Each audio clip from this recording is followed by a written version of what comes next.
I raise my gaze, surveying my surroundings. This cell is indeed quite new. I must confess, I harbor no fondness for confinement. It brings with it a host of complications. Beyond the daily reports from the guards regarding the activities within the prison, I am also tasked with providing them 3 meals a day. Useless beings, I can neither afford to maintain them nor tolerate their presence. For the ineffectual, I possess but 2 methods. One is to eliminate them, the other is to find them serviceable. This approach proves effective. That I recall uttering these words when that man posed a question to me. I'm the latter, am I not? I gestured towards the individuals below, mercilessly whipped yet compelled to toil for my benefit. I summoned you to observe, not to voice any sentiments. Moreover, what utility do you offer? He instinctively fell silent. I cast a glance at those beneath me. Behold, these are mere dogs. They can be commanded to live or die, and should they suffer a fate worse than death, they will endure it. He refrained from further comment, his visage betraying no emotion. Clad in a drab gray garment, he resembled the impenetrable and unyielding walls of Ye City, his demeanor remaining utterly unchanged. Now, that man stands before me, adorned in splendid attire, exuding an effortless grace. With every movement, he tugged at the chains binding my wrists, yet his expression remained impassive. Step inside. I stood within the pristine confines of the iron cage, witnessing the guards secure the cell door, observing as everyone departed in silence. I never anticipated that the first inhabitant of this place would be none other than myself. Surveying the layout of my surroundings, I noticed a small window on the eastern wall, allowing a mere trickle of light to seep through. This flicker of illumination faded, my hunger intensified. By the time the night had fully enveloped the sky, I was consumed by desperation. External conflicts, troop deployments, and city sieges. For 2 whole days, I had not tasted a single grain of rice. Now, both my hands and feet were shackled, rendering me a mere shadow of my former self. It appeared that my captor had little regard for my fate. If that were the case, why confine me within these walls? Why not simply end my existence with a swift stroke of the sword? Or compel me to engage in menial labor? Surely that would be more beneficial than this idle torment. I glanced at the chains binding my wrists. A cruel irony indeed. I could scarcely muster the strength to pick up a pebble. Yet they feared my escape? Were they more apprehensive of me, or of the tenuous hold they had on the city? I lacked the strength to mount a resurgence. Lying upon the ground, my eyelids grew heavy. Perhaps it was best to succumb to sleep. At least it might alleviate my gnawing hunger. I seemed to drift into a lengthy dream. 2 years ago, I served the kingdom of Wu, stationed at the formidable Yeti, brimming with youthful vigor. In a radius of 500 miles, few were unaware of the illustrious General Dongfang Langya, who had decisively quelled the encroachment from 3 territories and 6 clans wit. In a mere month, I dutifully reported my military achievements to the court, to the delight of King Wu, who bestowed upon me the lands I had subdued, elevating me to the rank of city lord. I was expected to nurture my homeland, perhaps indulge in nightly revelries. Yet, alas, I was a fool, blinded by youthful bravado and insatiable ambition. I set my sights on the neighboring fortress city that in today's world, Wu and Chu reign supreme, with 300 vassal states embroiled in ceaseless conflict and strife. In such an era, the disputes among vassal states are inconsequential. The emperor, far removed in the royal capital, cannot attend to every trivial matter concerning these subordina. Cities, it would be utterly unthinkable. As long as I dutifully present my tribute in double measure year after year, he, beset by myriad responsibilities, must graciously accept my offerings without concern that I swiftly summoned 3 armies and captured Yaochi in a single decisive strike. There was no need for further unrest or discord. Amicable relations could have been established. Yet in a single night, over 800 souls found themselves shackled as my prisoners. Did they think that merely bowing in submission sufficed? What a farce. It is the victors who determine the worth of heroes. They should have long prepared for their fate beneath my blade. If I choose not to slay them, they shall not be deemed as living men. I do not consider myself a paragon of virtue or a person of great magnanimity. Since all that I possess has been seized, I may indulge in it as I see that time. The Lord of Yaochi knelt before me, his attire tattered and worn. His submission was marked by palpable resentment. I was tempted to deliver a kick to him, yet I refrained, for I had not forgotten my own position before him. I stood upon the elevated platform, clad in white, my demeanor exuding an air of invincibility in his eyes. Lord of the city who? As a warrior, even in the depths of hunger and hardship, I remained ever vigilant. Rising to glance, I beheld Chui'er, the young girl, anxiously peering over the railing, cradling a basket in her arms. I smiled at her. She was adorned in a splendid attire today. Truly a beauty, far removed from the grimy maid who once attended to my fires. I approached her, and she immediately opened the basket. Lord of the city, I brought some food. Even if you're not hungry, you should eat something. Her eloquence surprised me. I never anticipated that amidst such dire circumstances, a loyal companion would concern herself with my well-being, and it was none other than her. Did she remain oblivious to the fact that I had always regarded her as a mere dog? Reflecting upon it now, had I not perceived her in that light, I might have concluded that there was no need for violence. Chwayer, you are now the new lord's wife. It is rather inappropriate for you to come to such a place. I was uncertain if I was mocking her or ridiculing myself. What a surreal twist of fate, witnessing a former servant, once a scruffy dog at my side, now elegantly attired, standing before me offering sustenance. For a moment, I felt dizzy, unable to conjure even the harshest words. The victors and the vanquished indeed, I had arrived at this day. She stiffened, placing the basket down and momentarily losing her balance as she stood. Then, Lord of the city, Chwayer will take her leave. I could hardly muster the energy to lift my head. It was only upon hearing the retreating footsteps that I began to indulge in tish. Ifu before me. The fare, so insipid compared to my usual meals, now seemed a veritable feast. I ate with great caution, pondering whether it might be laced with poison. A wry smile crept on my lips as I considered that who, in their right mind, would bother to poison a ree? TCH like me? Surely, such an act would only invite scorn from others. Gradually, my careful nibbling transformed into voracious consumption. Once satisfied, I collapsed into slumber, or perhaps, resumed my spirited dreams. If you fancy that dog, why not have her become yours? I jested, gesturing towards Chwayer with an exuberant grin, though it seems unlikely, after all. Birds of a feather flock together. He sat atop the artificial rock formation, casting a resentful gaze in my direction. Such a rare expression. I spun around and settled onto his lap. Ewan, I do not regard you as a dog, yet you insist on categorizing yourself as one that if you think this way, it saddens me. Upon finishing my words, I glanced up at him, only to find his expression had vanished, replaced by the calm demeanor he had always maintained at tea times.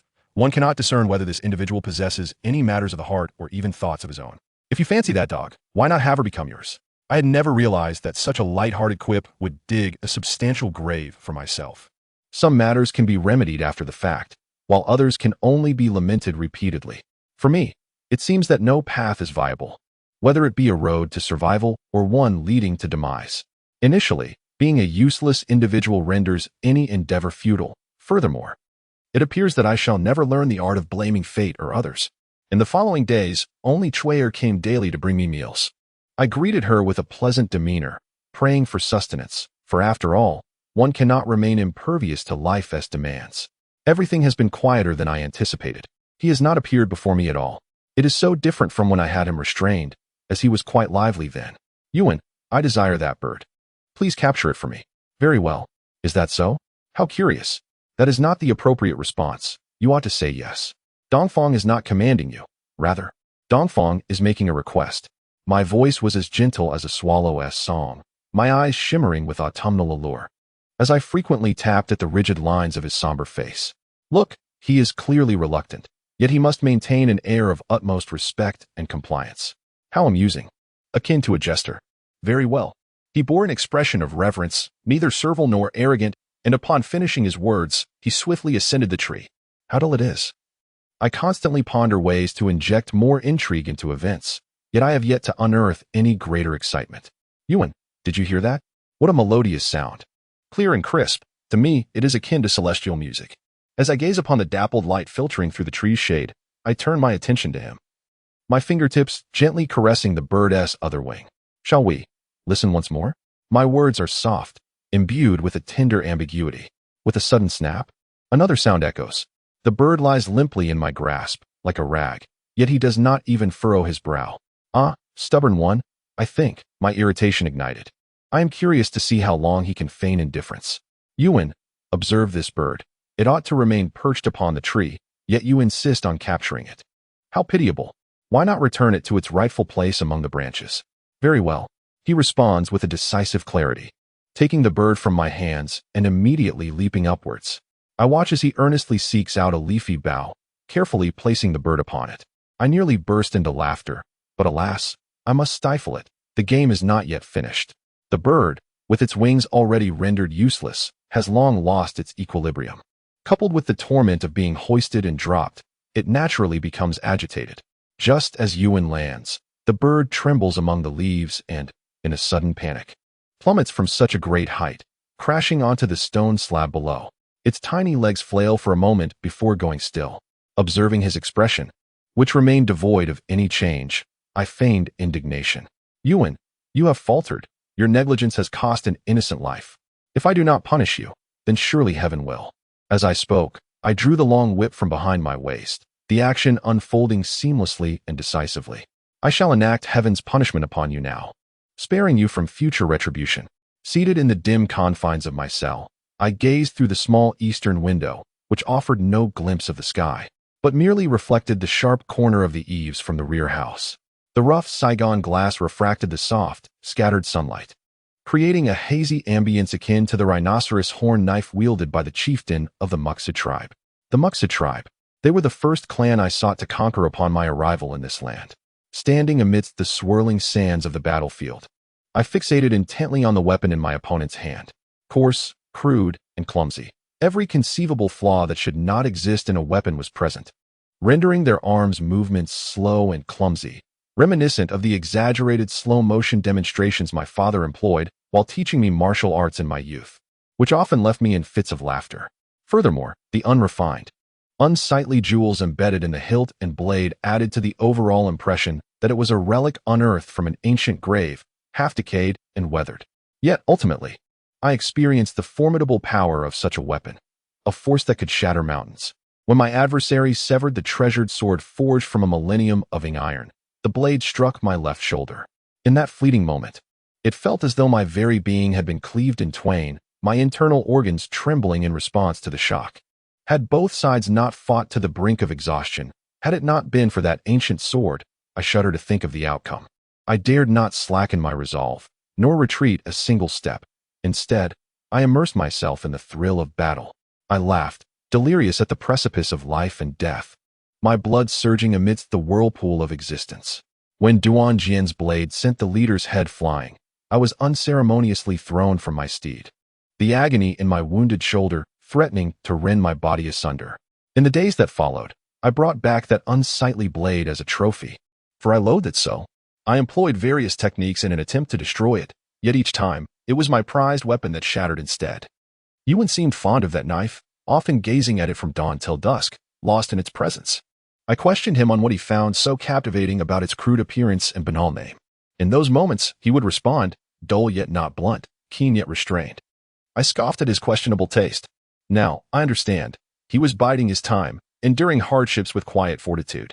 I caressed the wound on my left shoulder, which still sends shivers down my spine, the pain of that decisive strike vividly etched in my memory. It feels as if the flesh has forever been torn, leaving a gaping void that I shall never forget.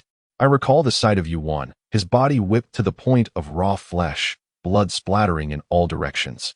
His joints starkly pale. Yet, he stood there like a wooden post, seemingly impervious to the lashes that struck him. With every ounce of my strength, I lashed out with increasing ferocity, feeling my wrist ache and my body grow weary, yet I could not bring myself to cease. Until darkness enveloped the sky. He collapsed amidst a pool of blood. Would such an event remain etched in his memory for eternity as well? I had anticipated complications upon entering. Yet there wasn't even a guard in sight. It seems he has truly neglected your presence. Have you come to witness my disgrace? I sit in the dim confines of the cell, my gaze intricately fixed upon the man before me, clad in a somber gray robe. The world-renowned divine physician, Fang Hiyu, bestowed with the title of minor deity by the king of Wu. This is not merely a title of office, but one that carries no burdens of obligation. This elusive figure, who appears and vanishes at will, offers prescriptions worth their weight in gold. Countless individuals have traversed great distances, bearing treasures of immeasurable value in hopes of seeking his aid, only to find themselves perpetually thwarted. By the time he reveals himself, they have already squandered precious time, illustrating the extent to which he has become a figure of both reverence and resentment. To me, he embodies both adversary and ally. Langya, come here and let me have a look at you. He did not respond to my inquiry. His gaze fixed upon me with an expression in his eyes that resembled a disdainful pity. Following his unspoken command, I rose and approached, turning my face away from him in front of the iron-blue railing, refusing to meet his gaze. You've lost so much weight, he said, embracing me from across the barrier. The pleasantries exchanged between old acquaintances, coupled with his gestures and expressions, were performed with such vividness that it almost seemed remarkable that someone as carefree as he would still be concerned about our meager past affection. Coming all this way to see me, something I had nearly forgotten.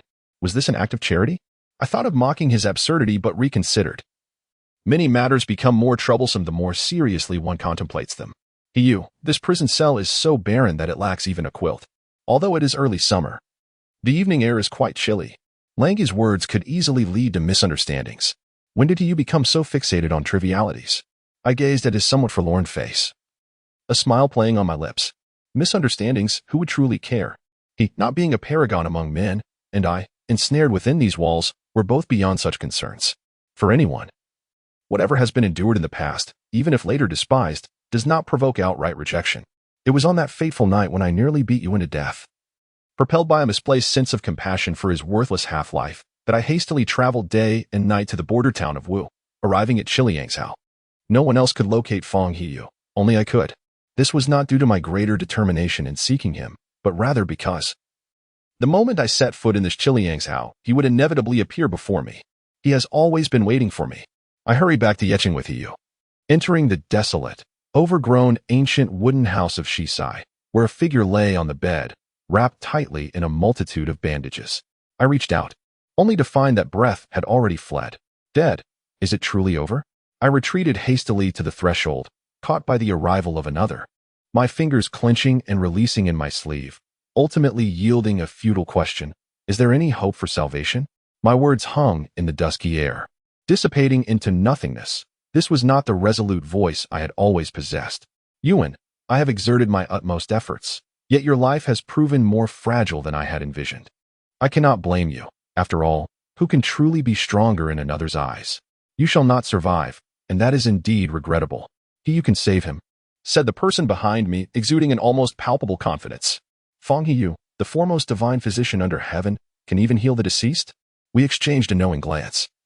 Devoid of doubt, it is rare for you to place such faith in me. This man still clings to a breath. But whether he can survive will depend on whether you, Langya, possess the will. Oh, I raised my head, exuding an air of authority. You are aware that Fang Hiyu's consultations are worth their weight in gold, and I have never engaged in a losing proposition. State your terms. Spend a night with me. It was succinct, straightforward, leaving no room for ambiguity. Oh, Yuan, do you not realize that your very existence hinges upon my whims? With but a thought, I could easily bring you to the brink of death, or alternatively, conjure forth your revival. I fixed my gaze upon Hiyu, my eyes devoid of all complexity and turmoil, the corners of my mouth lifting in a smirk. What in this world is truly beyond one's means? What should be regarded as trivial? Why cling to the shackles of rules and conventions, repeating the same follies, when it is but a matter of your willingness or reluctance? It is as simple as that. The morning sky was shrouded in an oppressive haze, suffocating in its ambiguity. With great effort, I grasped a jug of wine from my bedside. Its essence numbs the pain. At this moment, every part of my body ached. A torment I had never known even after years of martial training and warfare. Hiyu lay atop me, his limbs stretching out like a leopard fresh from a hunt, his laughter warm and carefree. I treat Mu Dai with far less tenderness than I do you. Surely you savored the pleasures of humanity last night. Mu Dai is Hiyu's wife, a woman of grace and dignity whom I encountered amidst a grove of white birch on the Thunder Mountain in Liangzhou. She is perpetually untainted and elegantly aloof, akin to a snow-capped plum blossom. Everyone proclaims that she and Hiyu are a match made in heaven, that their love is steadfast and profound. Yet, I fail to perceive it. I placed a gleaming steel blade against Hiyu's neck, and he instantly broke into a smile.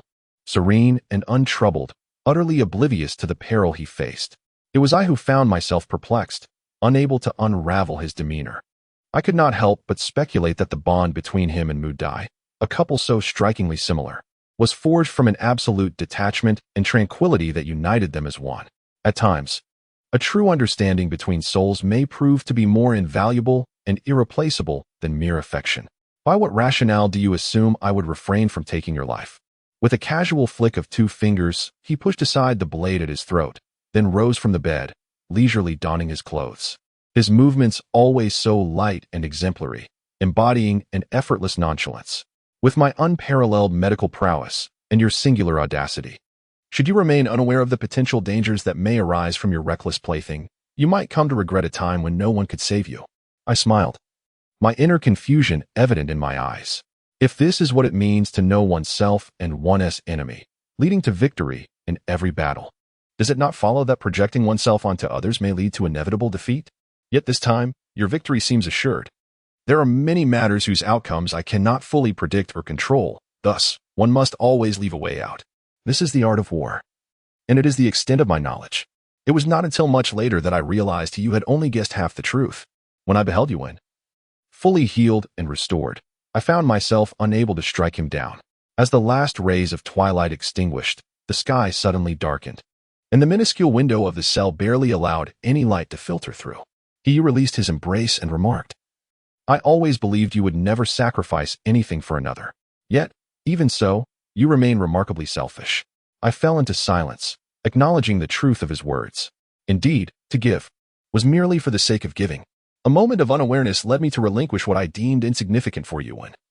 And I could no longer remain indifferent to his life and death, nor could I avoid keeping him in my thoughts. I once fancied myself living a carefree existence, unencumbered by attachments, unaware that I was merely a commoner spinning within the constraints of reality. I did not know, nor could Yuan comprehend. How could he fathom that I regarded him as vital as the blood coursing through my veins and the marrow within my bones? He could not possibly know that a reckless lash of the whip, once wielded thoughtlessly, would ultimately rebound upon my heart, with both principle and interest.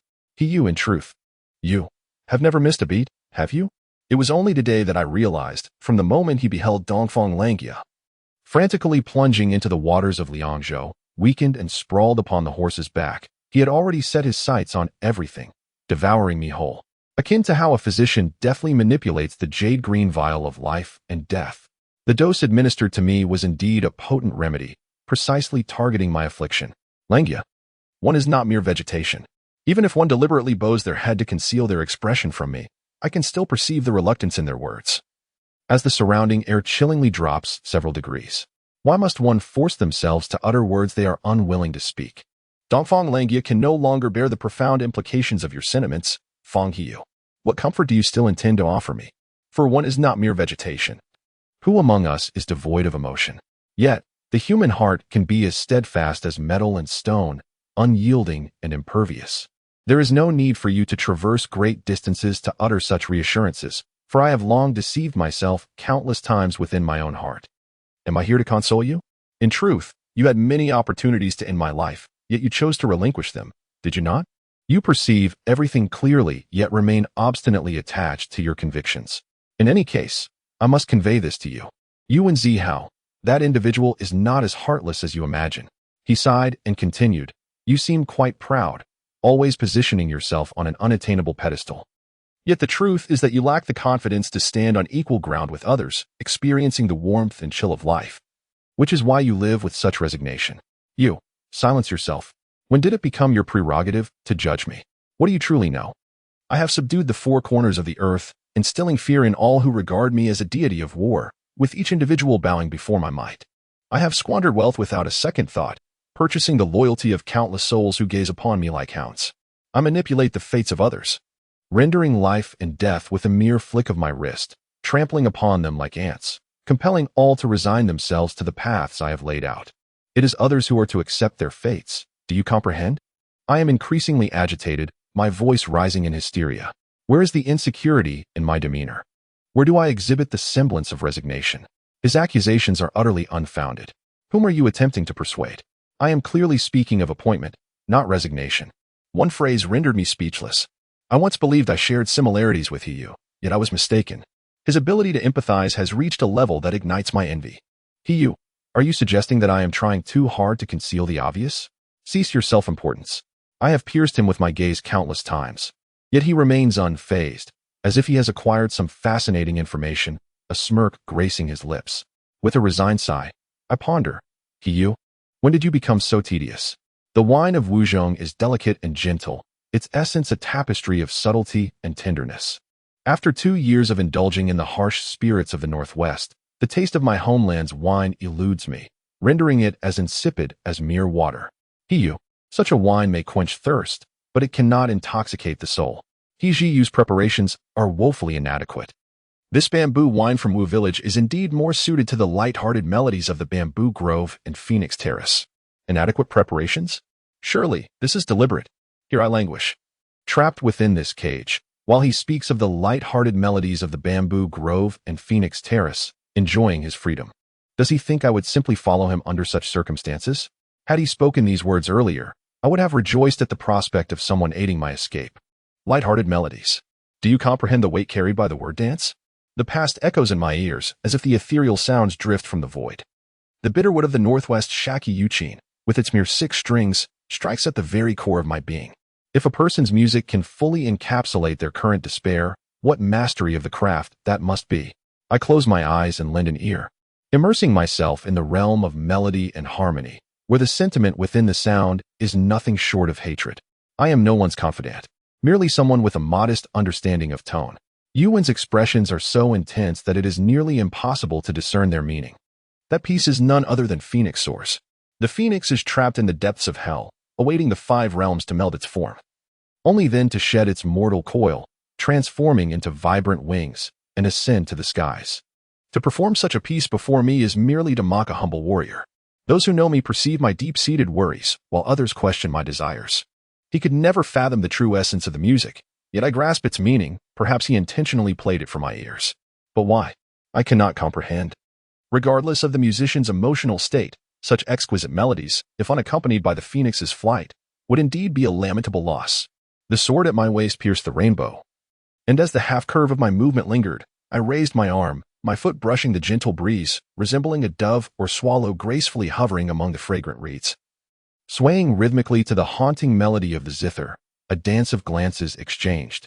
Suddenly, the tune shifted to a bold crescendo, and I leapt into the air, swiftly stepping upon the fragrant branches, turning my head to reveal a phoenix soaring high in the azure sky. As the music ceased and the dance halted, I turned to find Yuan, his face a portrait of astonishment. Such a rare expression could not be overlooked. I approached him directly, remarking in my youth, "My mother often taught me, yet now that I bear greater weight, I find myself unable to dance."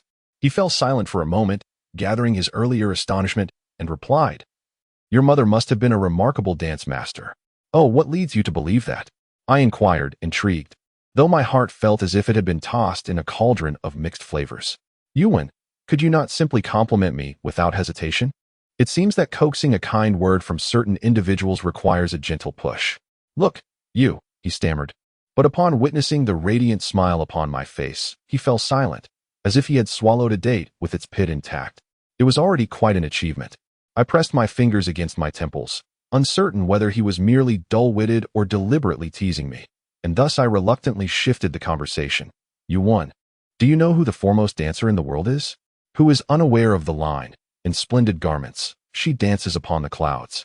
As a million troops from Wu return once more, her performance is nothing short of extraordinary, surpassing even the renowned Zhuangji of Wu." Indeed, I retract my sword and patiently await his further words. In years past, the king of Wu, wary of losing military power, hosted an elaborate banquet for the Wu state's commander, Dong Fangyu. It was akin to a banquet of treachery. How easily one could relinquish authority over troops with a single cup of wine. The reason lies in Zhuangji's dance, which astonished the world. Her captivating performance in splendid garments led to the commander of Wu surrendering his military command. Countless cultured scholars present at the feast racked their brains, yet found themselves at a loss, unable to articulate even a fraction of her enchanting beauty. Their bland tones belied the profound admiration they felt, and had one not known he was situated in the western frontier, one might suspect he was merely a dashing scion of a noble family. Leaning closer to him, I whispered, "Zhuangji is my mother, and my father was the commander of Wu, though he was tragically slain by treacherous men." He looked up in astonishment. Though his face bore no expression, that singular motion revealed the depth of his surprise. "Your father is deceased, then what of Zhuangji?" I chuckled softly. "Is it not obvious? She has allied herself with the great villain. Such trivial matters are of little consequence. Yuan, your affection for my mother is of no importance. It would be wiser to concern yourself with Dong Fang." He turned his face aside, his demeanor composed. Yuan is unaware of what the Lord of Dong Fang is referring to. With great effort, I feigned an expression of extreme grievance, stammering in his presence, yet my heart was already brimming with mirth. I am at a loss as to why I am perpetually so joyous, constantly overwhelmed by an urge to laugh. This is true of my homeland, the battlefield, and even when I wield the whip upon the hounds, even in our current dialogue. I cannot fathom what is so amusing. After a prolonged silence, he hesitantly turned back to me, scrutinizing me from head to toe, murmuring, "What a pity for your physique. It seems you cannot perform the eloquent dance." I was momentarily taken aback, and in an instant, I erupted into uncontrollable laughter. While some engage in melodic play upon the chin, I dance daily with a sword. Yuan remarked that the sword I wield is too frivolous, detracting from the essence of the dance, and thus naturally handed me the rhinoceros horn blade. Everyone knows how much I detest that weapon. Who do you think you are? I retorted in anger, feeling that summoning me to perform with such an unwieldy object was clearly aimed at embarrassing me. In defiance, I forcefully plunged the blade into the depths of a 100-foot abyss. Without a word, he leapt into the depths after it. He would risk his life for that wretched blade. The attire of the Mushy tribe is quite unappealing, broad and cumbersome, excessively intricate, with layers upon layers of knots that render it even more cumbersome than the ceremonial garments of Wu. It is, without a doubt, the most hideous sight I have ever encountered. They refer to it as the round garment, dressed in such attire, wielding a blade of this nature. One cannot help but feel a sense of absurdity. Yet, in solitude, I have immersed myself in countless days and nights of practice, nearly exhausting my wrist in the process. It is as though I have become addicted to the dance, a curious thought, akin to a droplet of water falling upon a tranquil mirror, creating ripples that excite more than the tumult of a battlefield. If you were to find joy in this, it would matter not if my right hand flew away with the knife. In the stillness of the night, amidst the fragrant flora, accompanied by my rendition of strangling, I performed a suite of round dress dance with grace akin to a startled swan and cunning like a swimming dragon. Only once did he gaze into my eyes and utter, "The East is indeed beautiful." Whether it is the beauty of the dance, the allure of the person, or the elegance of the blade, none dare to delve deeper into the essence. Should it simply be a matter of admiration for such a dance, I would gladly devote my life to performing for Yuan. Yet, strangling, can it truly endure in perpetuity? Who is it that proclaimed that humans are not mere reeds? Fleeting clouds drift away, and once spoken words of abandon are but ephemeral blossoms. Acknowledging their untrustworthiness and unattainability, I am nonetheless willing to take a chance. You was merely, nothing more, for you are unwilling to accompany me. It is, in fact, a relief. This prison is exceedingly sturdy, and even Yu's strength may not suffice to sever these bonds. I understand that your previous words were merely a form of consolation, and now you are simply reassuring yourself. Yu possesses an ethereal quality, yet his features are imbued with a gentle warmth. He is a physician, yet none refer to him as such. Instead, he is known as Shao Siming or Fong Siming. Yu once remarked, "Illness arises from the heart." He embodies the role of a celestial physician, possessing the ability to perceive thoughts, rendering him a renowned healer. Is there any ailment in the world that he cannot diagnose? Are there matters within the realm of comprehension that elude Fong Yu? The final sip of wine is tasteless. The wine from my homeland is as mild as certain words that bear no persuasive power, rendering them unnecessary to articulate. Yet, this wine, though as cool as water, carries a bittersweet warmth that tugs at the heartstrings. Have you departed? If you linger, you may be caught by that woman delivering your evening meal, and that would be unfortunate. People enter and exit. In a fleeting moment, I find myself in an entirely different realm. Chuyer, what is Lord Yuan currently engaged in? He is hosting a banquet, summoning guests from all directions. She hesitated, failing to articulate her thoughts completely. Yet I discerned the source of her concern. From all directions, over the past 2 years, the territory of Yi City has expanded by 100 miles, subduing both long-established tribes and emerging regions alike. Beyond this, only deserts and marshes remain. From where, then, do these guests arrive? Casting a glance at the girl who appeared to be deliberating whether or not to share her thoughts with me, I inquired, "Chuyer, do you believe he has returned the lands to the various clans?" That foolish Seheo declared that possessing such a vast territory was of no use to him. As his abilities were limited and he could not manage it, it would be better to continue as before. Even Chuyer, though merely a maid, understood the arduousness the city lord faced in conquering those territories. I had never encountered anyone quite so foolish.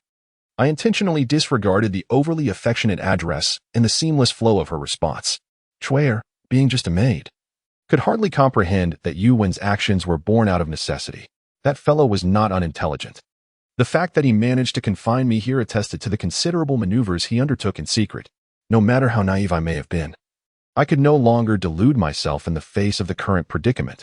As General Dongfang Langjie of the state of Wu, directly subordinate to the imperial court, he remained ever vigilant, ready to respond at a moment's notice.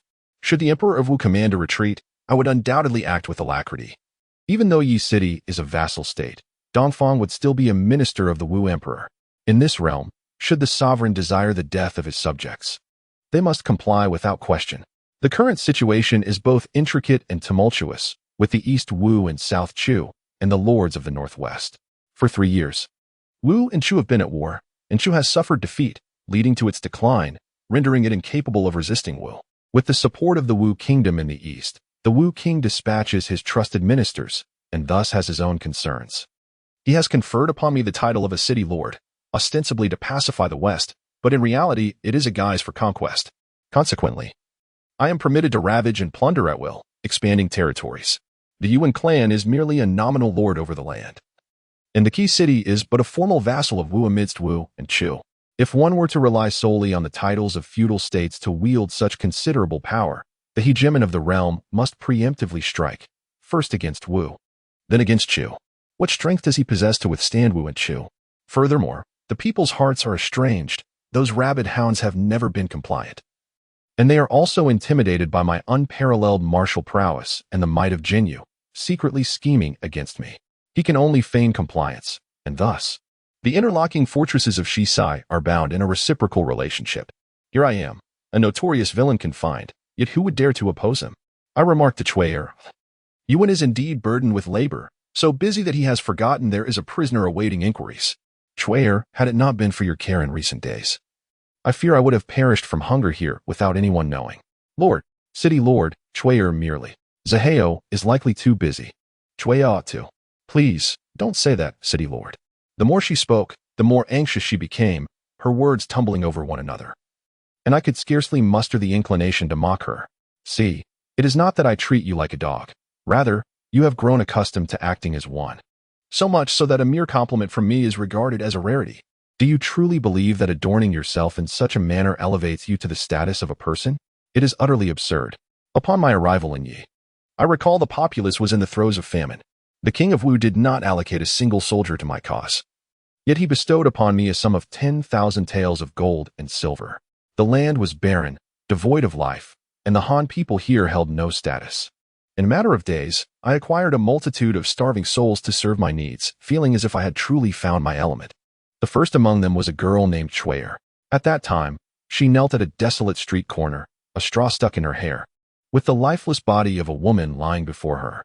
The girl implored me for 6 copper coins, claiming that with that amount, she could purchase a mat from the house across the street, a transaction already agreed upon. She had no name of her own, so I whimsically dubbed her Chuyer.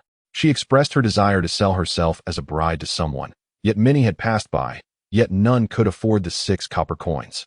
In a moment of mischief, I remarked that I had indeed purchased her.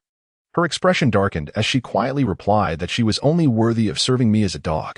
I told her that all here were only fit to be my dogs. Taken aback, she stood behind me, tears streaming down her cheeks. In the years that followed, I often pondered why I had not named her 6 coins or something similar, but rather chose Chuyer. When Yuan pointed to the dust-covered girl struggling to stoke the fire and inquired about her identity, I replied that I called her Chuyer. He awkwardly remarked, Chuyer, a splendid name, a crown among jade, truly exceptional. I merely smiled in response. Chuyer, how I loathe. A thread of uncertainty lingered in my mind as I struck her chest with an open palm. Despite the intervening railing and the feebleness of my strength, she nonetheless gasped in pain. I was acutely aware of the reason for her discomfort. Her body bore the marks of intricate whip scars, remnants of my own hand from days past. With a mere flick of my wrist, I could inflict wounds upon any creature, leaving them in agony for weeks on end. Lord of the city, your hand, it bears wounds, she implored, her voice tinged with concern as she scrutinized my palm. To my astonishment, she knelt before me, delivering slap after slap to her own face. I stared in disbelief as her cheeks flushed crimson, blood beginning to trickle from the corner of her mouth. Enough. What madness possesses you? She halted, her gaze fixed upon me with an intensity that seemed to seek to pierce my very being. But your hand. Gazing down at my wrist, I observed that the severed tendons had begun to heal, leaving behind only faint red markings. Yuan had wielded his strength with remarkable restraint, evidently disinterested in causing me harm. Alas, the once unparalleled martial prowess that had instilled fear across the land had faded, and no one now trembled before the East. Just as I was about to dismiss her concerns, a cacophony of raucous doors slamming echoed through the room, as several figures clad in servant attire entered. Madam, your countenance. At the forefront stands a limping man, who gazes at Chuyer in astonishment, then turns to me with a menacing glare.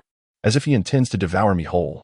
"Madam, I shall swiftly deal him a few blows to avenge you," he declares, hastily unlocking the door. His eagerness to receive praise suddenly reminding me that this individual is likely named Jusan, who previously assisted me with stones, and whom I had once incapacitated by breaking his leg. He has since been subservient to me, truly a fine example of a barking dog. Chuayer raises her hand and delivers a sharp slap. "Silence. Mind your own business." In that instant, I find myself momentarily lost in reverie. The woman before me seems to have transformed entirely, exuding an inexplicable air of nobility and authority, a sight that is truly hard to fathom. I recall the immaculate Mu Dai upon Feng Lei Mountain, who once gazed with such fervent eyes, inquiring about a woman of that caliber. Might she divulge to me the source of such serene elegance? Mu Dai remarked, "In life, one is never static. Each individual has their own place. Yet none can retain the most fitting one indefinitely. Life presents countless opportunities where the world shifts and the stars realign. If one cannot swiftly adapt to each change, would it not be an arduous existence? In truth, human adaptability is remarkably strong, far more robust than one might imagine."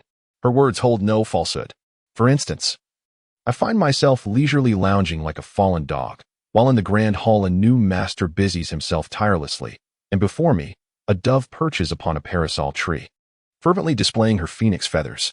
All these occurrences resemble the natural cycles of existence, where no designated place is reserved for you. The quicker you adapt, the more fitting you become, regardless of the circumstances or status. I once inquired of Mu Dai, "Do you love you?" She replied, "Regardless.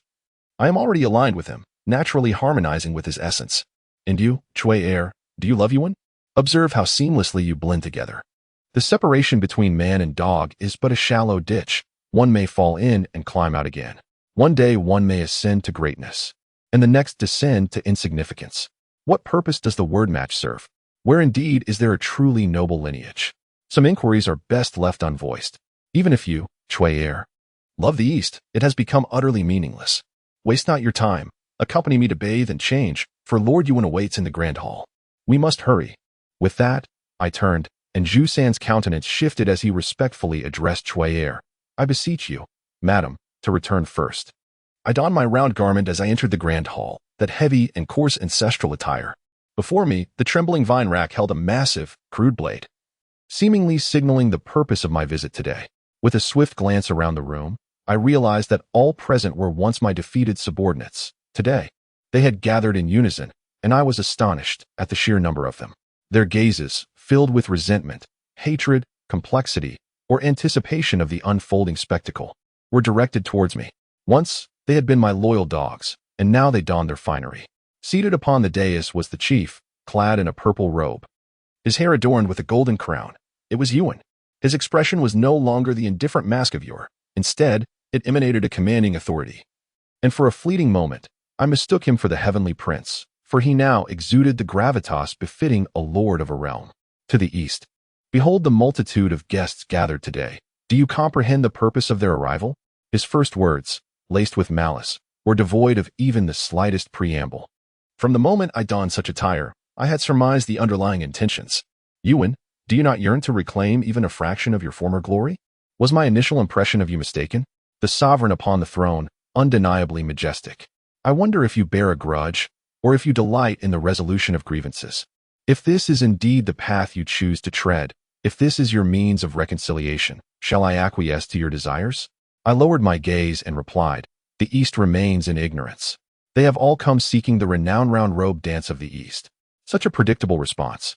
Yet to claim they came seeking me is rather a stretch, for you alone have witnessed my dance, and only you are aware of my capabilities. It appears I must trouble you into labor tirelessly in the pursuit of my exaltation. Is it merely a dance? I reached for the knife. It was evident that Yuan intended to publicly humiliate me. To think that I could plead for mercy in such a moment was nothing short of folly. I remained resolute, fully aware that even the slightest hint of sorrow in my gaze would only lead to further disgrace. "What? Can you not lift it? When did the East become so feeble?" The knife was heavy, far heavier than I had imagined. In the past, possessing exceptional skills, I had never found wielding this knife to be particularly challenging. Now, stripped of my martial prowess, it felt astonishingly burdensome, and despite exerting all my strength, I could barely budge it. I steadied my mind, released my grip, and declared, "The East cannot lift it." As soon as the words left my lips, A deafening uproar erupted around me, laughter and scorn crashing down like a torrential wave. Yuan sat high above, laughing heartily, his mirth echoing through the grand hall, amplifying the grandeur of the moment. It was the triumphant glee of a victor, a haughty display amidst the tempest of despair. This was also the first time he smiled at me, and even in such a ludicrous predicament, I found myself entranced by the radiance of his inaugural smile. Within that smile lay an unquenchable spirit and boundless pride. This man, who had long endured humiliation and hardship, could only find the capacity to smile in a situation as absurd as this. That smile, a breathtaking spectacle, was filled with youthful vigor. It became clear that he was far more suited to occupy this position than I ever was. The laughter gradually faded as he exhaled deeply, saying, "Dong Fong, I once believed you might still possess some usefulness. Yet now it seems I have overestimated you. Fool is but a fool." His tone was laced with malice and sarcasm. Had I not observed the movement of his lips, I might have thought these words had emanated from my own mouth. This was no longer the Yuan I once knew. Times have changed, the world turned upside down. This was unmistakably the Dong Fong of yore. The myriad of cruel words had already taken root in my heart. Mockery, while not particularly poisonous to me, in this context, left me teetering on the edge of an abyss with no retreat. This was not merely a chance to regain ground. It was an outright attempt to cast me into oblivion. How naïve I had been, for some things are best left unimagined. Fool, I shall make you see clearly. Since you wish to play, I shall accompany you to the end. I turned to leave, and no one hindered me. For the last vestiges of my proud gaze had drained my spirit. They knew I would return, for otherwise my fate would be sealed. When I next entered the grand hall, I was adorned in a stunning crimson feathered veil, exposing my shoulders and back, my long hair casually styled into a flowing knot. Silver bells chiming softly around my ankles. Such attire was undeniably shameful, yet I did not perceive it as an affront. It is rumored throughout the realm that the Son of Heaven, Lord Wu, is accompanied by two youthful prodigies, General Dongfang Lenga and General Weiqi Zixio. Both are exquisite beauties and formidable commanders, equally adept on the battlefield and in the royal court. I once beheld Dongfang in the wilds of war. Upon this second encounter, I have come to understand that such wildness carries a deeper significance, perhaps a reflection of his allure. Upon uttering these words, the speaker erupted into hearty laughter. I recognized him. He was Hu Chenghe, the magistrate of Shuzhou, adjacent to the royal capital of Gusu, and the only individual here with whom I share no grievances. Yet, his words were profoundly insulting. The notion of entering the royal court clearly pertains solely to Weiqi. Ah, General Weiqi of Xining, what a title! It is glaringly evident that he ought to be dispatched to such treacherous lands. However, the Son of Heaven, with a mere statement of, "I shall remain reclined upon my couch," as a solitary ruler, implicitly conveyed, "I cannot bear to part lightly from one dear to my heart. Dongfang, you shall handle this matter." This remark was directed at me, compelling me to respond that the weight of the Son of Heaven's couch is beyond my ability to bear. Thus, I must take the place of Weiqi. For 3 years, I have fought valiantly for Wu, often leading the charge and narrowly escaping death. I have captured 7 counties and 13 cities, accumulating treasures and beauty beyond measure. 2 years ago, the King of Wu bestowed upon me the title of Grand General Jinyu, while simultaneously granting him the title of Xining. Yet, Yuqi, despite being a man of talent, finds himself overshadowed by my accomplishments in this land abundant with gifted individuals. He has repeatedly expressed dissatisfaction over my superior title, seeking to undermine me at every turn. Fortunately, a single decree from the king promoting my merits silenced him. Though he continues to indulge himself in private, a truly burdensome companion. People often compare us two generals. Some soar to great heights while I am left to enjoy the dubious honor of being whispered about as having access to the royal chambers. I find myself basking in this reflected glory. I intentionally smiled at Hu Chenghe, recalling the graceful movements my mother once exhibited among the officials, each gesture ingrained in my memory.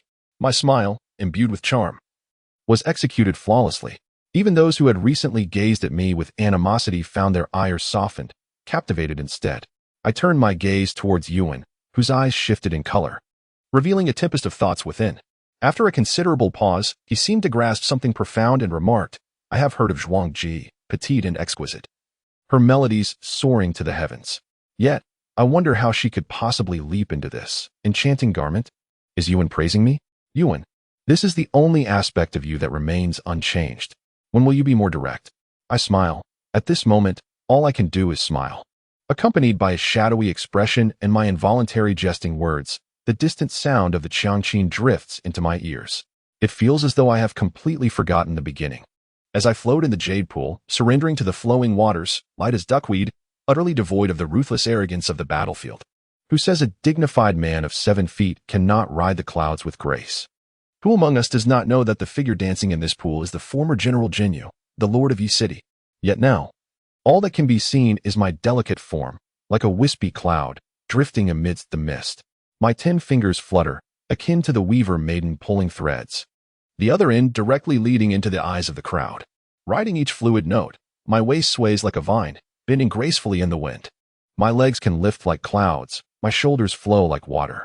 The music has yet to conclude, the dance continues, and I have entered a realm of poetry and dreams. Zhuang Ji reappears. Her vibrant attire once drew the eastern swallows to flight, leaving the flowers pale in comparison. Countless noble lords have squandered their fortunes. Yet Zhuang Ji has become a mere object in Sima Pool, forever separated from her enchanting garments. Today, as I dance once more in the east, it shall surely earn renown across Wu. Below, a chorus of admiration rises. I know not who uttered those words. I smile, and the dance persists. To astonish the world is not my desire. The East once held aspirations in all directions and cherished romantic sentiments. Yet now it seems as if it belongs to another era. With each passing day, one feels as though they have endured countless battles. Hopes inevitably shift with time. Just like now, I can only wish to possess some resilience to withstand such a profound humiliation. With the final note of the music reverberating, I found myself enveloped in Yu Wen's embrace.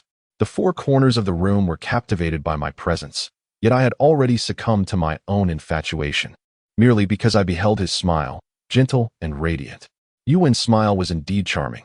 As soon as I uttered this thought, his brows furrowed, and the smile vanished from his face. The oppressive atmosphere left me feeling at a loss, compelling me to pour myself a cup of wine in an attempt to ease my tension. Just as the cup reached my lips, a sudden thought struck me, prompting me to alter its direction and ask, "Would you, Yuan, be willing to drink this for me?" I endeavored to appear gracious, though my heart raced with anxiety. To my surprise, he readily acquiesced, tilting the cup and consuming the wine in a single gulp. I stood there momentarily stunned, hardly daring to believe who stood before me. When had Yuan ever been so audacious, so charismatic? Yet, had I ever truly understood him?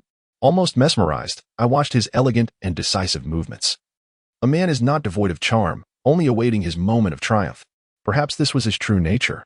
Today, Yuan hosted a gathering of illustrious guests. How could a beauty like me claim him entirely? With a sudden push, he cast me aside, laughing with a bewildering air. A chill ran through me, for the implication was clear to all. No matter how diligently I endeavored to temper my emotions, I ultimately fell into his trap, inviting my own humiliation. He constantly sought opportunities to belittle me. I was at a disadvantage, and even employing every tactic at my disposal, how could I evade such a fate? I remained silent, striving to appear indifferent, and then, with a flirtatious smile, I turned and seated myself upon Hu Qing's lap. My movements exaggerated to the point that the old man became quite flustered. As I poured the wine, he immediately extended his hand to receive the cup. I playfully swatted his hand away, my eyes glimmering with mischief, and gently fed the wine to him. With a smile, I rose from his dazed gaze and shifted to the lap of the next man. Yuan returned to the center and clapped his hands twice, instantly igniting a cacophony of music and dance that filled the atmosphere with vivacity. Laughter and merriment erupted, each wave of revelry surpassing the last. I seamlessly blended into this intoxicating scene, tirelessly toasting and occasionally exchanging flirtatious banter, transitioning from one man's embrace to another's. I effortlessly echoed the teasing words I had just heard, simplifying the exchange. It seemed as though the grand hall of Yeqing had not witnessed such a jubilant spectacle in ages. The melodies floated through the air, and a riot of flowers dazzled the eyes. The careless remarks filled with mockery and flirtation resonated amidst the laughter and jeers, and I reveled in the intoxication of the moment, akin to the most disreputable courtesan in a den of vice. I repeatedly reminded myself to relax. The people here bore animosity toward me, and Yuan had thrust me into a den of wolves. One misstep at this juncture could lead to irrevocable consequences. What harm in indulging just once? After all, we are all men here, merely engaging in a performance, a fleeting amusement. Eastern skies, do you still remember Qinyang? I found myself seated upon the lap of a man named Qinyang, who once was the leader of the Hu Di and still holds that title. albeit after a period during which I had taken his stronghold, reducing him to a mere servant. The depth of his hatred for me was palpable, reflected in his eyes, which sparkled with a deceptive smile laden with malice. In truth, Qin Yang was not unappealing. I had been fond of him in the past. The thought amused me, as I had previously been too indifferent to even learn his name, viewing him merely as a stray dog. Is that so? His smile deepened, taking on a more sinister quality, as one of his hands intrusively slipped beneath my garment, caressing my thigh with unwarranted familiarity. This was intolerable. While the East may permit violence and cruelty, it would never submit to such indignity. I instinctively glanced toward Yuan, fully aware that in such a moment, my plea for assistance would only elicit further ridicule from him, yet I could not fathom why I still yearned for his help. Alas, I had overestimated my significance. Yuan was entirely oblivious to my plight, engrossed in conversation with Hu Cheng nearby. I struggled desperately to extricate myself from Chun Yang's grasp, but having been stripped of my martial prowess, I found myself powerless, ensnared by his formidable hold. Behave yourself, he barked menacingly, and without warning, his hand slid downward, unexpectedly and forcefully violating my boundaries.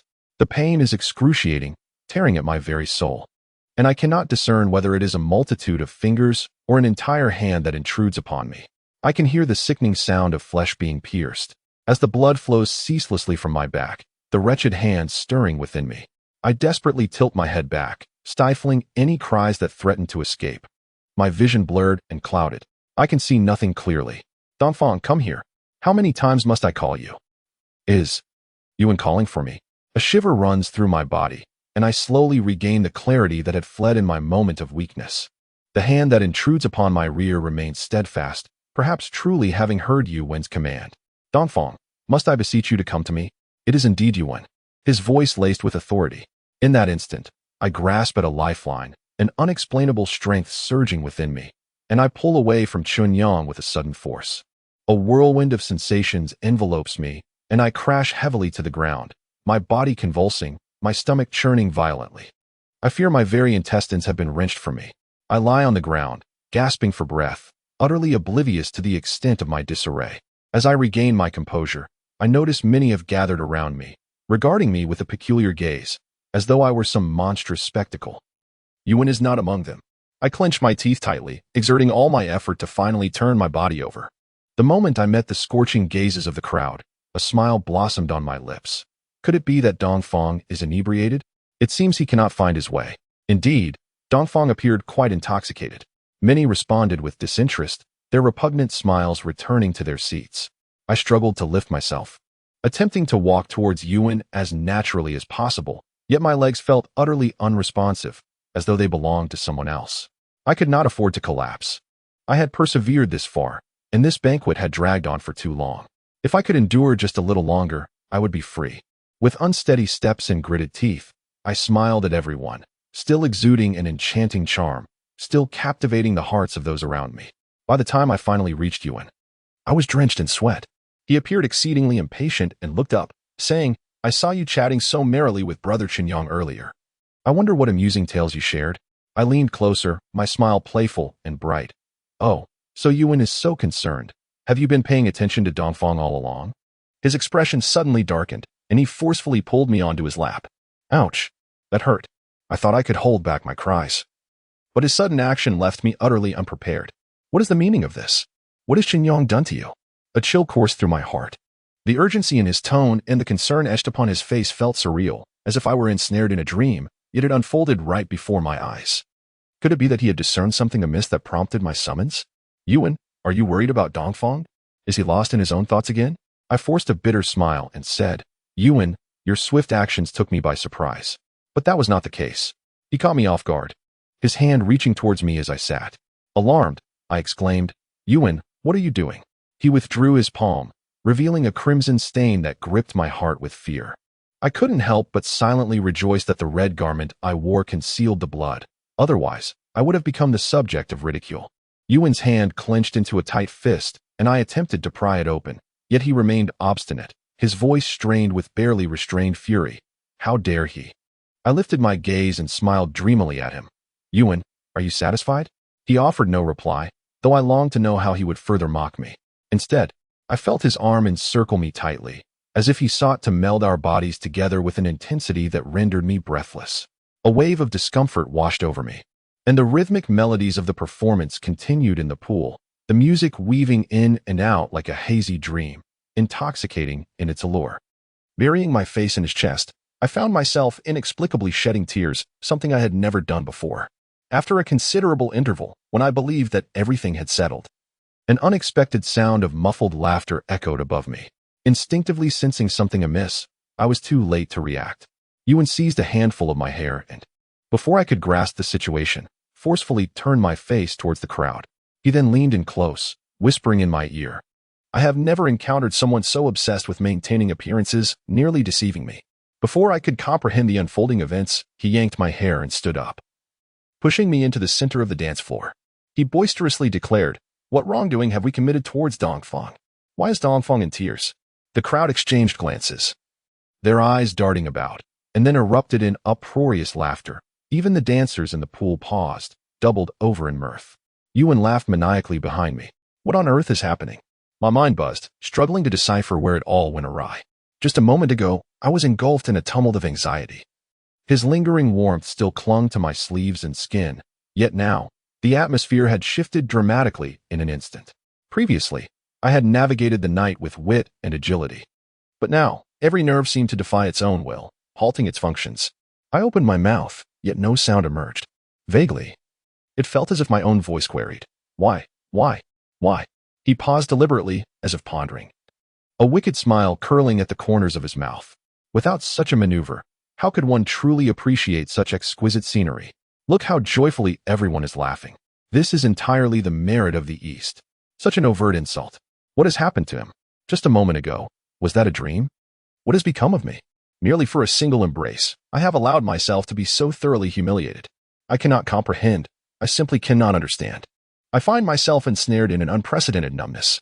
Yet soon, upon witnessing the opulent reflections of the grand hall in his eyes, despair washes over me in waves, each more profound than the last. Suddenly, clarity returns to my thoughts.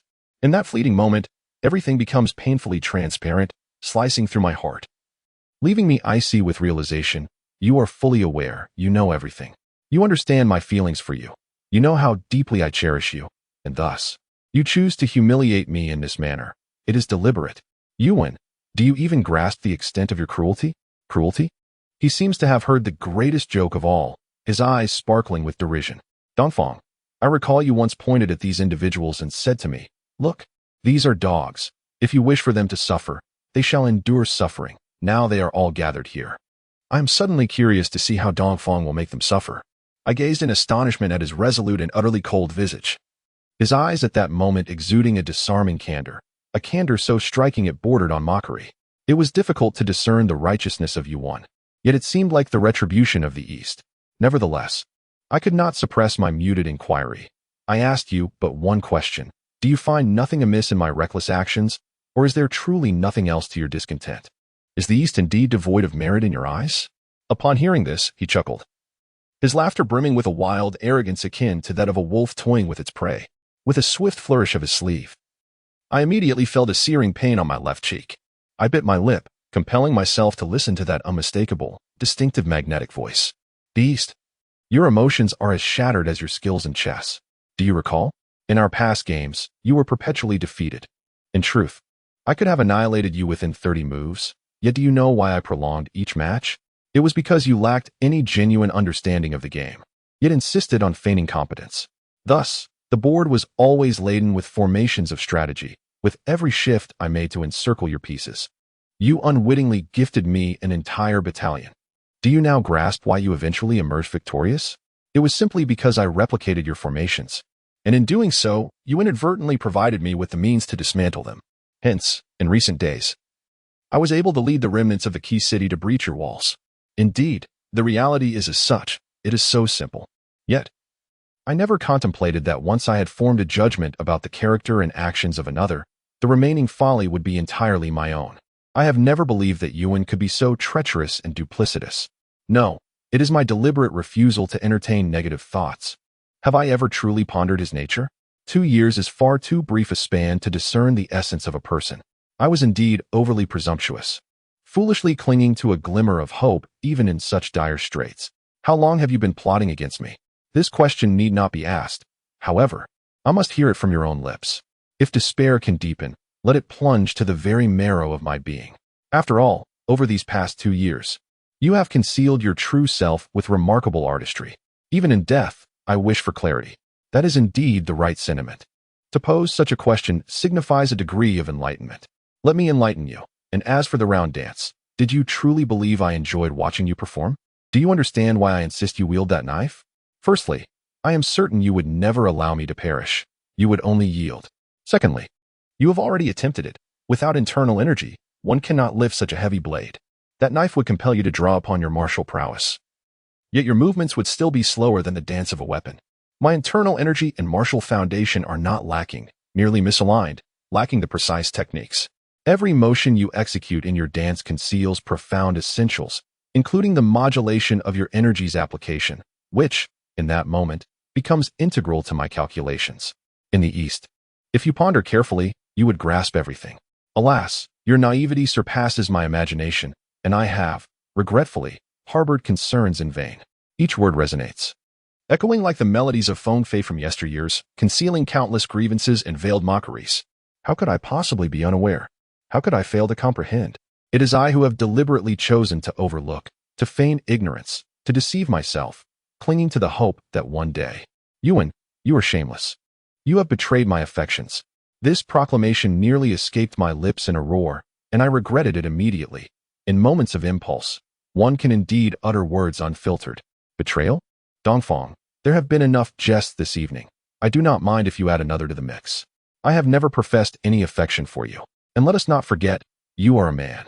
You have shared a bed with someone named Feng Heyu, have you not? A discarded plaything cannot possibly pique my interest.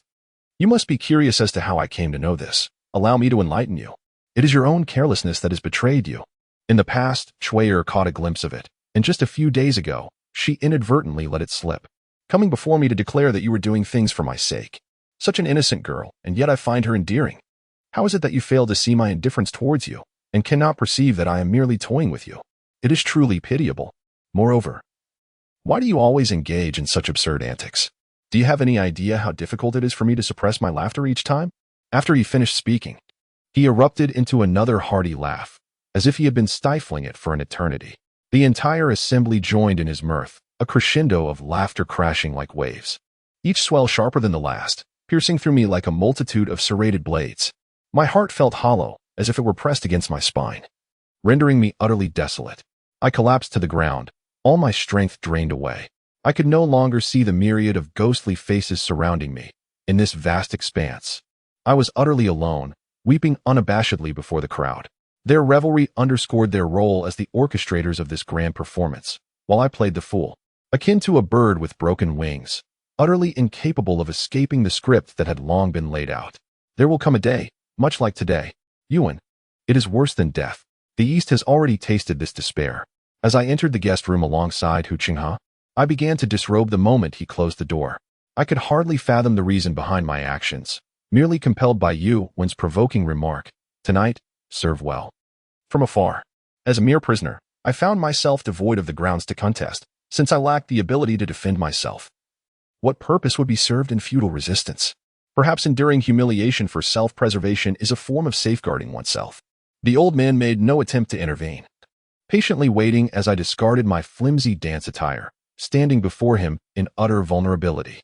He regarded me with a stoic expression, his facial muscles betraying no sign of movement. The intensity of his gaze rendered me uncomfortable, prompting me to shut my eyes. Whether to kill or despair, I surrendered to his will. Outside, the summer breeze rustled the leaves, while inside, an eerie stillness enveloped us. After what felt like an eternity, he let out a sigh and remarked, "You truly ought not to dress in such a manner."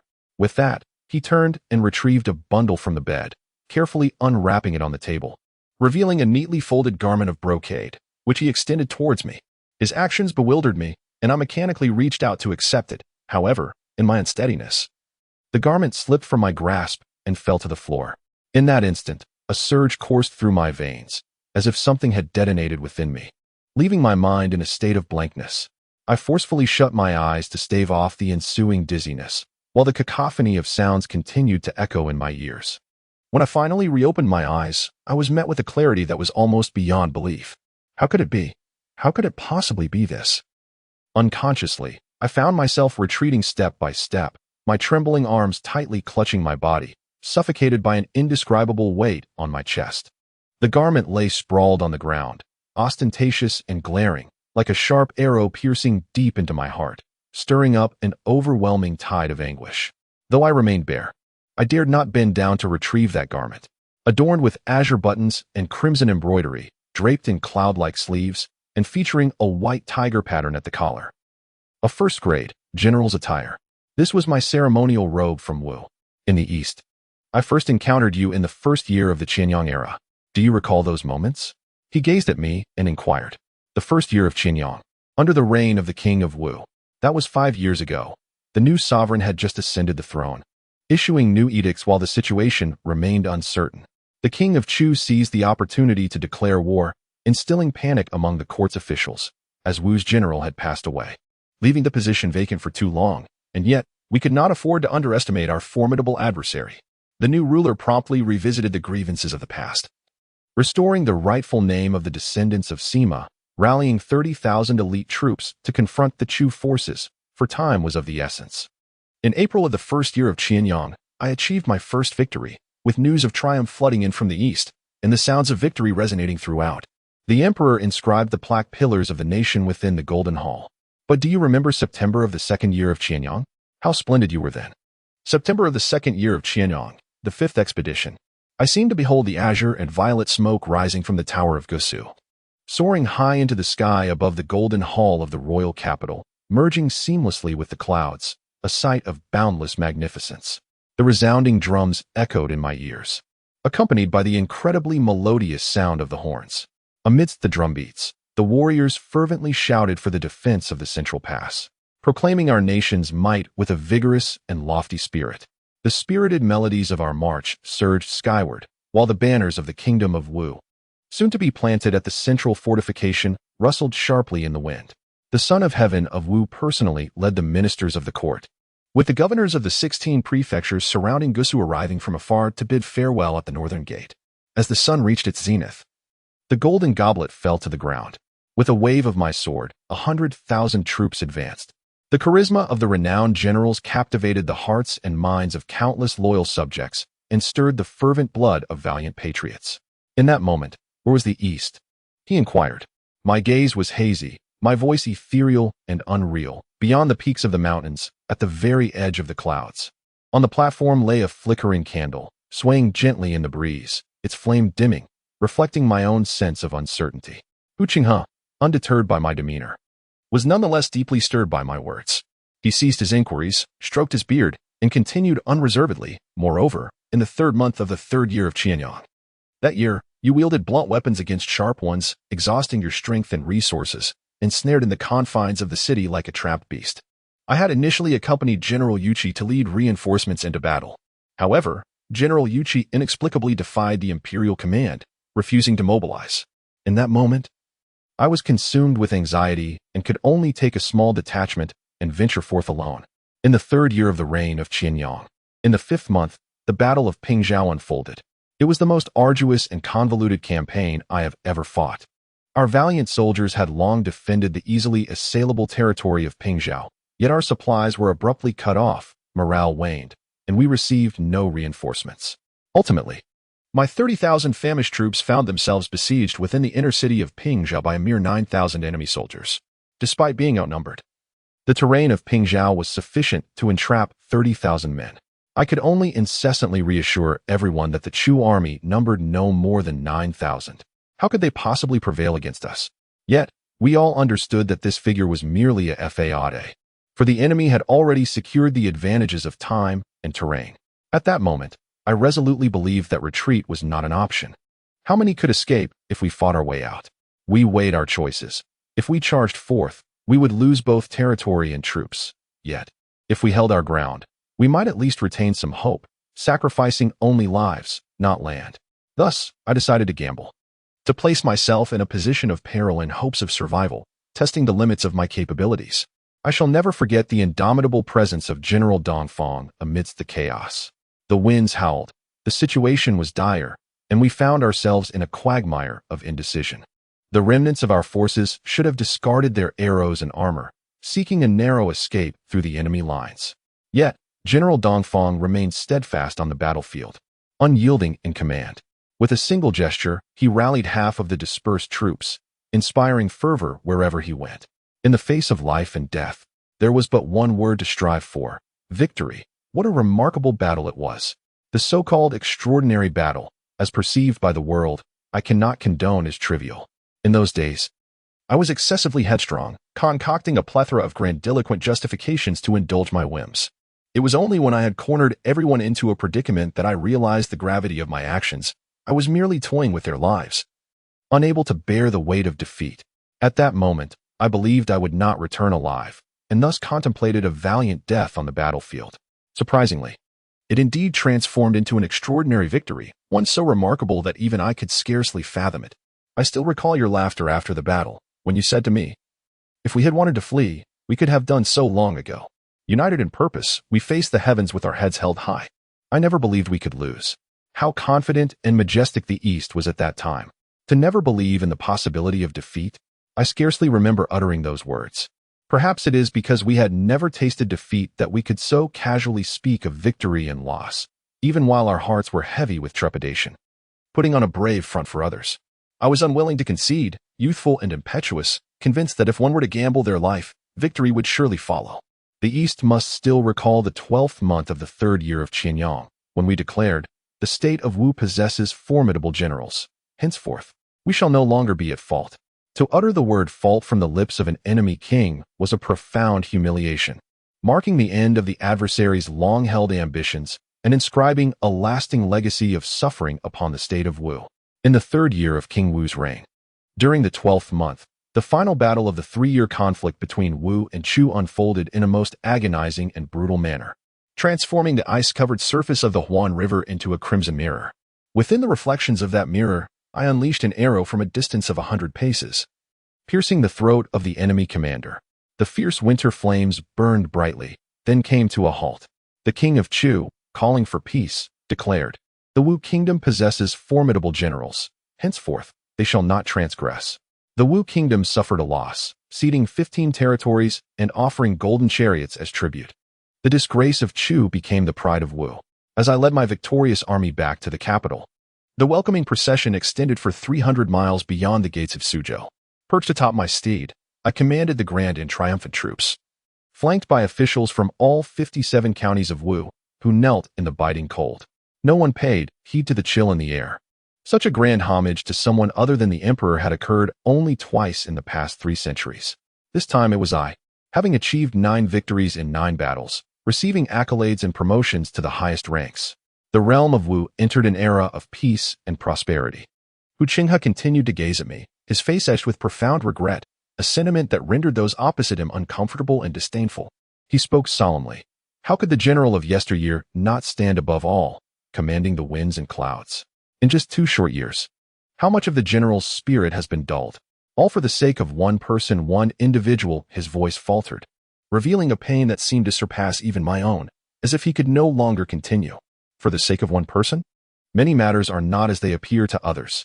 Over the past 2 years, it was inadvertently that Yuan offered me solace, even if it was merely a facade. Circumstances are seldom singular. There are the king of Wu, Hiyu, Zixio, and Yuan. I have pondered excessively during these 2 years. When one finds themselves in stillness, it is inevitable to be plagued by errant thoughts. In truth, my sentiments have never drifted far from the vastness of the skies and the battlefield, where one strives to protect their homeland. Yet ultimately, Yuan has utterly shattered me, crushing the last remnants of my hope. I shall no longer tread upon the battlefield, for there is no place for my skills. Fortunate to have been born amidst turmoil, I have experienced 3 years of fervor. I have learned to be content. I utter this phrase, uncertain if it is meant for others or merely a balm for my own spirit. However, Hu Cheng is evidently unwilling to release me, stating, "During the 3 years of Wu and Chu, although I was stationed in Suzhou, on each day of mobilization, I donned splendid attire and hastened to Gusu, sending off generals 9 times and welcoming them back 9 times. The king of Wu, concerned with external appointments, summoned me only thrice, while I made the journey 18 times. How many officials in Wu were not serving in the royal capital, yet still traversed great distances to respond to summons? We are all subjects of Wu, and such talent is rare. We revere the unparalleled general from the east. Everyone is awaiting the general's return. To return, the unparalleled general. Such words are spoken so lightly. At this moment, to be adorned with such a grand title seems almost a mockery, as if they find my plight insufficiently ironic. Behold. I extend my hand towards him. Observe this hand, now incapable of wielding even the slightest armament, devoid of the strength to deflect the impetus of arrows. How can I return to the battlefield, charge into the fray, and presume to command armies? Would you have me return as a source of amusement? A subject of idle gossip? What would they say? General Jinyu, rendered useless, abandoned the western pass and fled homeward, now subsisting on the meager remnants of past glories. Sustained by the king's bounty. My chest heaved incessantly. Even I could not fathom why I remained so agitated in this moment. The other party, evidently taken aback by my vehemence, moved his lips and forced out the words military advisor. A military advisor? Was this his intention? He reiterated his habitual gesture of stroking his beard, composed himself, and proclaimed, a military advisor orchestrates strategies within the tent, achieving dominion through eloquent discourse. I laughed, my derision unveiled, and retorted, pray tell, where did your excellency acquire such hackneyed verbiage? Having returned from the brink of death, I find myself a mere jest. In the past, I would always charge to the front lines, vanquishing foes. At that time, how many could rival my martial prowess? While I dispatched enemies, I simultaneously commanded the formation, attending to both with impeccable precision. What is a strategist? Is it merely to flaunt a legacy of ancient military texts or to engage in idle theoretical discourse? Is it to sit alone in a war tent, oblivious to the life and death changes unfolding on the battlefield, waiting in vain and praying for the safe return of the soldiers? A strategist commands no troops. There are now many generals in the kingdom of Wu, not just myself. I was mistaken. He lowered his head. How can someone like you be a strategist? The lofty and proud Dongfang always seeks to stand at the pinnacle, striving to lead in all matters. The general's courage can forge the spirit of the army. The general's imposing presence soars like a swan across vast skies. If one does not stand before the soldiers, if one does not personally lead the troops in a battle, as he spoke, tears streamed down his face, rendering him speechless. But the general must remember, the grand song of the Taihang, the indomitable ambition cannot be seized. The grand song of the Taihang. The indomitable ambition cannot be seized. The ambition cannot be seized. The ambition cannot be seized, cannot be seized. I bent down to pick up the ceremonial robes on the ground. The heroic spirit of yesteryear lingered in my heart, a vivid shadow weaving through my thoughts. The once grand and resplendent attire, which had borne all my pride and honor, now appeared rather inconspicuous in such circumstances. I carefully folded the garment and handed it to Hu Cheng'e, saying, please keep it safe for me. One day, when we meet again in Wuzhong, I shall show you the majestic elegance of the East. There is truly no need to utter words of despair. Let us hope that all illusions will cease. As Mu Dai stated, positions are ever-changing, and one cannot dwell in the past. Before me stands a loyal old minister, yet it is I who must offer him solace. Hu Cheng'e no longer exhibited his earlier excitement. He calmly accepted the ceremonial robes, clearly more aware of my current predicament than I was. These garments were merely presented for my inspection. I could not possibly don them here. Now that the intended provocation has been achieved, it is only fitting that they be retracted. He procured another set of clothing for me and remarked, I noticed blood on your leg earlier. It seems your injury is not trivial. I wonder if you will be able to ride tomorrow? I was taken aback. The previous humiliation coursing through me like an electric shock. His inquiry was veiled, yet he evidently grasped the situation. I vigorously shook my head to dispel all distracting thoughts. Seizing upon his latter statement, ride? Why must I ride? Yu Wenzaho has arranged a hunting expedition for tomorrow, and you will surely be included. He took a sip of tea and continued, I have 20 skilled warriors at my disposal, along with my son, who possesses considerable martial prowess. We should be able to escape amidst the chaos without issue. This revelation truly astonished me. He genuinely intended to take me back to Wuzhou. It turned out he had meticulously orchestrated everything, infiltrating with over 20 individuals, stealthily maneuvering beneath Yuwen's watchful gaze. How long had he been planning this? I never anticipated that in such dire straits, strangers would risk their lives to extend a helping hand. Why must it be so? In this treacherous eastern territory, rescuing Dongfang could very well demand a life as collateral. I remarked that such sentiments felt excessively courteous. The more I expressed them, the more resolute the other party seemed. Yet, I truly yearned to escape. United in purpose, we gazed skyward, aspiring for a connection with the heavens. I shall forever remember the general's words. Thus, I do not believe that over 20 valiant souls cannot save a single Dongfang. Looking into his resolute and unwavering eyes, I found no justification for my reluctance. I had once uttered such strained boasts, aptly reflecting the saying, "The speaker is oblivious, while the listener is mindful."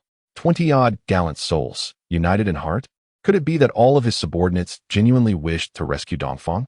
Truly, wait, gallant souls? What is this about? Were they not the guards of Tai Ling? No, he declared, those individuals were once soldiers under your command, coming forth of their own accord. Perhaps Dongfang had never acknowledged it, but they all held you in high esteem, including my son, who had once served under your leadership. I am momentarily at a loss for words. This truly leaves me astounded. Soldiers are merely instruments of the state, easily commanded by a mere order. And a single battle can lead to the demise of countless lives. What relation do these individuals have to me? And as for that so-called commander, if he truly held such a position, I ought to have some recollection of him, considering that the rank of sergeant is not insignificant, and many were promoted by my own hand. I mentally sifted through the names of my subordinates and naturally inquired, "What is your son's name?" "Hui." "Hui? It is indeed he. I have quite a vivid impression of Hui, a young scion of wealth and privilege.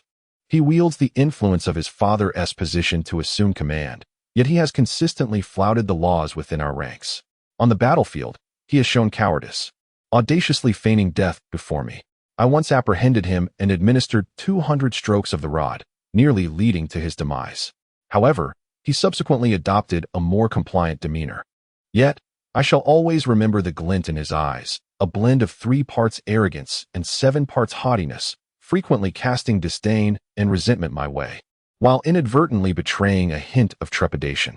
Could such a person possess the capability to save me? Perhaps he was compelled by his father. Or perhaps he is merely here to witness my downfall. The prospect of holding a grudge is truly terrifying. Throughout my varied experiences to this day, I have grown accustomed to the notion that expecting things to unfold favorably often results in a more profound disappointment. The midday sun blazes with an unnerving intensity. As people languidly recline upon their steeds, who would wish to hunt in such oppressive heat? Yet, everyone seems reluctant to slight the dignity of Yuan. Yuan appeared to be in high spirits, continuously showcasing his proud archery skills as we journeyed along. The scorching sun rendered me drowsy, my eyelids struggling against the urge to succumb to slumber. Just as I was on the verge of drifting off, a sudden cheer erupted from the crowd. "Hui, well done." Instantly, every nerve in my body tightened, and all remnants of sleep vanished. Not far off, an eagle lay on the ground. Shot down, this was the clandestine signal between Hu Qinghe and me. I endeavored to maintain my position on the horse, awaiting their next move. Among the crowd, Hui called out, requesting, might I trouble the eastern beauty to retrieve it for me? I barely caught a glimpse of his visage, but his condescending tone was filled with an unmistakable self-satisfaction. Without further contemplation, I tightened the reins and urged my horse forward. I halted, dismounted, and crouched down, my fingers brushing against the soft feathers. A searing warmth radiated from my fingertips, spreading throughout my body. Was it the sun's heat, or the residual warmth of the eagle? This was not how it was meant to be. The plan did not dictate that I should obediently retrieve the prey, nor did it instruct me to dismount at such a critical moment. This horse was my sole means of escape. I had merely to maneuver around the eagle and then dash forth like an arrow. This was the essence of the plan. What was happening to me? What was I hesitating over, clinging to? Here I was, grasping the eagle's feather, paralyzed in my actions. My heart a void filled with a multitude of unfulfilled desires and unwavering devotion. Just as I found myself in a state of indecision, a sudden, piercing cry echoed through the air, and arrows flew towards me with alarming speed.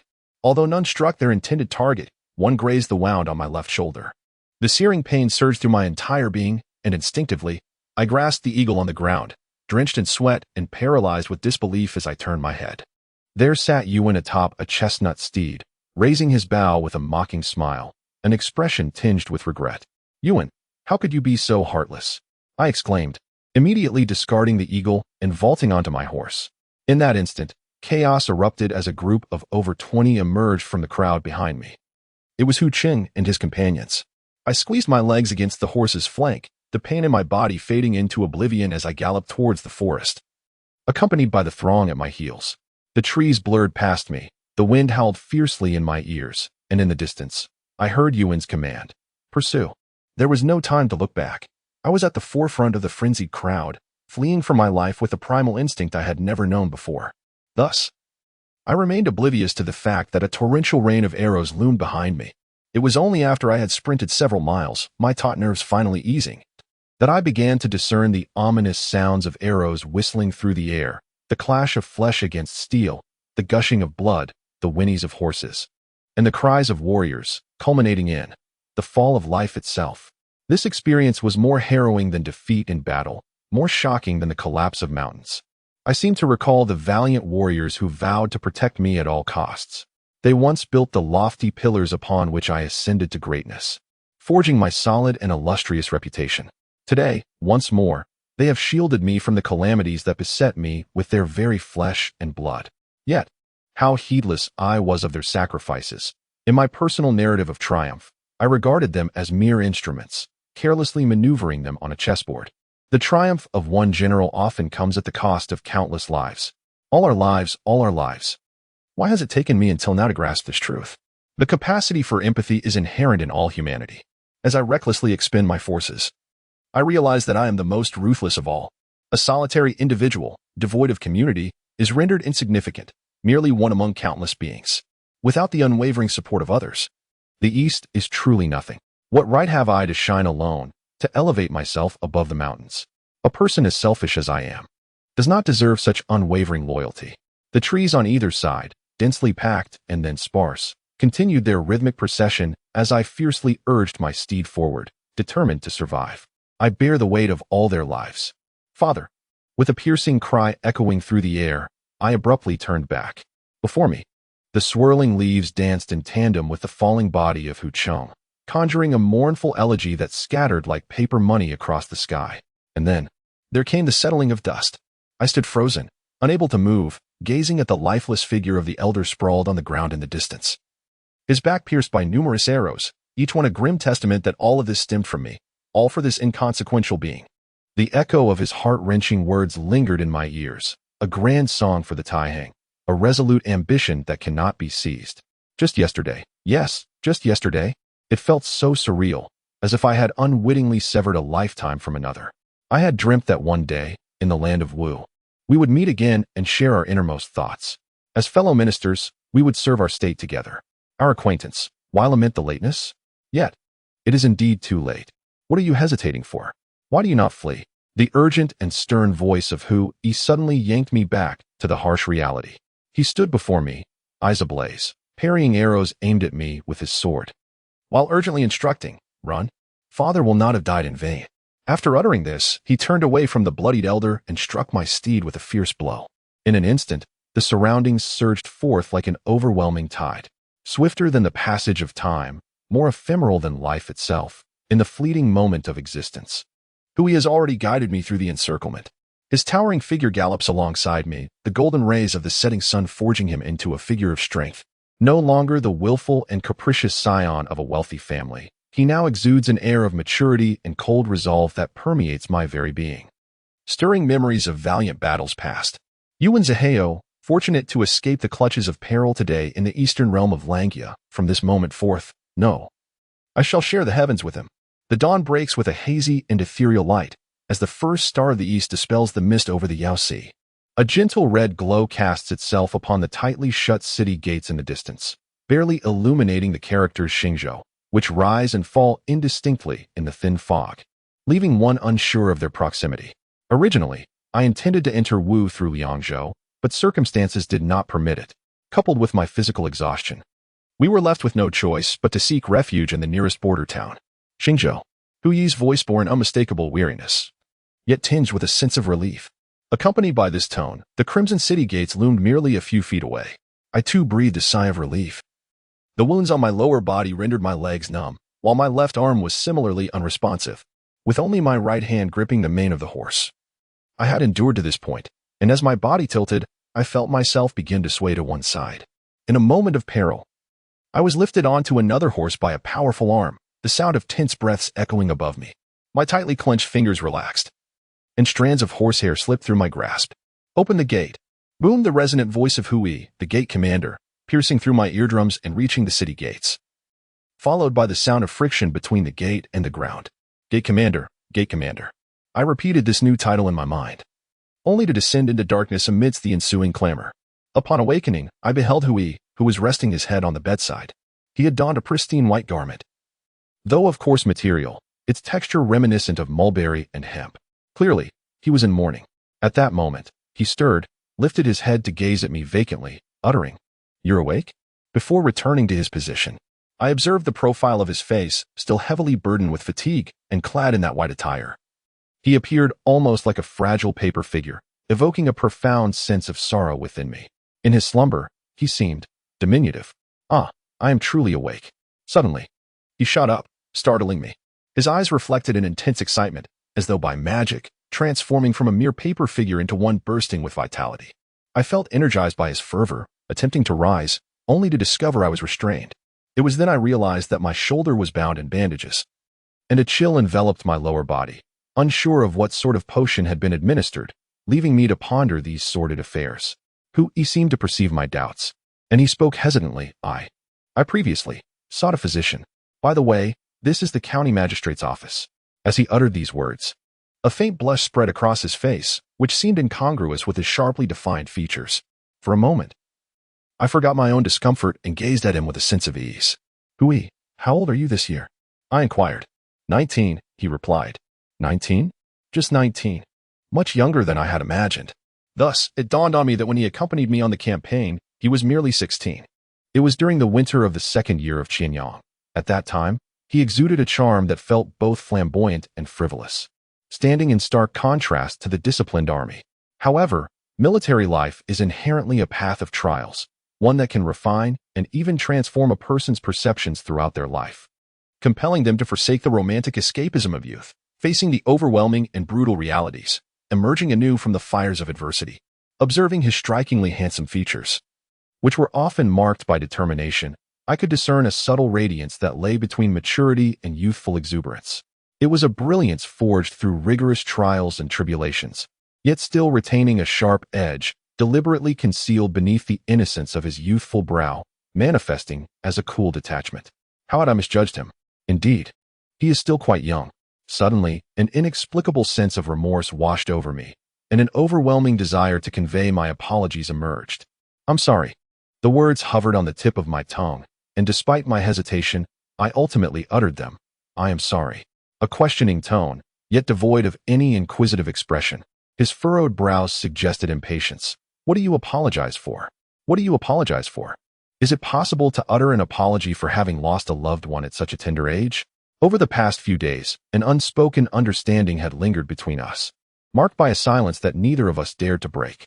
Even now, clad in mourning attire, the sorrow etched upon his brow was palpable, yet he endeavored to conceal it, much like he suppressed his own brilliance, though it inadvertently seeped through. He wished to spare me the burden of guilt, and I ought not to bring it up again. "I am sorry, I once struck you." I fabricated a reason that even I found hard to believe. The 200 lashes I had imposed were a matter of military discipline, executed in accordance with the law. Such a statement felt utterly inappropriate, as if I were belittling him. Was my failure to extend leniency and compassion truly a cause for regret? Yet, to my astonishment, he reacted with surprise and delight, even laughing. "You remember. You truly remember me, it seems." Just as he spoke, his words faltered, abruptly interrupted by a sudden shift to a more profound, nuanced tone, as if the memory of that incident had long faded from my mind. "Were you jesting with me?" The ineffable chill of the heart manifests itself, and although I am acutely aware that these words are laden with falsehoods, I find myself utterly at a loss for a response. He is no longer that superficial boy, stagnant at the age of 16. Merely 3 years have etched upon him the marks of composure and gravitas, the junior officer of the yamen. I recall now, it was once a designated position of the 4th rank in court. It appears that over the past 2 years, he has ascended to a rather respectable station. What I yearn to inquire is whether you, like I once did, expend all your energy and craft an elaborate facade to wholeheartedly conform to this suitable role. The title of general is the lifelong ambition of the officers. The resplendent red tassels cascading from the azure insignia that adorns the chest represent the most magnificent aspiration in the hearts of all soldiers of Wu. As I behold the city gates of Suzhou once more, the imagined tumultuous waves have dissipated, replaced by a sense of unfamiliarity that gnaws gently at my heart in some unknown corner. The towering city walls are cloaked in verdant foliage, while willows bend gracefully along the banks of the moat, and the river is adorned with blooming lotuses. As the breeze stirs, myriad beautiful shadows dance upon the water's surface. Gone are the desolate scenes of swirling snow amidst 3 years of turmoil, and absent is the solemnity that accompanied the return on that day marked by a brisk, biting wind. Instead, what remains is a melancholic yet beautiful landscape of Jianan. This place is vibrant, lively, exquisite, and speaks softly of the tender entanglements of youth. Everything has transformed, devoid of the tension and gloom of wartime. The Eastern general stood before the gate, and the guards, upon seeing me, bore expressions of incredulity. They were indeed stirred, yet they maintained a deliberate restraint, their faces contorting in the effort. I lifted my gaze, atop the city wall.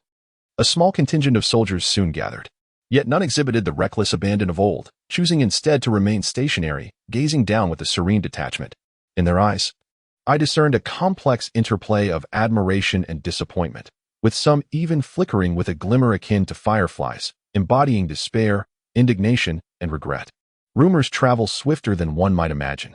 Before I had even arrived, fragments of news had already spread throughout Suzhou, leaving me to wonder which version they had heard. What more could I say? With a resigned smile, I stepped through the city gate, leaving behind those who remained rigid in place. I felt the searing intensity of their gazes upon my back, yet I refrained from looking back, fearful of confronting the unfathomable vicissitudes of time. To maintain tranquility is to secure peace, to act is to invite suffering, to be revered is to command authority, to be mourned is to be enslaved. To resist is to ascend to the heavens, to suppress is to plunge into the depths, to wield power is to be a tiger, while to be powerless is to be a mere mouse. What, then, constitutes the boundaries of power and the fears of the sovereign? What do we make of life that blooms in the morning and withers by night? What does it mean to harbor aspirations yet find them stifled? Many are aware of such truths, yet far more are those who remain skeptical. I have never been anyone's faith. In times when I flourished and shone brightly, little did I realize I had merely ignited a conflagration that would consume me. Now, as my brilliance wanes, all that remains is a heart once noble, now trampled underfoot. As I led my horse past clusters of peculiar and exquisite rock formations, which once vividly reflected the somber and enigmatic atmosphere that enveloped the royal capital during wartime, they are now the subject of admiration and delight, serving as the inspiration for poetry and verse. Indeed, everything is transformed.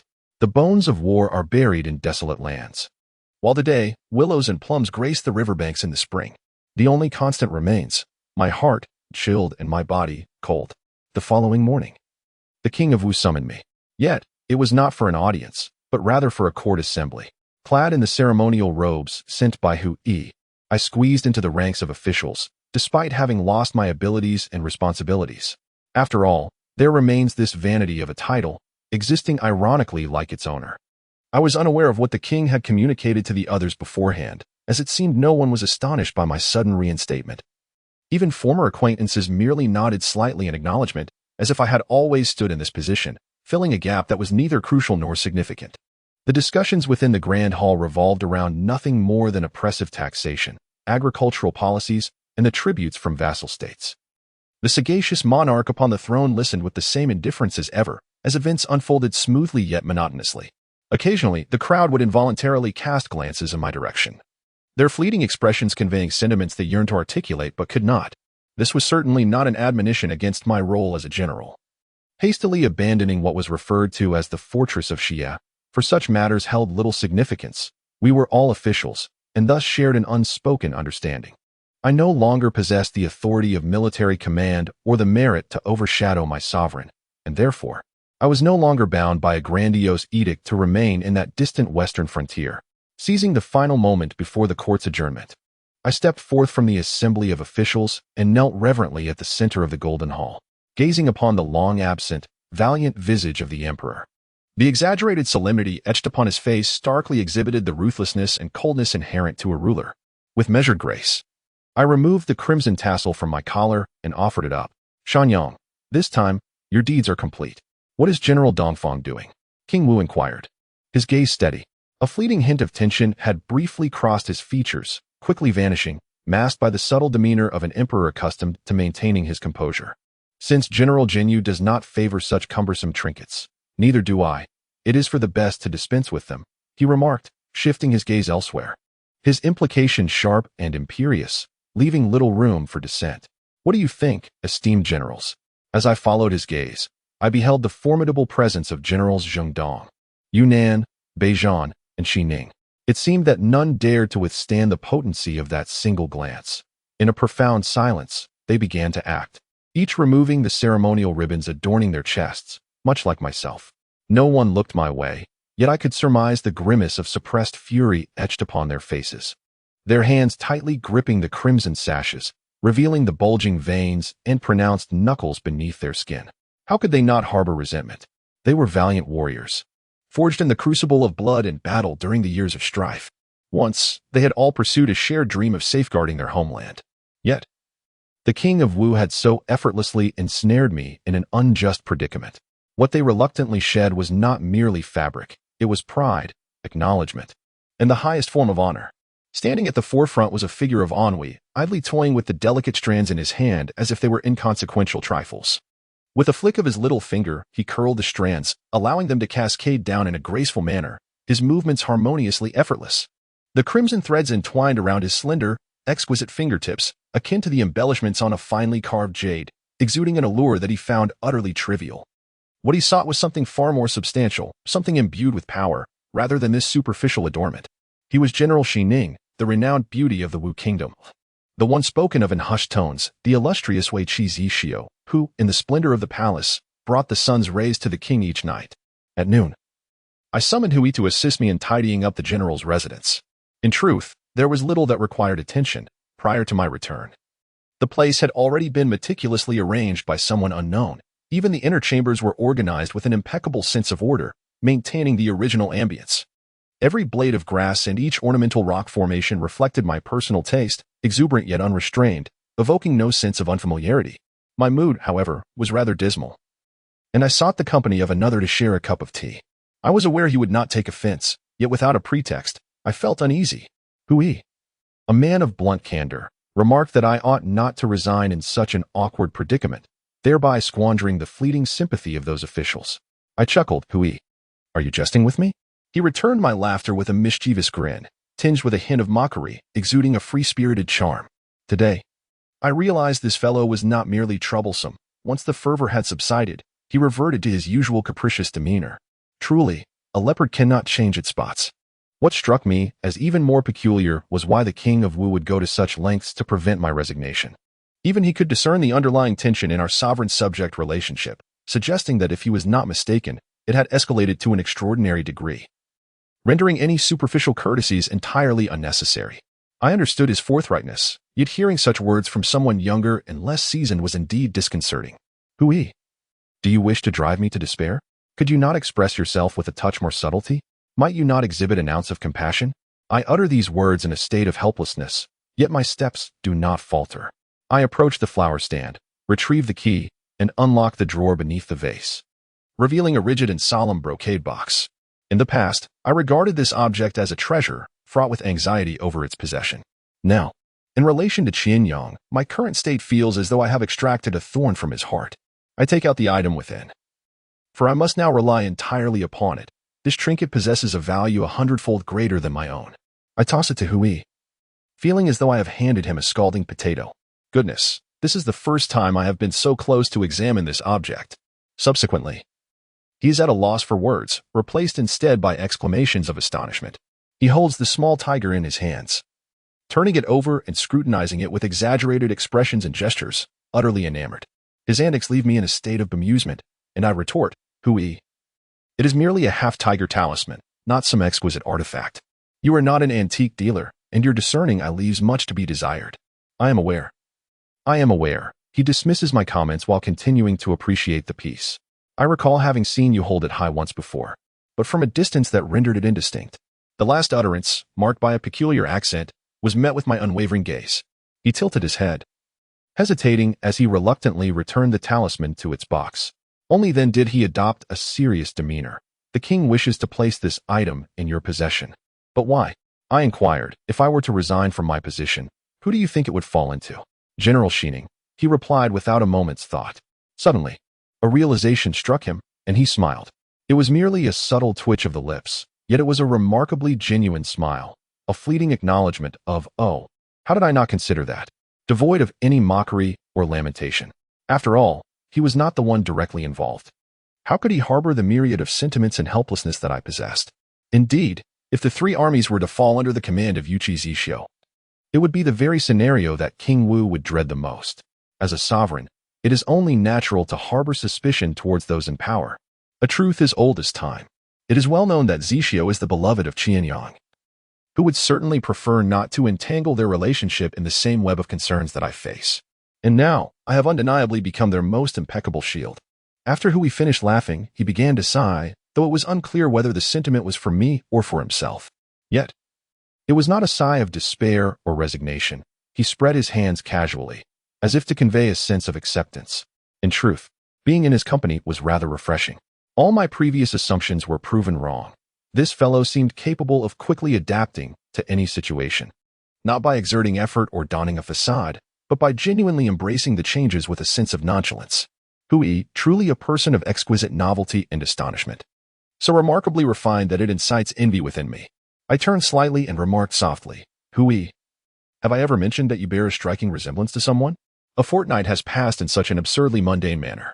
It was just the third day since my return to Suzhou when the king summoned me to the palace to discuss the circumstances of the past 2 years in Xiya. He was undoubtedly deliberate in this. I cannot believe that, given Qianyang's nature, he would simply cast aside a wary and powerful minister, believing himself to be utterly safe. His intelligence is merely the result of having set a few spies around me. Yet, I still went, meticulously organizing my thoughts along the way, ready to respond to anything he might inquire, for it is a king's command that cannot be defied, and I would merely endure his mockery. Upon my arrival, the king was engaged in a sword duel with General Sheening, entirely preoccupied with the contest. I had no choice but to stand by and wait. Yet, it was deeply disheartening to witness such a confrontation, stirring an indescribable impulse within me. The blades clashed and danced gracefully amidst the radiant expanse of the earth, embodying an exhilarating camaraderie. I felt as if countless ants were gnawing at my heart, igniting an unbearable itch within me. But how long has it been since my hand has grasped the sword? There will be no future. Before I could complete this train of thought, a sudden whoosh echoed as a flash of sword light sliced through the air, striking forth with an astonishing and frigid intensity. The cold, menacing edge of the sword was poised at my brow. I yearned to evade it, yet my entire being felt as though it were ensnared by wooden stakes, rendering even my fingers immobile. As I watched the lethal weapon inch closer to my third eye, I found myself bereft of the courage to even close my eyes. Suddenly, a delicate hand, pale and slender, darted past me with the swiftness of lightning. The sword was sent flying several meters away, yet I remained rooted in place, unable to move, my mind consumed by a singular thought. How could I be so sluggish? How could I have become this way? In the past, merely sensing the opponent's sword energy would have sent me soaring into action. In former times, even with the blade hovering just beneath my eyelids, I would have effortlessly struck it aside with a decisive palm. Contending with such trivial techniques was a mere trifle for me, especially when it came to self-cultivated swordplay. With every move and stance so intimately familiar, stemming from a singular master, thus a shared lineage. When had I grown so feeble? Had General Jinyu been frightened? The speaker was self-cultivated. He waved that slender hand gently before my eyes, his beautiful lips curling into a subtle smirk, a faintly ambiguous smile that morphed into an exquisitely sharp mockery. Truly, it was a case of a tiger brought low, being bullied by dogs. When had it become his turn to insult me? My frustration simmered, yet I could find no words to counter him. If that moment had not been mere fright, what else could it be? What troubled me more was his demeanor, singularly harsh towards me. At that moment, Qianyang approached, stating, Zixio, you are being utterly reckless. Though the words seemed to carry a tone of reproach, her eyes sparkled with an affectionate indulgence towards those nearby, and perhaps a hint of provocation directed at another. I was unsure of how mortifying my own expression appeared at that instant. I yearned to utter some grandiloquent phrase to mask the past, But before I could articulate a word, a sweet taste surged in my throat. Abandoning the formalities of rank and propriety, I abruptly turned and departed. Before I could step out of their line of sight, blood began to trickle down from the corner of my mouth. I paid little heed to this, hastily pressing forward. Behind me, the bright and resonant laughter of Zishio echoed, shattering the stagnant summer air, sending chaotic ripples through the atmosphere, causing the very scenery before me to tremble with the rising currents. In the days that followed, silence enveloped us all. Perhaps the oppressive summer heat rendered us listless, as the sultry air induced a languidness in our spirits. Everyone grew weary, and even the most intriguing matters lost their allure. We could scarcely muster the effort to lift a finger. By some stroke of fortune, I found myself safe and untroubled. I find myself at a loss to describe the emotion stirred within me upon encountering such a scene. Before me lies a dilapidated and unkempt abandoned garden, where amidst the rampant weeds stands a weathered chess table, seemingly neglected by time. Yet, remarkably, two individuals, brimming with inspiration and engaged in spirited discourse over wine and the cosmos, occupy this forlorn space. One is akin to the blazing midday sun, while the other resembles the gentle moon descending from a tower. Their exuberant laughter infuses the otherwise dreary landscape with a refreshing vitality, accompanied by the fragrant aroma of fine wine, as camaraderie flourishes amidst the verdant shadows. In the morning, following the court assembly, officials return to their residences in small groups, discussing the matter of congratulatory gifts for the upcoming birthday of King Wu. In this era of peace, such festive affairs are of paramount importance. Who does not wish to engage in a bit of rivalry, to win the favor of the sovereign? The hearts of the ministers are undoubtedly focused on the king, seeking opportunities to curry his favor. As Hu Yi and I stroll together, our conversation meanders aimlessly. Before I know it, the general's residence comes into view. Just as I am about to bid farewell to Hu Yi, a sudden rise in the tone of voices reaches my ears, as the crowd behind us seems to erupt in excitement. To speak of charismatic figures, earlier this morning at the royal palace, I beheld the illustrious Xiao Siming. His celestial presence was undeniably captivating, merely standing before the hall of declarations, without the need for embellishment. He radiated an effortless grace that harmonized perfectly with the world around him. Dr. Li spoke of none other than the king's dear friend, Feng Hiyu, the esteemed Xiao Siming. Who else could possess such a nonchalant elegance, so detached and refined, that it renders one acutely aware of their own ordinariness? Indeed, this individual possesses an extraordinary charm and elegance, surpassing even the illustrious son of heaven of Wu in contemporary times. Excuse me, General Dongfeng, where are you headed? The voice of Hu Yi gradually faded into the distance. I did not look back, but rather hurriedly sprinted toward the palace, filled with an indescribable excitement, tinged with a hint of anxious anticipation. They say Hiyu has arrived. Since the moment I escaped from Yi City, I have longed to reach Liangzhou. Throughout the journey to Gusu, I frequently glanced back. Hu Yi often inquired about my gaze, insisting that the direction I was looking was not Yi City. I assured him that it was indeed not. However, I was also aware that we were drifting farther from Liangzhou. Oh, how I yearned to see Hiyu. I dashed from the Xianshi Hall to the Sunhua Palace, then from Sunhua Palace to the Qingjin Hall, and on to the Imperial Study, the Lingyang Terrace, and the Fuqing Garden, nearly traversing the entirety of the inner city of the palace. Just as I was about to give up, a long-forgotten corner unexpectedly flitted through my mind, a serendipitous remembrance that felt perfectly timed. I stood at a distance beneath a tree, having run until I was drenched in sweat, now chilled to the bone, the ornate ceremonial robes clinging uncomfortably to my skin. I contemplated perhaps it would be best for me to depart. Yet, as I turned away, when did the Eastern general become so impertinent? Upon encountering His Majesty, did he intend to turn and walk away? It was the King of Wu who spoke, and I had no choice but to brace myself and turn around to pay my respects. Your Majesty, you flatter me excessively. I was merely passing by. Passing by? Eastern, you have been passing for nearly half an hour. Do you wish to join us for a drink? Upon finishing his words, he extended a cup filled with wine towards me, the very one he had been using, and there were no additional cups available. Clearly, there was no need for superfluous company. Thus, I averted my gaze and replied, I dare not, Your Majesty. You dare, he retorted. Is there anything in this world you would not dare to do? This was not a mere inquiry, but a sharp and scathing reproach. Although I did not fully comprehend the intent behind his words, I found myself kneeling, for in the presence of an emperor who was nearly incensed, one could only feel powerless. Then, from the opposite side of the chessboard, I heard the same bright laughter as before. Langya, You are taking this too seriously. I was just wagering with Qianyang, claiming that you might not come. He said, Humph, would he dare? I suddenly lifted my head to meet a pair of languid yet clear eyes. Realizing I had been the subject of their jest, they had seen me all along. However, was I perhaps overthinking? I could not shake the feeling that the King of Wu's words bore a hidden meaning, a tone rich with implication. Never mind. I shall not dwell on fanciful thoughts, especially since he does not perceive anything amiss. As I pondered this, I heard the King of Wu emit a soft chuckle from his nostrils, as if it were of no consequence. He said, since the East has arrived, do extend my greetings. He then turned his head towards Yu, adding, I still have some matters to attend to. Let us convene again this evening. I could not discern the expression on the king's face, but I caught a glimpse of the meaningful smile exchanged between him and Yu. Once the king had distanced himself, I took a seat by the chessboard. Yu, when did you arrive? Oh, just a few days ago.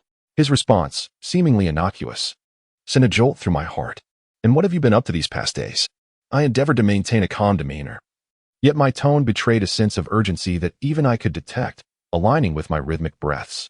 Naturally, I have been savoring the exquisite beauty of Suzhou. It has been 2 years since my last visit, and it has transformed remarkably. He continued to smile serenely, his slightly intoxicated eyes sparkling with vivid brilliance, exuding an air of unfulfilled longing. Very well, splendid.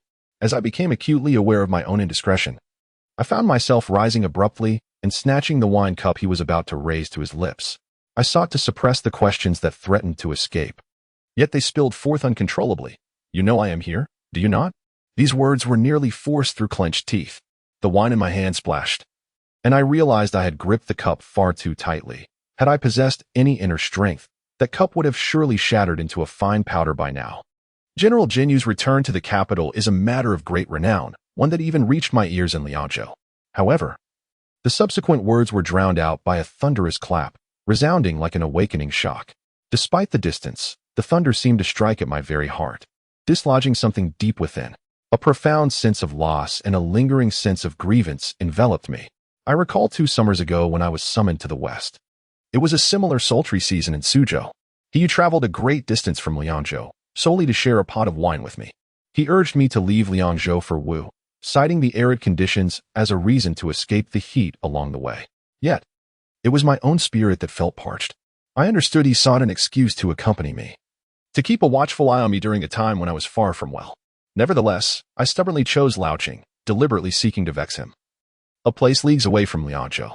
I urged him to return, chiding, you truly are a man of leisure, and quite a bother at that. He hesitated for a moment, then replied, if anything arises, come to Liangzhou, I shall await you there. With that, he wisely took his leave. In Liangzhou, I have only ventured once in the span of 2 years. I have never fully comprehended what he signifies in my life, yet in moments of turmoil, when my spirits plummet, he invariably crosses my mind. In those instances, I find solace in the thought that I am not utterly desolate. At least there exists a perceptive soul like him, steadfastly waiting for me. He, who is so carefree and unrestrained, often finds himself anxious due to my affairs, harboring a sense of responsibility and a profound affection. Yet now, before the general's residence lies a picturesque locale, surrounded by the most exquisite 8 gardens of Suzhou, with visitors who must certainly take a night's rest by the Zifeng Lake. I can scarcely imagine how many times he has passed the general's residence while exploring these renowned landscapes over the past few days, whether through the main gate, the back door, or a side entrance. Could he truly be so intrigued, yet so indifferent to merely glance at this imposing mansion and refrain from entering to see me? Why is it that when I finally comprehend that this person has become the very pillar of my existence, irreplaceable and indispensable, he so resolutely and mercilessly abandoned me? I could not bear to think further, so I turned and took slow, heavy steps back in the direction from whence I came, murmuring softly, do you recall the 8 gardens of Suzhou, which have been splendidly renovated over these past 2 years? There is no beauty more exquisite or delicate than that. If you have yet to visit. He swiftly caught up to me, grasping the sleeve of my garment, and said, I have been. Without a moment's thought, I reacted instinctively and struck him with a swift slap. Then both individuals were rendered speechless. I dared not even glance at my own hands, perplexed as to why. At times, actions could surpass thoughts in swiftness. Yet, I had struck him, and the tingling pain in my right hand attested to the burn on his cheek. He remained motionless before me, the atmosphere around us thick with an unsettling stillness. It was the height of summer. Yet the air felt as desolate and cold as a wintry night. I stared intently at the hem of his garment, unable to summon the courage to meet his gaze. The distant, harsh rumble of thunder grew increasingly near, a relentless series of bursts echoing ominously. I bit my lip fiercely, attempting to reclaim a semblance of clarity. And amidst the cacophony of thunder, I stammered, "I often resort to violence in the western frontier. Please, do not hold it against me." Upon finishing my words, I retreated, yet he remained frozen in place. I found myself beneath the tree once more, unable to contain my emotions any longer. I suddenly turned and fled. Summer rains arrive abruptly. I had barely taken a few steps when the gentle patter of raindrops began to seep into my collar, soon coalescing into an unending cascade. In no time, a torrential downpour ensued. My vision blurred, leaving me utterly disoriented. A heaviness settled in my chest, the oppressive weather mirroring the deluge above. Perhaps the path was too slick, or I was caught by some unseen obstacle, but I unwittingly stumbled and fell into the muddy ground. My body so weary that I lacked even the desire to rise. I feel as though the heavens weigh heavily upon my back. My heart constricted as if I am on the brink of asphyxiation, struggling to breathe. Raindrops cascade down my cheeks incessantly, yet why? Does the rain that strikes my body feel like icy blades, while my face remains warm yet painfully stinging? Suddenly, I am lifted from the ground and enveloped in someone's embrace. I need not look up to know it is he. I cannot fathom what has transpired. The moment I am met with that tender and ambiguous warmth, I burst into tears. He is taken aback, tightening his grip around me, asking, "What is it? What has happened? Langya, please do not frighten me. What is wrong with you?" I feel utterly wronged, and with each of his inquiries, I become even more aggrieved. Desiring to ignore him entirely, I simply weep. If I could expel all my grievances through tears, then let me weep freely. With this thought, I abruptly lift my head. Why do you ask so many questions? Then I bury my face back into his embrace and continue to cry. He appears quite anxious, his entire being taut with concern, hesitating to pose any further questions. Instead, with an exceedingly gentle motion, he lifts his hand to smooth my disheveled hair, softly saying, "Let it out. Perhaps it will feel a bit better." Yet, upon hearing his words, I find myself unable to weep any longer. Raising my tear-streaked face to him, I bitterly accuse, "Liar, you have been here for so long and have not even bothered to check on me." He stood before me, seemingly unable to comprehend my words, as rigid as a wooden post, provoking an inexplicable ire within me. Perhaps the rain had chilled the air, for a sudden shiver coursed through my chest, causing me to gasp and expel the tears I had only just managed to suppress. When he reached out once more to embrace me, I had already thrown myself into his arms, weeping uncontrollably. As I cried, I found myself murmuring, whether to him or to the void, "You never come to see me, you never come to see me, never come." This refrain echoed repeatedly, interspersed with violent coughs.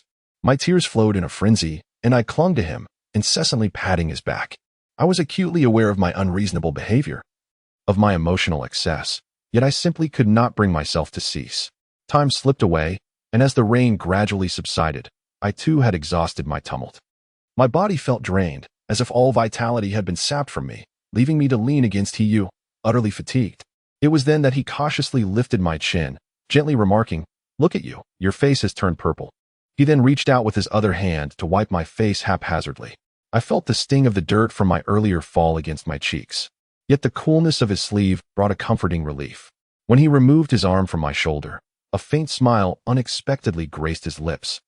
Though it was tinged with pity, everything had become a chaotic mess. Just before my anger could erupt, he pulled me back into his embrace, the unexpressed fury trapped within the warmth of his chest. Truly, he was a cunning individual. After a while, he quietly spoke. "Langya, you truly frightened me just now. You never used to cry. What on earth is happening?"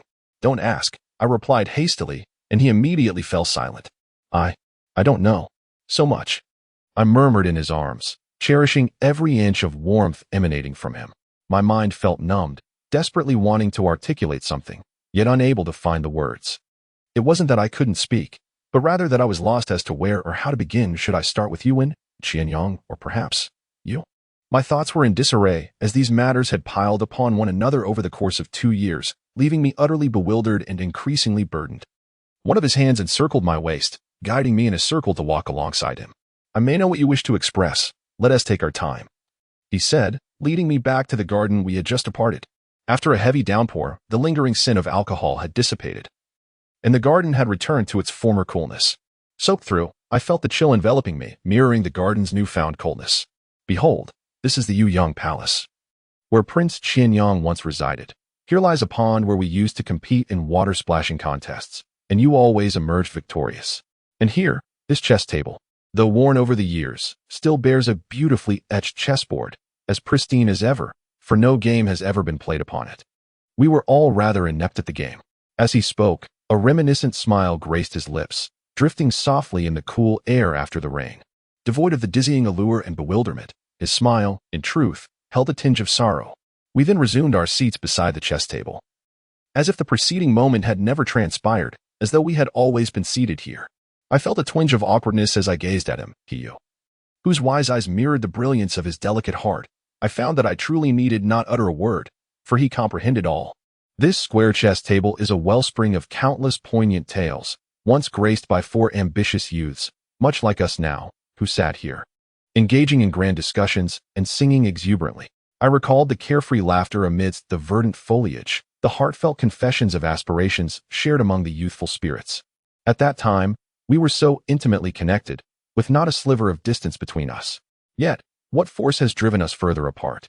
Until we find ourselves at the ends of the earth? Today, had it not been for Hiyu's arrival, this place would likely remain forlorn and neglected. Is this the fragile bond that exists between us? When did we cease to open our hearts? When did we learn to harbor suspicion, to regard one another with caution, to feel jealousy? Prince Qianyang of Wu, Wei Qi Zixio, son of Wei Qi Yuantian, Dongfang Langjia, son of Sima Dongfanjiu, and Fang Heyu, son of the Grand Minister Fang Yifei. How long ago did we gather in such camaraderie, enduring the trials of wind, frost, and rain together, day after day? Do you all still remember? We vowed to weather the storms together, we pledged to revive the state of Wu, and we aspired to usher in an era of prosperity. In those days, the late king often remarked that no one could separate these four children.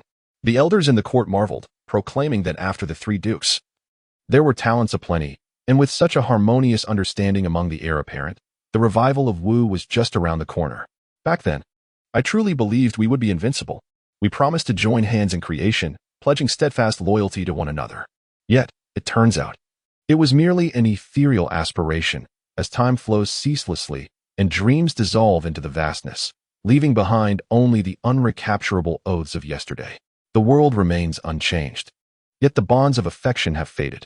The dreams and promises of yesteryear have transformed into a tranquil pool before me, in which countless ripples reflect a distant melody. I picked up a stone and hurled it forcefully into the pond, creating a splash that echoed. I turned to Hiyu and asked, "Do you still remember the vows we made back then?"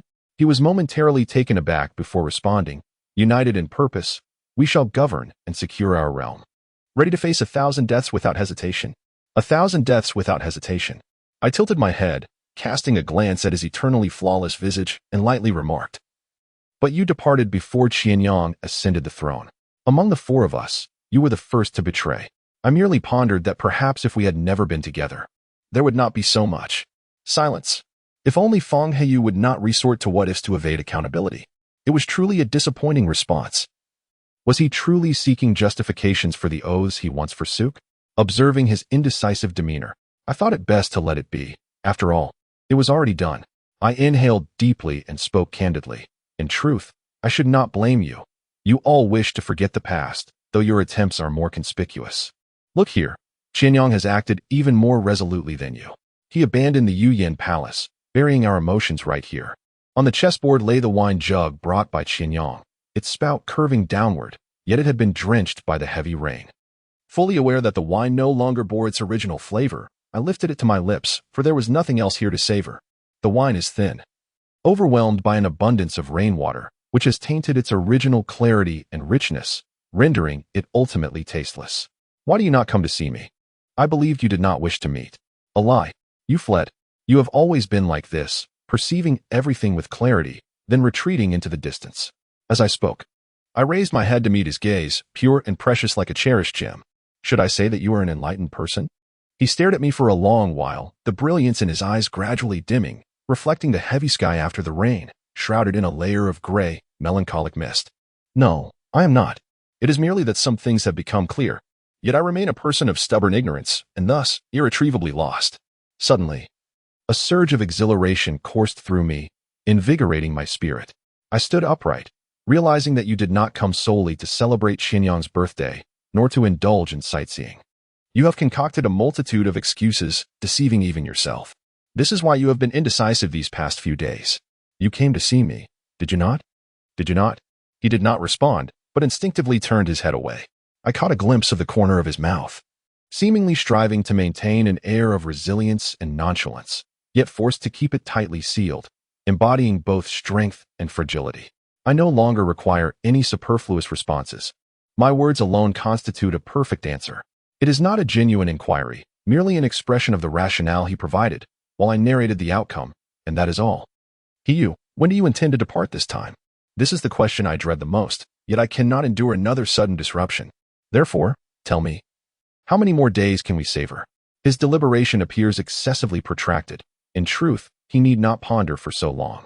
Even though I have reached the depths of despair, as long as I receive an answer, I can still find a way to persevere. I believe in the words of his wife. Human resilience often surpasses one's imagination. Perhaps it is indeed so. Just as I was on the verge of losing patience, he rose and approached me, gazing into my eyes with unwavering resolve as he said, "Langya, I am sorry. I should not have left, hence I have returned." I gently released my grip, and the wine jug plummeted into the pond with a muted splash, sending ripples cascading outward. Just as I was about to shed tears once more, engulfed in confusion, a loud voice suddenly pierced through the myriad thoughts swirling within my chest. It truly is you. The exuberant voice, filled with joy, emanated from beneath the locust tree where I had previously lingered. It is Zixio, adorned in ethereal white garments, his eyes shimmering like stars, just like in my memories. He always flutters in like a butterfly. He dashed past me and approached Hiyu, saying, "Qianyang mentioned you would be here, and I knew you would certainly come." Those words were not directed at me, yet they struck my heart like a hammer. How could he know that Hiyu was here, so effortlessly finding her, while I remained oblivious? In truth, I had always doubted that they would still remember this place. "Dongfang, are you crying?" I was so engrossed in pondering the earlier question that I failed to notice when Xiuxiu had begun to gaze at me, her eyes sparkling with the delight of discovering a new treasure. What a joke! I immediately retorted, my voice turning cold and sharp. I suspected my eyes must be red and swollen, making it painfully obvious. This time, the secret I had been caught with was indeed considerable. He quickly turned his face towards Hiyu, filled with questions, as if he genuinely wished to know whether I had been crying. I longed to respond in a mocking tone, implying that General Xining had grown so bored to this extent, yet the words simply would not escape my lips. Was I to languish in a state of uncertainty, waiting for the other party's heart to possibly return? Must I continue to be so obsequious? Zixio remained fixated on Hiyu, his demeanor exuding an urgent desire for answers. I, on the other hand, found myself easily incited to wrath by his eager disposition. Despite facing such a caustic and tedious individual, I felt compelled to take offense, for he was Zixio, and I could not dismiss him as inconsequential. Ultimately, Hiyu offered him a slight smile and remarked, "Langya must not have slept well last night." So it was. He turned his face toward me, a nonchalant smile gracing his lips, seemingly convinced by Hiyu's words. From the disappointment reflected in his eyes, I discerned a fleeting glimmer.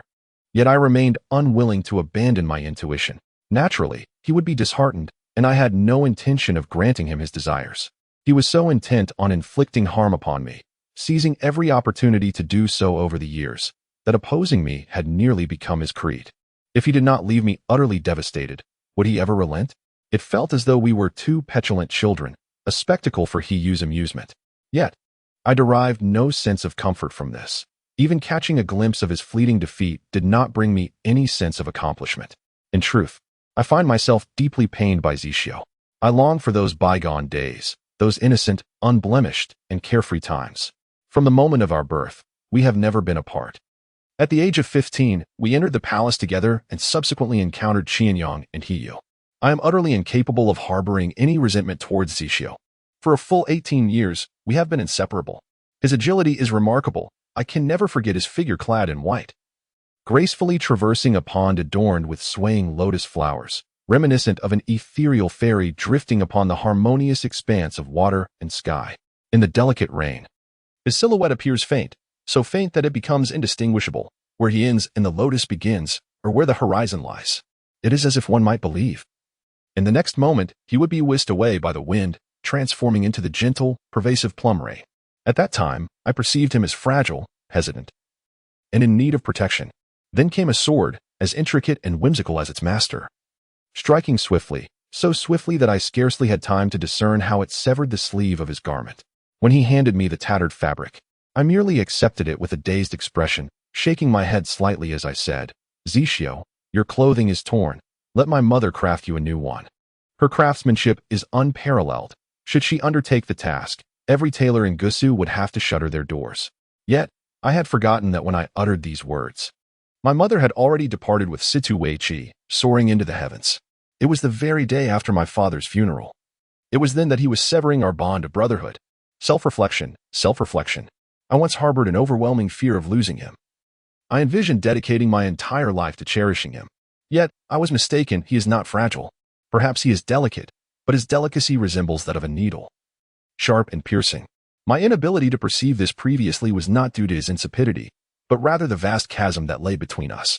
18 years of inseparable companionship had clouded my judgment, leading me to believe we were close, while his heart had long since transcended my own, resting far beyond the distant horizon. In truth, he is clear and fluid. Those days, pristine and unblemished, are irretrievable. I once thought our friendship was the most genuine, yet sincerity does not equate to resilience. A mere trace of impurity can swiftly permeate our bond, leaving no room for connection. Even 18 years, attempting to convince myself with time is absurd, I cannot deny how feeble our friendship has become. I have relentlessly sought to salvage something, yet I am the forsaken one, lacking the ground to reclaim what was lost. I remain oblivious to my missteps. Why must everyone abandon me? I gaze upon the green waters before me, where chaotic duckweed proliferates like a plague across the pond. Yet the melancholic tranquility after the rain evokes a longing to weep once more. But I should shed no more tears. Who is unjust? Who is unkind? The Eastern language will not remain idle in despair. In a splendid celebration adorned with shimmering jewels and resplendent glassware. Such opulence can only be desired in times of national prosperity and peace. Does the East refuse to bestow its favor? Once again, I hear this refrain. Today marks the birthday of the Prince of Wu, and I am unsure who at the banquet jestingly insisted that I contribute with a dance. Despite my repeated evasions, he clung to the idea, and everyone seemed to share in the enthusiasm. Otherwise, I would not truly grasp the extent of my renown in Wu. Reluctantly, I declared, "I cannot." The East chuckled, suggesting, "Does my presence not carry more weight than that of Yuanziho? Is that not so, Hui?" Hui, seated beside me, initially replied with a subdued yes, only to suddenly lift his head in surprise, exclaiming, "No." A chill ran through me. Indeed, Qian Yang was acutely aware of everything. His network of informants was omnipresent, and he seemed to possess intimate knowledge of my every move in the western frontier. Yet, despite this, he would remain indifferent as calamity approached, simply reclining in comfort to watch my misfortune unfold. Before they could continue, I interjected. Such matters in the palace ought not to be trifled with. The East is comprised of ministers, not dancers. I could not fathom why I felt compelled to voice this, as it only served to invite ridicule. This dynasty has historically embraced a liberal spirit. What need is there for excessive decorum? Such trivialities abound, especially when sovereign and subjects share in merriment. Shallow sun has already risen, and he who approaches me with a smile, completely disregarding the palpable tension in the air. The exquisite beauty, the only one permitted to wield a sword within the palace, tightens her grip on the weapon, perhaps intending to dispatch me swiftly. Meanwhile, the ministers, who feign a momentary silence, are likely mocking my ignorance of the situation behind their masks of propriety. Indeed, there stands Minister Shen, stroking his beard with amusement, remarking, "General, why take things so seriously?" Everyone is eager to witness the unparalleled dance. They can hardly contain their anticipation. With his intervention, Emperor Wu settled back into his seat, and the atmosphere instantly transformed, shedding its rigidity as the Hall of Declarations regained its jovial spirit. It is truly a challenge for the old minister. I ought to have played along with his jest, ensuring no one felt discomfort. I was acutely aware of the appropriate course of action, yet what escaped my lips was, "A gentleman may be slain, but he must not be humiliated." The hall fell into a profound silence, with every gaze alternating between me and King Wu, their expressions reflecting a collective uncertainty. Now, I have not merely dampened the spirits of the assembly. I have escalated what should have been a trivial matter into an irretrievable predicament. At the same table, Hui tugged at my sleeve, whispering, I have always said, unless you squander the excess sympathy of others, you will never be content. I began abruptly, declaring, I do not require any superfluous sympathy. If you desire it, take it. Upon uttering those words, I was taken aback by my own fervor. What had ignited such ire within me? I glanced at the multitude of officials ensnared in a dilemma, and then at Hui's seemingly innocent expression. The chaos I had unleashed had engulfed us all. Hui feigned a smile, remarking, You possess a remarkable talent for self-comfort. I retorted, unyielding. Subsequently, a profound silence enveloped us, for we simultaneously sensed the atmosphere around us freeze, as a pair of piercing eyes bore down upon us. Undoubtedly the gaze of King Wu. With such a merciless minister present, it is difficult for even the most virtuous of monarchs to refrain from erupting in anger. Just as King Wu was about to speak, the sound of 3 drumbeats resonated from the ancestral temple. A great gift had arrived. What was presented was a wooden box, the size of a wine vessel. Accompanied by a letter, the box exuded a chilling scent of blood, and an ominous foreboding gradually permeated the entire court. After a prolonged silence, with a swift motion, Xiao drew his sword and deftly overturned the wooden box, revealing a grotesque severed head that rolled ominously to a corner of the grand hall. As I focused my gaze, I recognized it as the head of Su Zhu, our envoy stationed in the state of Chu. Instantly, the hall erupted in turmoil. King Wu took the letter, scanning its contents with grave solemnity, then slowly raised his head, his expression heavy. The banquet concludes here. All generals shall return and prepare for battle. It was unmistakably clear, a declaration of war from the state of Chu. It has been said that preparations should be made for our return. However, the restless ministers of the court, rather than taking their leave, began to voice their opinions fervently. The king of Chu, displaying such treachery and duplicity, poses a challenge to our Wu kingdom, which has dominated the East for over a century. Those who were once vanquished now seem to court their own demise. Yet, those who speak this way are well aware that the situation is not as straightforward as it appears. The ruler of Chu, after all, is a renowned sovereign not to be underestimated. Moreover, he chose to present this letter on the day of Wu Wang's grand celebration, and shockingly, he has taken the life of one of our esteemed ministers. Such brazen actions across the realm indicate that he must possess considerable confidence to act so boldly. However, what is most detrimental at this moment is to bolster the ambitions of others while undermining the prestige of our nation. The ministers in the grand hall spoke with righteous indignation, and a sentiment long dormant began to awaken within their hearts. As I turned my gaze toward the courtyard, the moonlight, like flowing water, gradually faded, and the once beautiful Jiangnan became shrouded in ominous clouds. Yet, a fervent spirit filled the long silent Xianshi hall, where once vanished proclamations of audacity now resonated through the night sky of eastern Wu. Ha ha ha, splendid! Wu Wang exclaimed, his laughter echoing thrice, before raising his cup and proclaiming, May the majesty of Wu endure forever. The assembled officials immediately knelt in unison, echoing, May the majesty of Wu endure forever. The atmosphere was charged with fervor. General Jinyu, this king commands you. The king of Wu abruptly halted mid-sentence, seemingly caught up in a moment of fervor.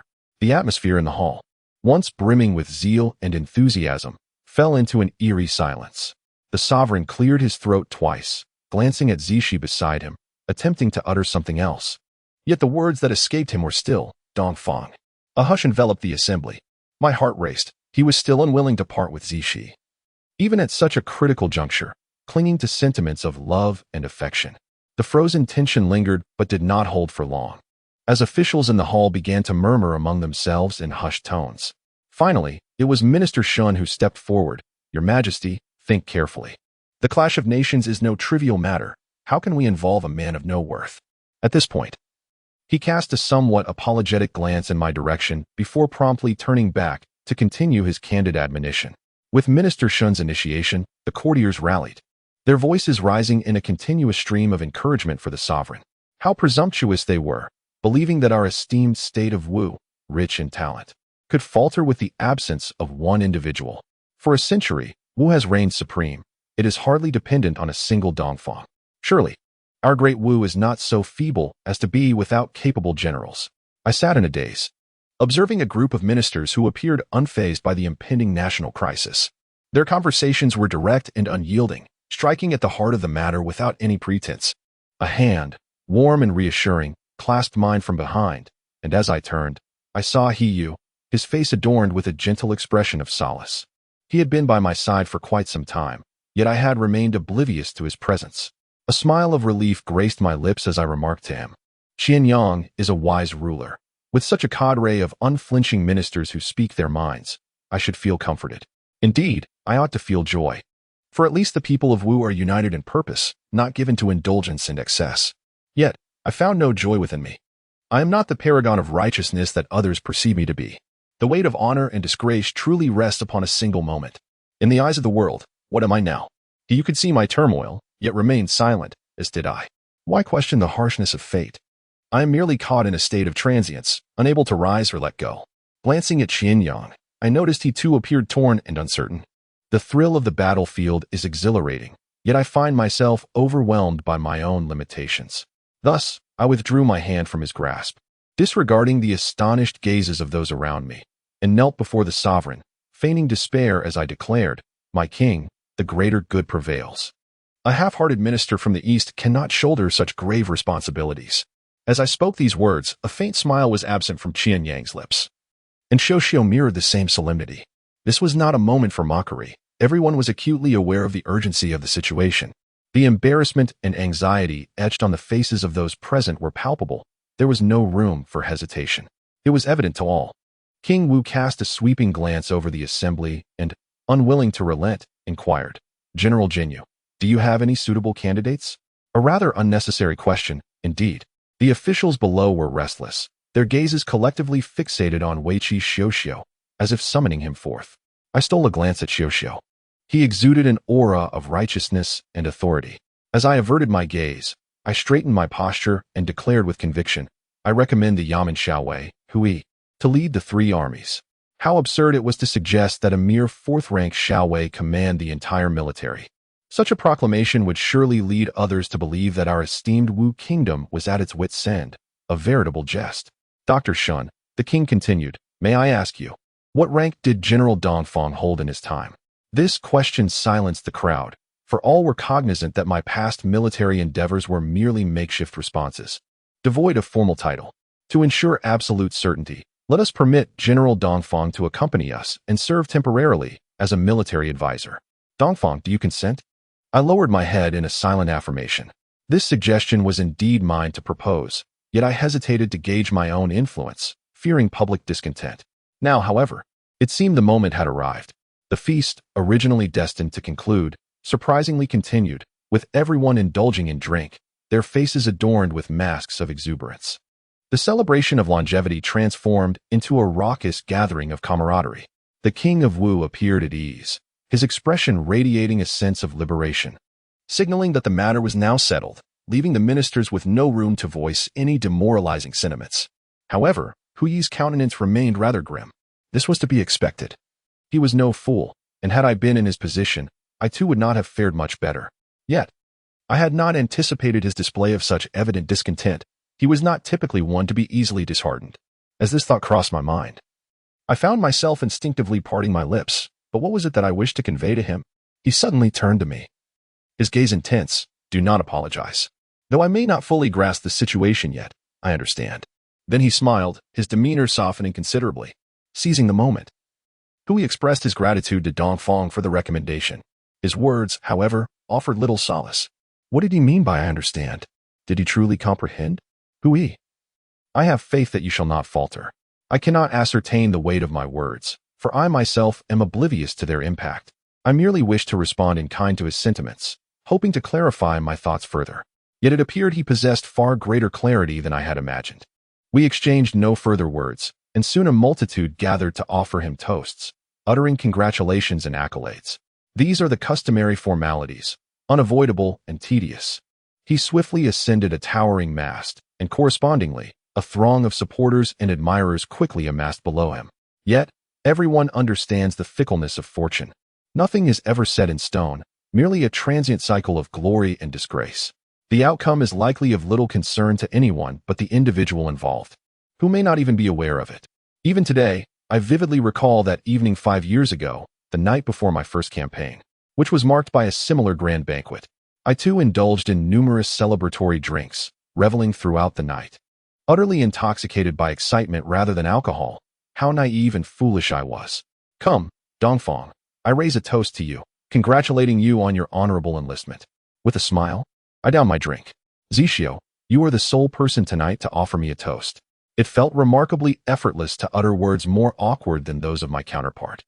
I scarcely comprehend how I managed that. But what does it matter? The one who can now hold their head high is me.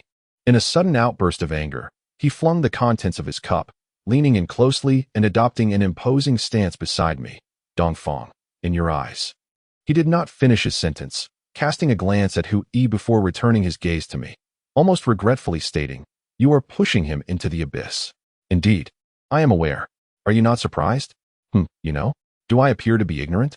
I whispered softly, turning my gaze toward Hu Yi, who was being relentlessly coaxed into consuming more alcohol. Yes, it is as such. Everything unfolds within the realm of my imagination, whether woven or recollected. With not a single detail amiss. Hu Yi, I yearn to witness how you succumb to the depths of despair, or how someone as astute as you extricates themselves from the fade of brilliance that conceals a searing inferno, or perhaps to observe you, like me, plummet from lofty peaks to the abyss below, longing to glimpse that harrowing reflection akin to my own, or to discover a path within you that eludes me. I wish to behold that fleeting moment, whether it be beautiful or brutal. I crave, I fervently imagine, how exquisite it is. For any outcome is one I eagerly anticipate.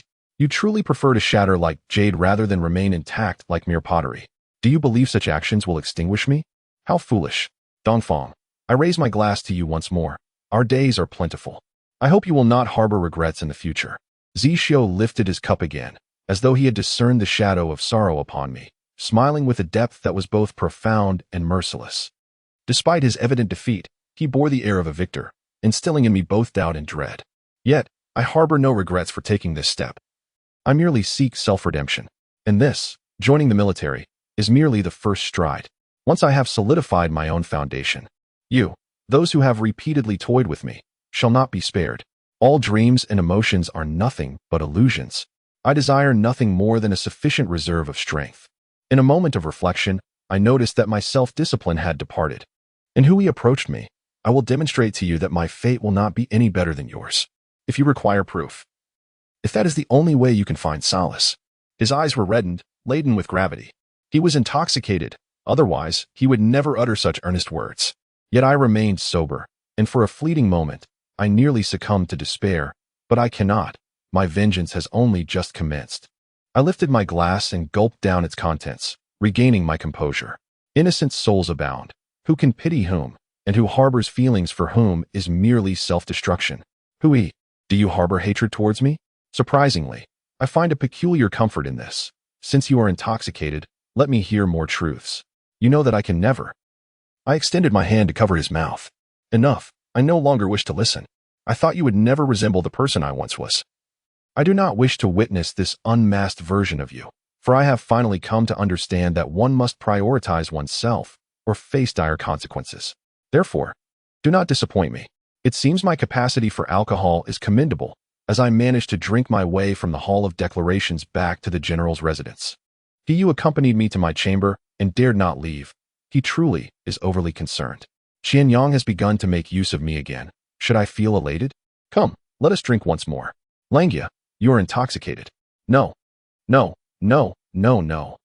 In a fit of rage, I hurled the wine jug, unable to suppress the resentment within. How much I have done for him, and yet this is how he treats me. It is unjust, and I refuse to accept it. He paused momentarily, then finally grasped my words and said, you should not blame Qianyang. He too has his reservations regarding Zixio.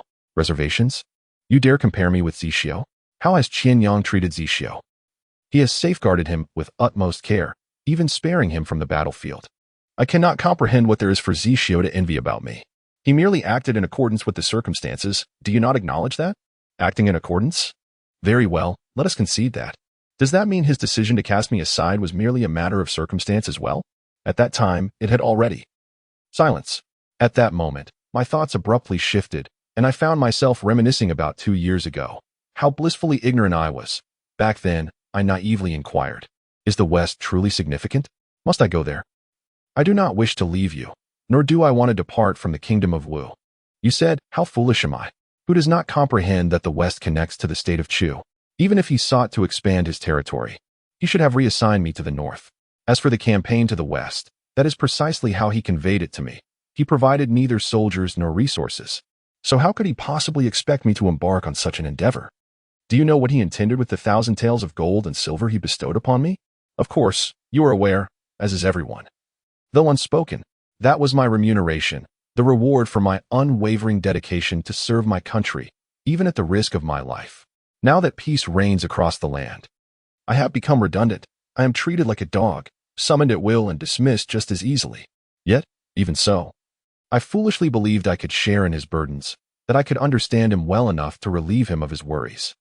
I incessantly reminded myself to uphold loyalty and trust in friends, offering all my rewards in exchange for a motley crew incentivized by riches to fulfill his so-called campaign to the West. I succeeded. I truly did. But he simply did not care. No matter how hard I fought, I would never hold any significance to him.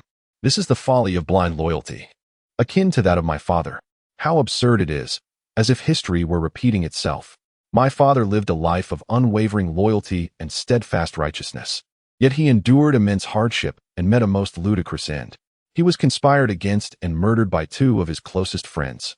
One, the former king, driven by baseless suspicions between sovereign and subject. The other, Wei Qi Yuan Wei, motivated merely by a fleeting glance at a woman during the banquet of homeland. After more than 20 years of friendship, such treachery is indeed shocking. That scoundrel, Wei Qi Yuan Wei. From the moment my mother left with him, I harbored an intense hatred for the Wei Qi family. Yet, when Zixio came before me, severing our ties, he proclaimed, from now on, the bonds between the Wei Qi and Dongfang families are irrevocably severed. What is this? Is this what friendship means? My father and Wei Qi Yuan Wei, friends for over 2 decades, shared such a superficial connection, extending even to his son. The Wei Qi clan is utterly devoid of compassion. It should be I who bears the hatred. It should rightfully be directed at me. At that time, he began to call me Dongfang. Yet I stubbornly attempted to hold on and maintain I no longer know what I am clinging to. During the year of the Pingzhao battle, he commanded an army of 100,000, having advanced to within 10 miles of the city walls of Wangqing. From that hillside, he could surely witness the battlefield, witnessing my desperate struggle for survival. Yet, he stood there, watching from afar, wanting me dead. Do you understand? He desired my demise. How could he be so ruthless?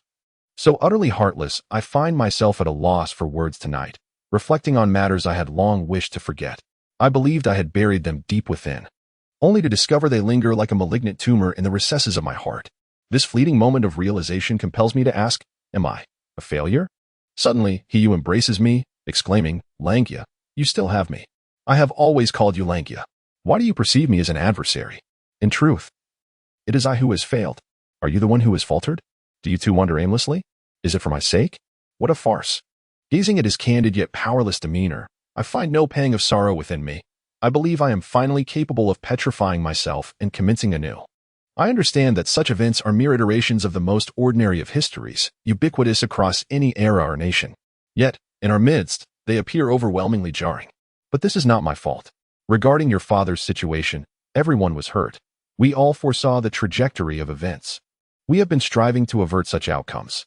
I recall you often stating, there are many things about which I am uncertain in terms of their development, if I cannot entirely grasp or control them.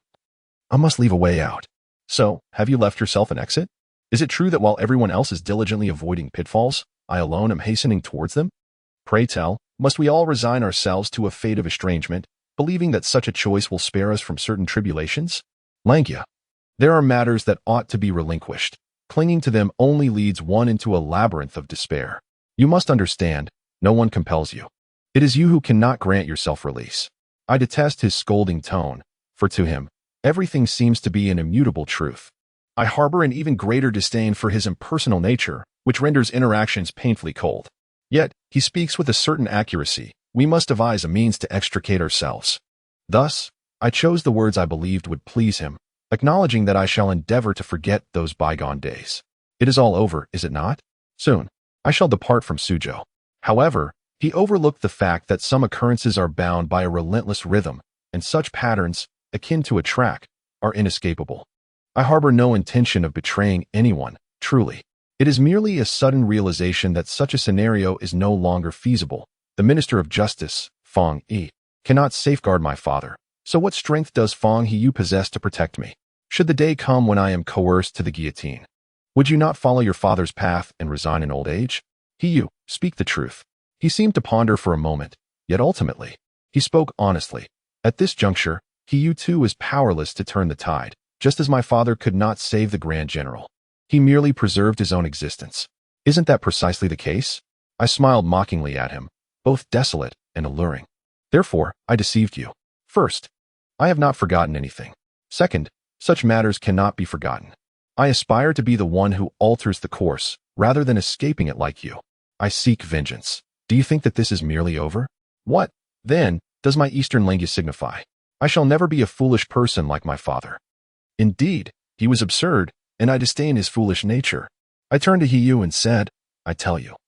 My father did not relinquish his military authority for my mother. In truth, he merely sought to uphold a fragment of unreliable loyalty, preserving half a life only to sacrifice it for the nation's tribulations. He may have evaded one disaster, yet he cannot escape the myriad of constraints. I yearned to witness how he would respond, yet I was met with disappointment. He gazed at me for an extended period, with an ambiguous and futile demeanor. He has always been thus, never expressing his stance on such tumultuous emotions. Just as in his dealings, he remains perpetually inscrutable and indifferent. His clear eyes reflected my fiery hatred, and in this stark contrast, I first perceived myself, so humble and frenzied. He has consistently disappointed me time and again, yet fortified my resolve in the present. I once departed, even wishing to take you along, my actions motivated solely by a desire to prevent history from repeating itself. In truth, I cannot fathom the reason for my return. It has merely added a layer of complexity and burden to my existence. As I uttered such fragmented and incoherent words, his eternally unchanging visage transformed into one of helplessness and despair. To discover that he was truly oblivious left me astounded. Such a situation is almost gratifying. I could scarcely suppress a laugh. Look, you have seemingly come to terms with everything, yet you remain utterly unaware of your current actions. Do you believe others share your serene disposition? Allow me to reveal an unvarnished truth. Feng Hiyu, I envy you, and I loathe you. Why are you perpetually so successful? You have accomplished nothing. This petty individual, who reveals himself only when it is advantageous, dares to adopt a lofty stance before me and preach lofty ideals. Are you not aware of how repugnant your self-righteousness is? He did not respond to my acerbic remarks. Instead, he forcefully pushed me to the ground and began to frantically tear at my clothing. I erupted into laughter, more frenzied than his actions. Who could witness such a spectacle of you? Look, look. Your pride and self-control is, in fact, so easily shattered. He galloped across my body like an army of thousands, his intensity and fervor approaching the primal edge, rendering him invisible to me. All I could perceive were countless divergences of light reflected in the candlelit room. There, dreams lay shattered, submerging all remnants of consciousness and reason that still lingered, transforming them into offerings for our next, pristine goal. The searing pain that threatened to rend me apart filled me with an exhilarating thrill. I cried out desperately, I despise you. I loathe self-cultivation. I detest the shallow sun. And that person named you Wenziho. How I detest all of you. As dawn broke, I had endured a sleepless night. I glanced at the person lying on my chest, eyes closed, breathing evenly, and recalled the tumult of the previous night. Perhaps both of us had reached the pinnacle of exhaustion, yet it was a rare and exhilarating release. My fingers brushed through his thick hair as I murmured softly, You escaped with such subtlety and grace. Do you know, for the past 2 years, I have been learning from you, yet I never understood where I had gone astray. Now I realize I started too late. I am not as clear-sighted as you. Back then, I did not comprehend that losing an opportunity did not necessarily lead to a dead end. Henceforth, I shall strive with all my might to pull you in. I simply do not wish to fight this battle alone. I thought he was fast asleep, but he stirred imperceptibly. I see, he replied softly. The march was not arduous, and the days spent waiting for the battlefield were not particularly difficult to endure. The weather had begun to turn cool, bringing a sense of ease to the heart. I had never imagined that I would one day hope to leave Suzhou. Looking at the two individuals riding alongside me, Hiyu and Hui, along with the gentle, undulating mountains and the tranquil, expansive fields surrounding us, a profound sense of solace enveloped me. Hui, you all go ahead. I wish to take a stroll, and we'll catch up shortly. I admit, I was being willful and had strayed from protocol. However, I simply could not tear myself away from the beauty before me. Hui appeared somewhat uncomfortable. As he was the commanding officer and had just begun to shoulder this significant responsibility, naturally adhering to a strict demeanor. It was indeed a burden to pose such an unreasonable request at this moment. While he hesitated, he interjected, Langya, you should go. Hu Xiaowei is inherently cheerful and will not adhere as rigidly to rules as General Dongfang when leading his troops. I understand you are advocating for me. But must you be so disparaging? As I watched the main force move further away, I dismounted and swiftly ran towards the fields. Alas, it was regrettable that this crop would be ruined by my actions. At last, I find myself alone, amidst the crisp autumn air that invigorates my spirit. I feel as though I could soar, accompanied by the multitude of winds that emerge from the stifling atmosphere, granting me a sense of rebirth. The gentle breezes sway me, igniting a desire within to dance. Regardless of the picturesque landscapes of Jiangnan, the cascading rains, or the swirling sands. Whether reflecting upon the pride of passionate yesterdays or the melancholic whispers of the autumn zephyrs, this place is unlike any other.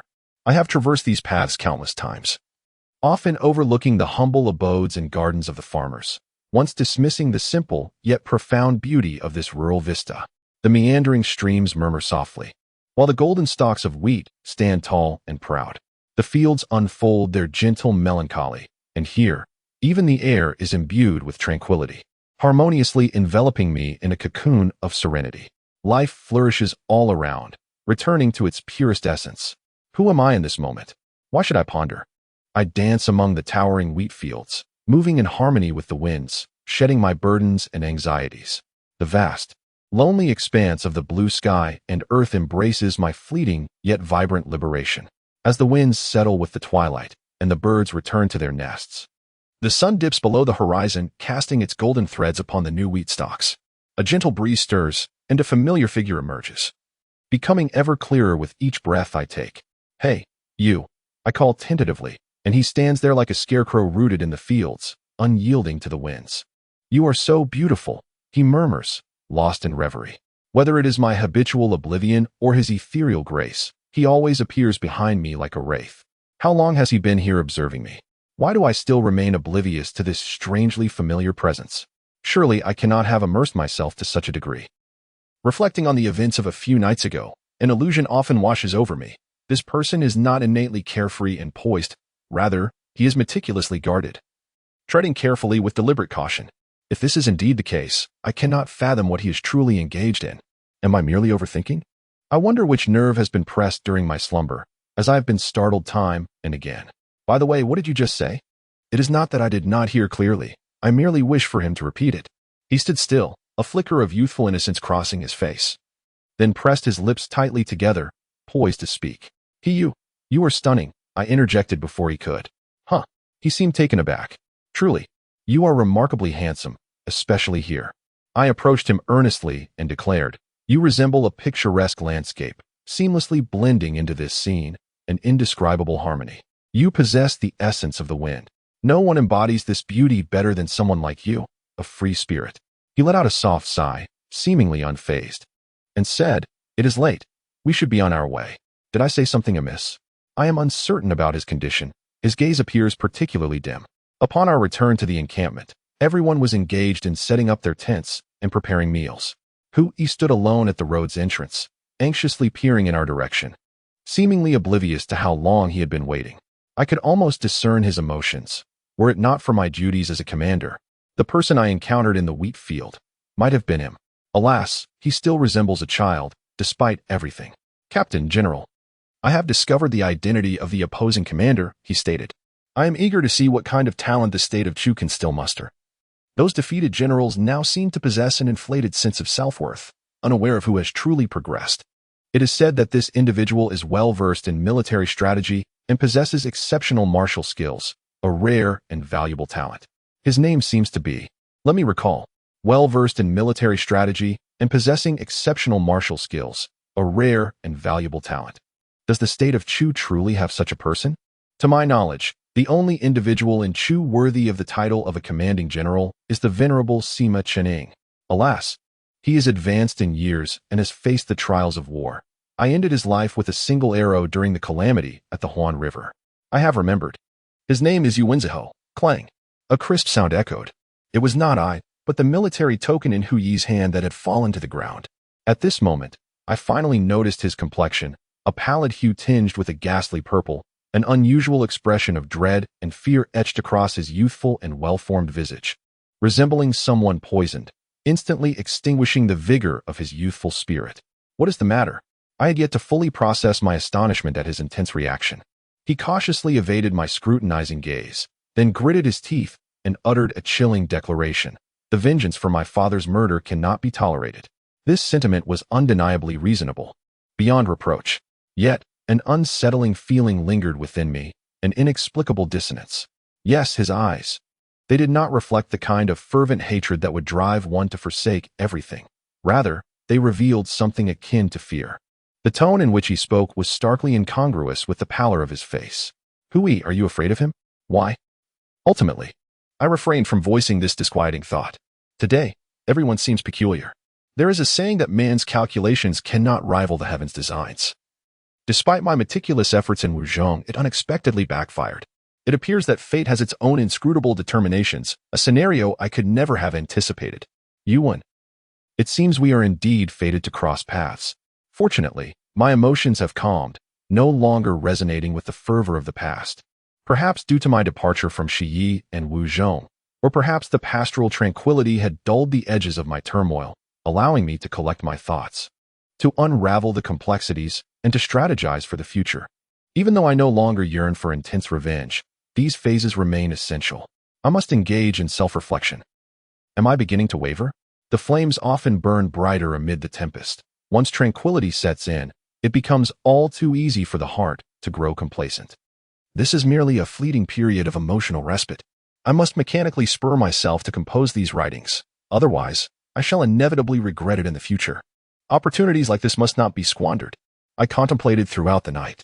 Yuwenziho is truly an extraordinary strategist, capable of discerning the battlefield's dynamics from the intricate interplay of chess pieces, identifying critical vulnerabilities in the briefest of moments, and skillfully deceiving opponents while ensnaring them in elaborate traps. He can distill the essence from others' moves and employ them to his advantage. This individual possesses unwavering resolve, with a vast expanse of wisdom within. My father once pointed at the enemy general, Chen Ying, seated confidently upon a steed, and remarked, his inner depth subtly manifests outwardly, forming an unstoppable aura around him. As a renowned commander, even when his brilliance is subdued, it cannot obscure his magnetic allure. Reflecting on Yuan, am I not inexplicably drawn to such remarkable charisma? After a night of clearing the clouds and dispelling the fog, I realized that many things are not as difficult to grasp as they seem. Yuwenziho, in truth, you would be more suited as an adversary. Upon rising the next day, I suddenly felt invigorated and filled with fighting spirit. I summoned the military guard who had reported to me the previous day. You must swiftly return to Wuzhong and convey that the enemy is strong while we are weak, imploring the king to dispatch an additional 50,000 troops. Furthermore, recommend that General Xi Ning lead the army. Do not hesitate to mention the name of Yuwenziho. He will undoubtedly acquiesce. Given my thorough understanding of the trivial matters in the western frontier, how could he possibly be unaware of Yuwenziho? He is not an indecisive, arbitrary ruler who trifles with the nation's peril. Even if it is difficult to part with, he still understands the importance of timing and weighs the gravity of the situation. Truly, it is like navigating a river with ease, as if the heavens themselves are aiding me. This time, I shall be the one observing the struggle from a distance. As for the matter with Dongfang, I do not comprehend your reasoning. It is quite distressing. Why must there be such discord so early in the morning? I apologize for neglecting to seek the opinion of the commander. It was inappropriate for Dongfang to act unilaterally. Hui glared at me with resentment. You did it on purpose. Yes, and so what? There are rules to follow, and military discipline must be upheld. Truly, I had initially intended to continue this playful banter. Hui, while it is indeed important to match expressions when joking, if taken too far, it becomes rather awkward. It is certainly not enjoyable at all, and I trust he shares my sentiment of tedium. Hui, in a moment of frustration, tossed his head, momentarily at a loss for words. This individual had been exceedingly tense over the past few days, desperately seeking ways to alleviate his anxiety, yet to little avail. However, I truly cannot comprehend your motives. You have employed me to obstruct General Xining's military endeavors, and yet now you seem intent on aiding him. This incessant vacillation, do you not find it exhausting? You. I am exasperated. How could you perceive me as so loathsome? If there is indeed a scapegoat, why the urgency to involve yourself? Naturally, I refrain from voicing these thoughts. The crux of the matter is, our opponent is Yuan Zihao. Hui. We harbor no animosity towards one another. I certainly cannot permit you to undertake such a perilous venture. The martial arts and strategies I possess were imparted to me by my father, and as for Yuan Zihao, though I hesitate to admit it, he too must be credited to some extent.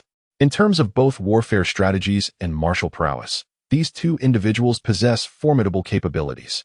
When two tigers contend, one will inevitably be wounded. Hui, do you not wish to observe which of these indistinguishable leaders possesses greater insight? I, for one, am eagerly anticipating it. Noon. What did you say? The enemy is attacking Bo City? Surely, I must have misheard. A siege is a last resort. What kind of army would initiate an assault on a city right from the outset? Is Yuan deranged, intent on suffering losses from the very beginning? Moreover, attacking a place like Bo City, which offers no tangible benefit, seems utterly irrational. The opposing force comprises 90,000 troops, with 5,000 heavily armored soldiers leading the siege, while the remainder has already established camp 50 miles from the city. I let out a quiet sigh. Indeed, the intelligence gathered was remarkably precise. Initially, I had hoped to delay the conflict until our reinforcements arrived. However, even if they hurried forth, racing day and night, how much could they realistically accomplish in such a short span? The vigorous would arrive first, while the weary would fall behind, and even if they managed to reach us, those once vigorous would surely become fatigued.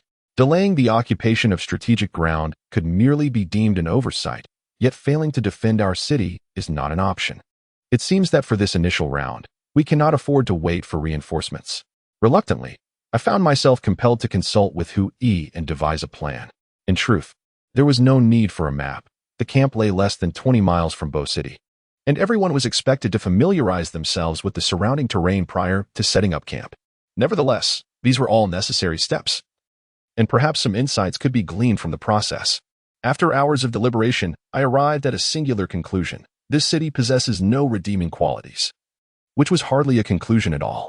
The significance of attacking such a place seemed minimal. However, capturing it would yield more advantages than disadvantages.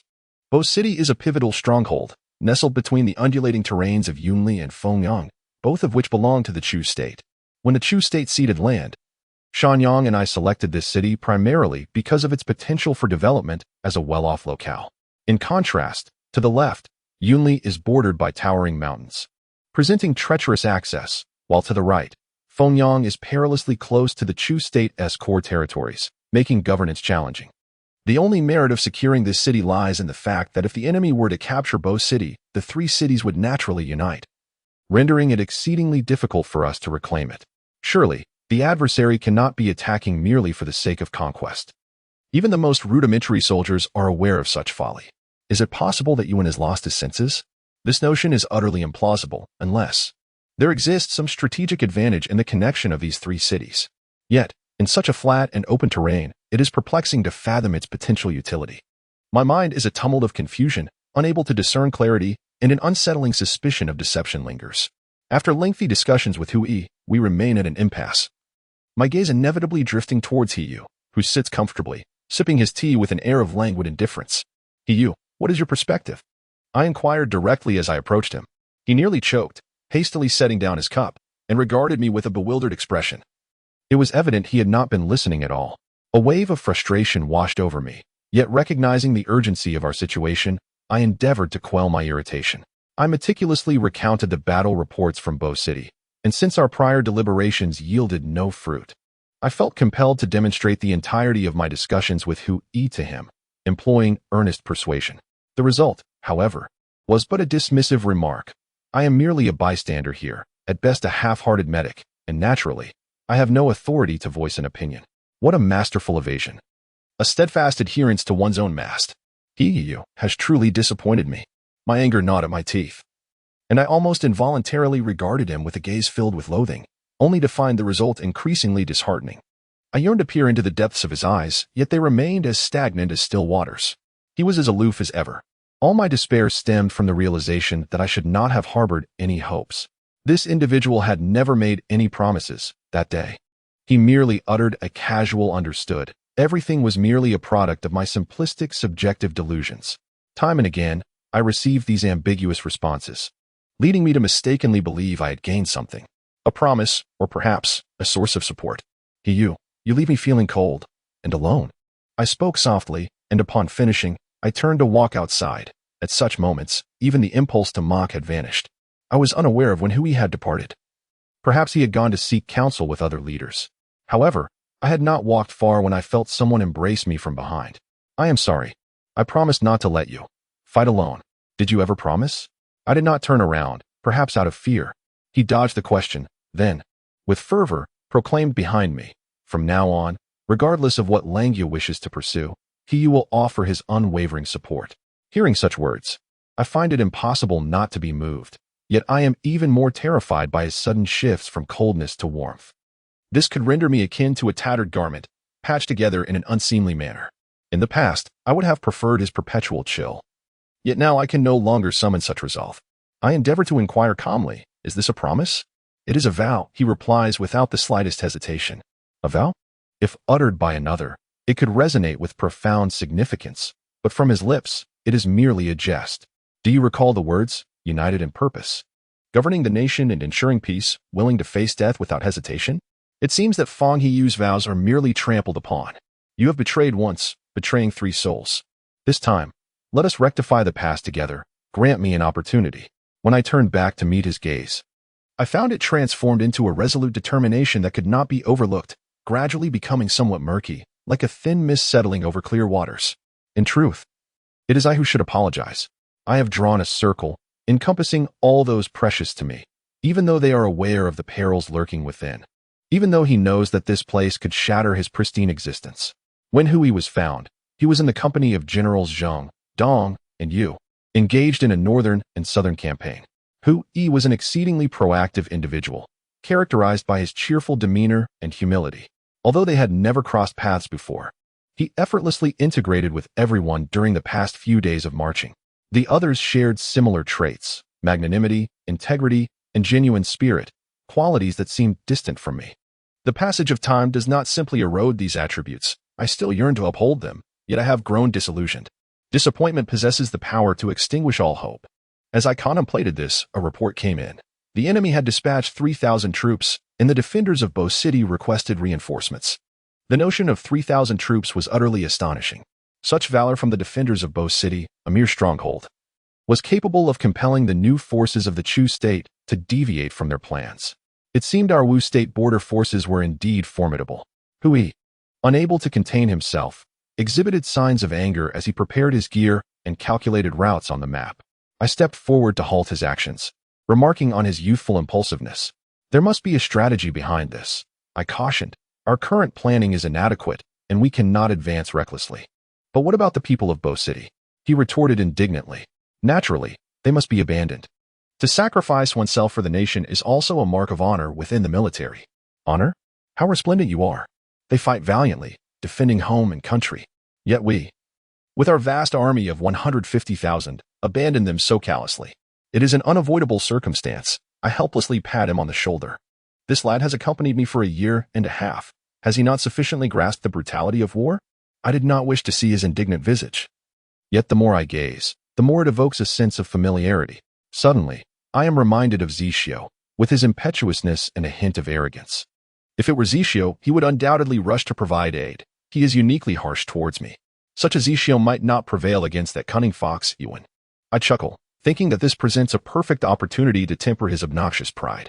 Hui falls silent, but his chest rises and falls with a palpable tension. As if on the verge of an eruption, I turn to Hiyu, exchanging a glance, hoping he will seize the moment to contribute something. The enemy feigns weakness. And though I am still uncertain of the nature of their deception, would it not play directly into their hands if we were to act according to reason? This was Hiyu's assertion. He has been contemplating deeply, though he speaks little along the way. Long ago, I recognized his astuteness, composure, and detachment, possessing all the qualities I admire. Hui's gaze oscillates uncertainly between Hiyu and me, appearing somewhat fragile. Then he despondently reiterates, "No. 8. Indeed. Abandon the city and attack Yunlai. My voice resonated with unwavering conviction, shattering his last vestiges of unconscious hope and successfully redirecting his line of thought. Surely you jest. Even if we were to assault Chucheng, it should not be Yunli. Should we not target the locations of utmost necessity to alter the enemy's course of action? Logically, this seemed plausible. Fengyang appeared as a springboard, enabling us to seize the initiative.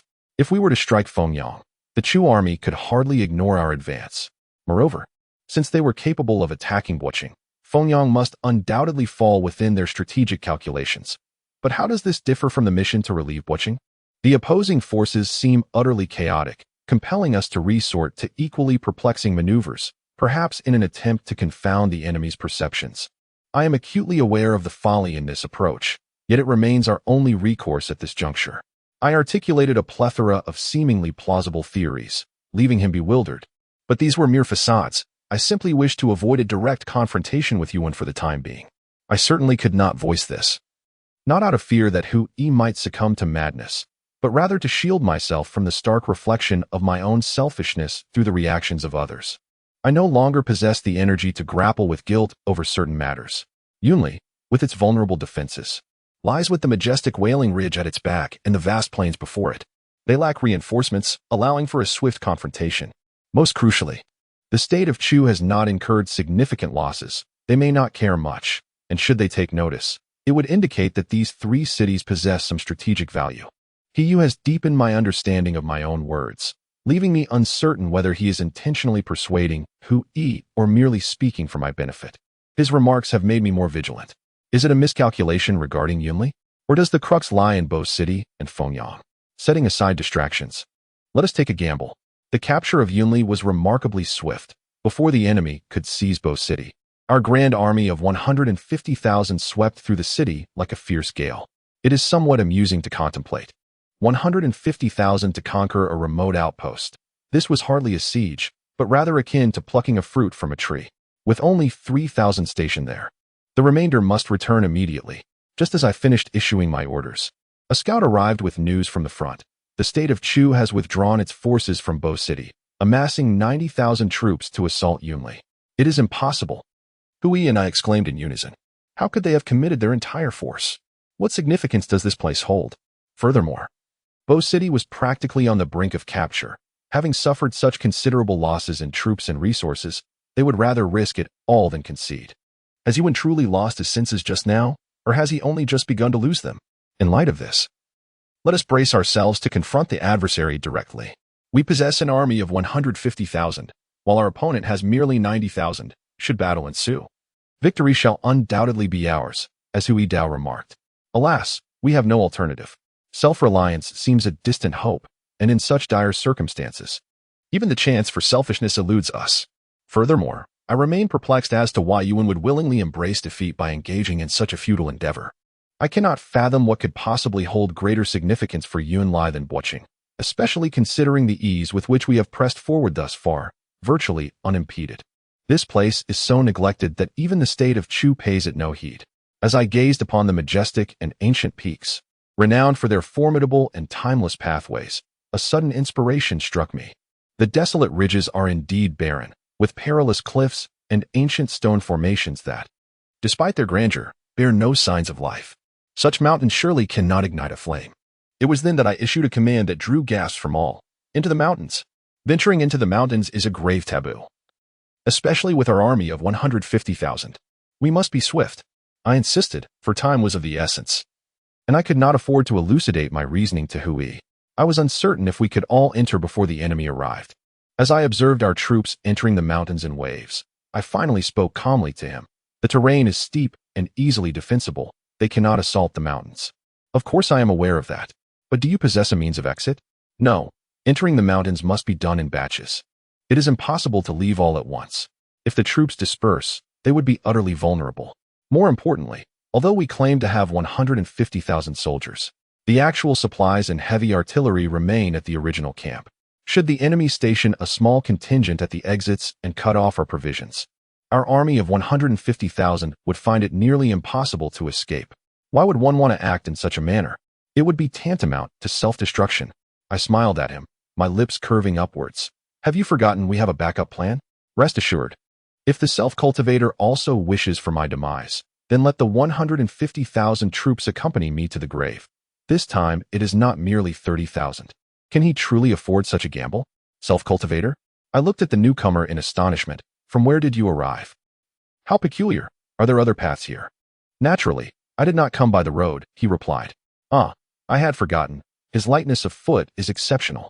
Ever since my own martial arts were rendered ineffective, I had grown accustomed to perceiving everything from that standpoint.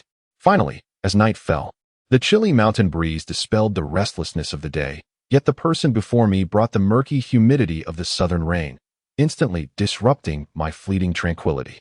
A man, as radiant as a blooming lotus, bore an air of cold ferocity and arrogance, unadorned and aggressive in the dark of night. You are afraid. You are evading him. Whom am I evading? Ewan? No, you are mistaken. I confront him in a more exquisite manner. I harbor a deep-seated hatred for him, and for you. Yet, what significance does that hold? Zishio, you appear weary. Let us speak further within the tent. The dim light of the candle cast a pallid glow upon his haggard visage. As I offered him a cup of tea, he reached out to accept it. And only then did I notice that blood trickled from the tips of his 10 fingers.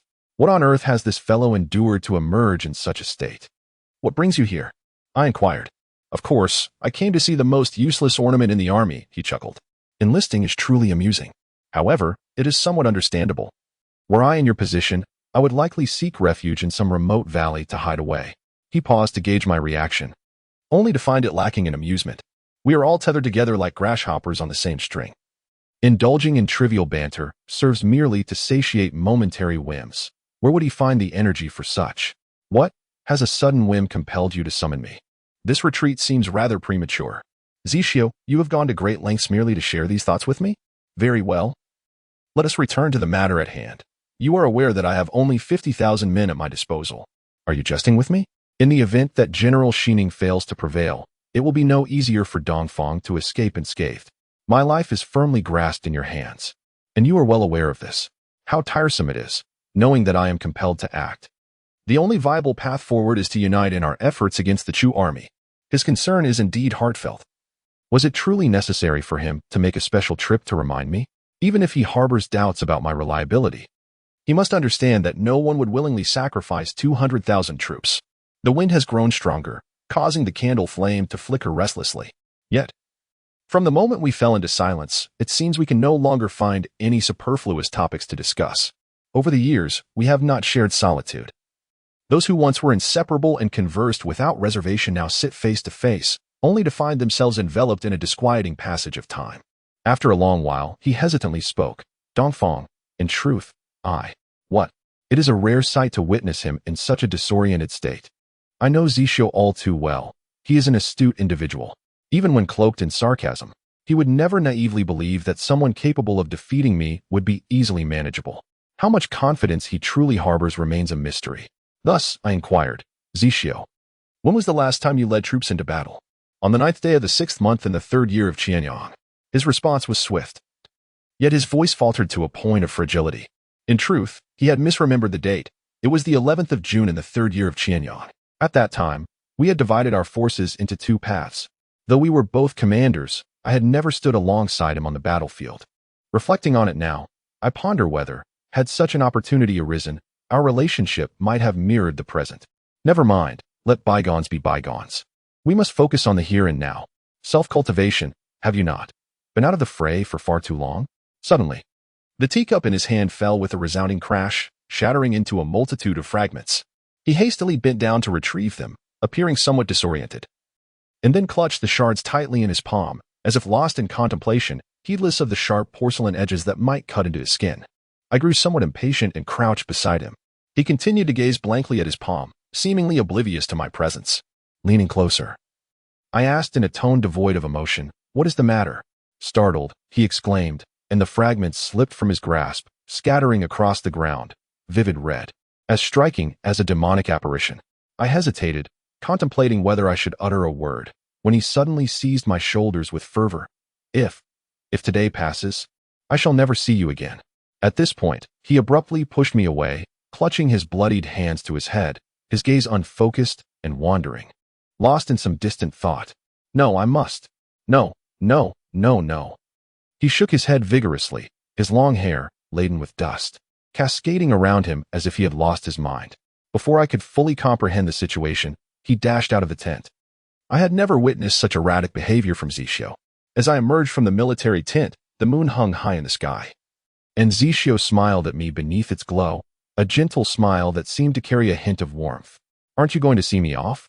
I found myself responding, inexplicably, as if drawn by an unseen force.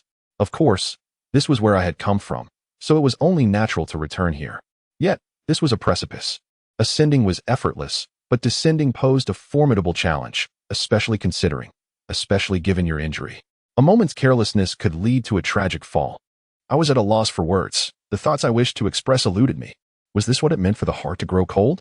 Those words of concern could no longer escape my lips.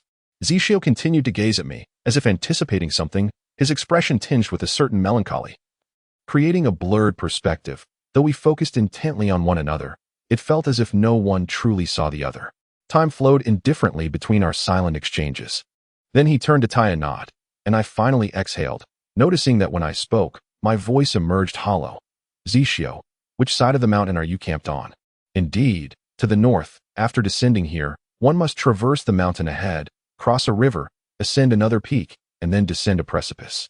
His response was casual, almost indifferent. Suddenly, an impulse surged within me. I yearned to halt him or utter some perfunctory words of caution, yet I found myself unable to extend my hand or voice a sound. It was only at that moment that I realized the profound estrangement that had developed between us. It was a feeling of animosity, yet not to the extent of a deep-seated hatred, for perhaps he no longer resided within the confines of my heart. From affection to animosity and then to estrangement, the marks left by the passage of time had gradually faded, leaving me to ponder when precisely we had ascended to this new level of distance. When the year comes to commemorate the past, does even the faint shadow of dreams dissipate along with it? I jested, even as I was lost in my own contemplations. He mischievously pointed to the precipice beneath us and smiled, saying, I jest. Descending here leads to the campsite. Tomorrow everyone can venture out. Do you truly believe I would be as foolish as you?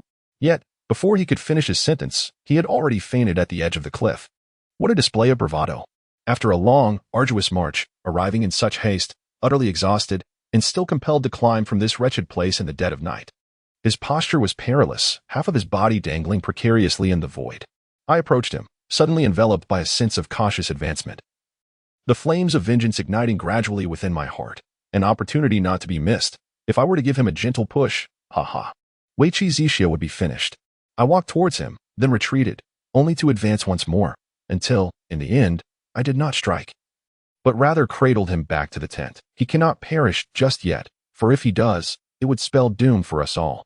That fellow slept soundly, utterly defenseless, and for a moment, the sharpness that once pierced like a thorn was nowhere to be seen.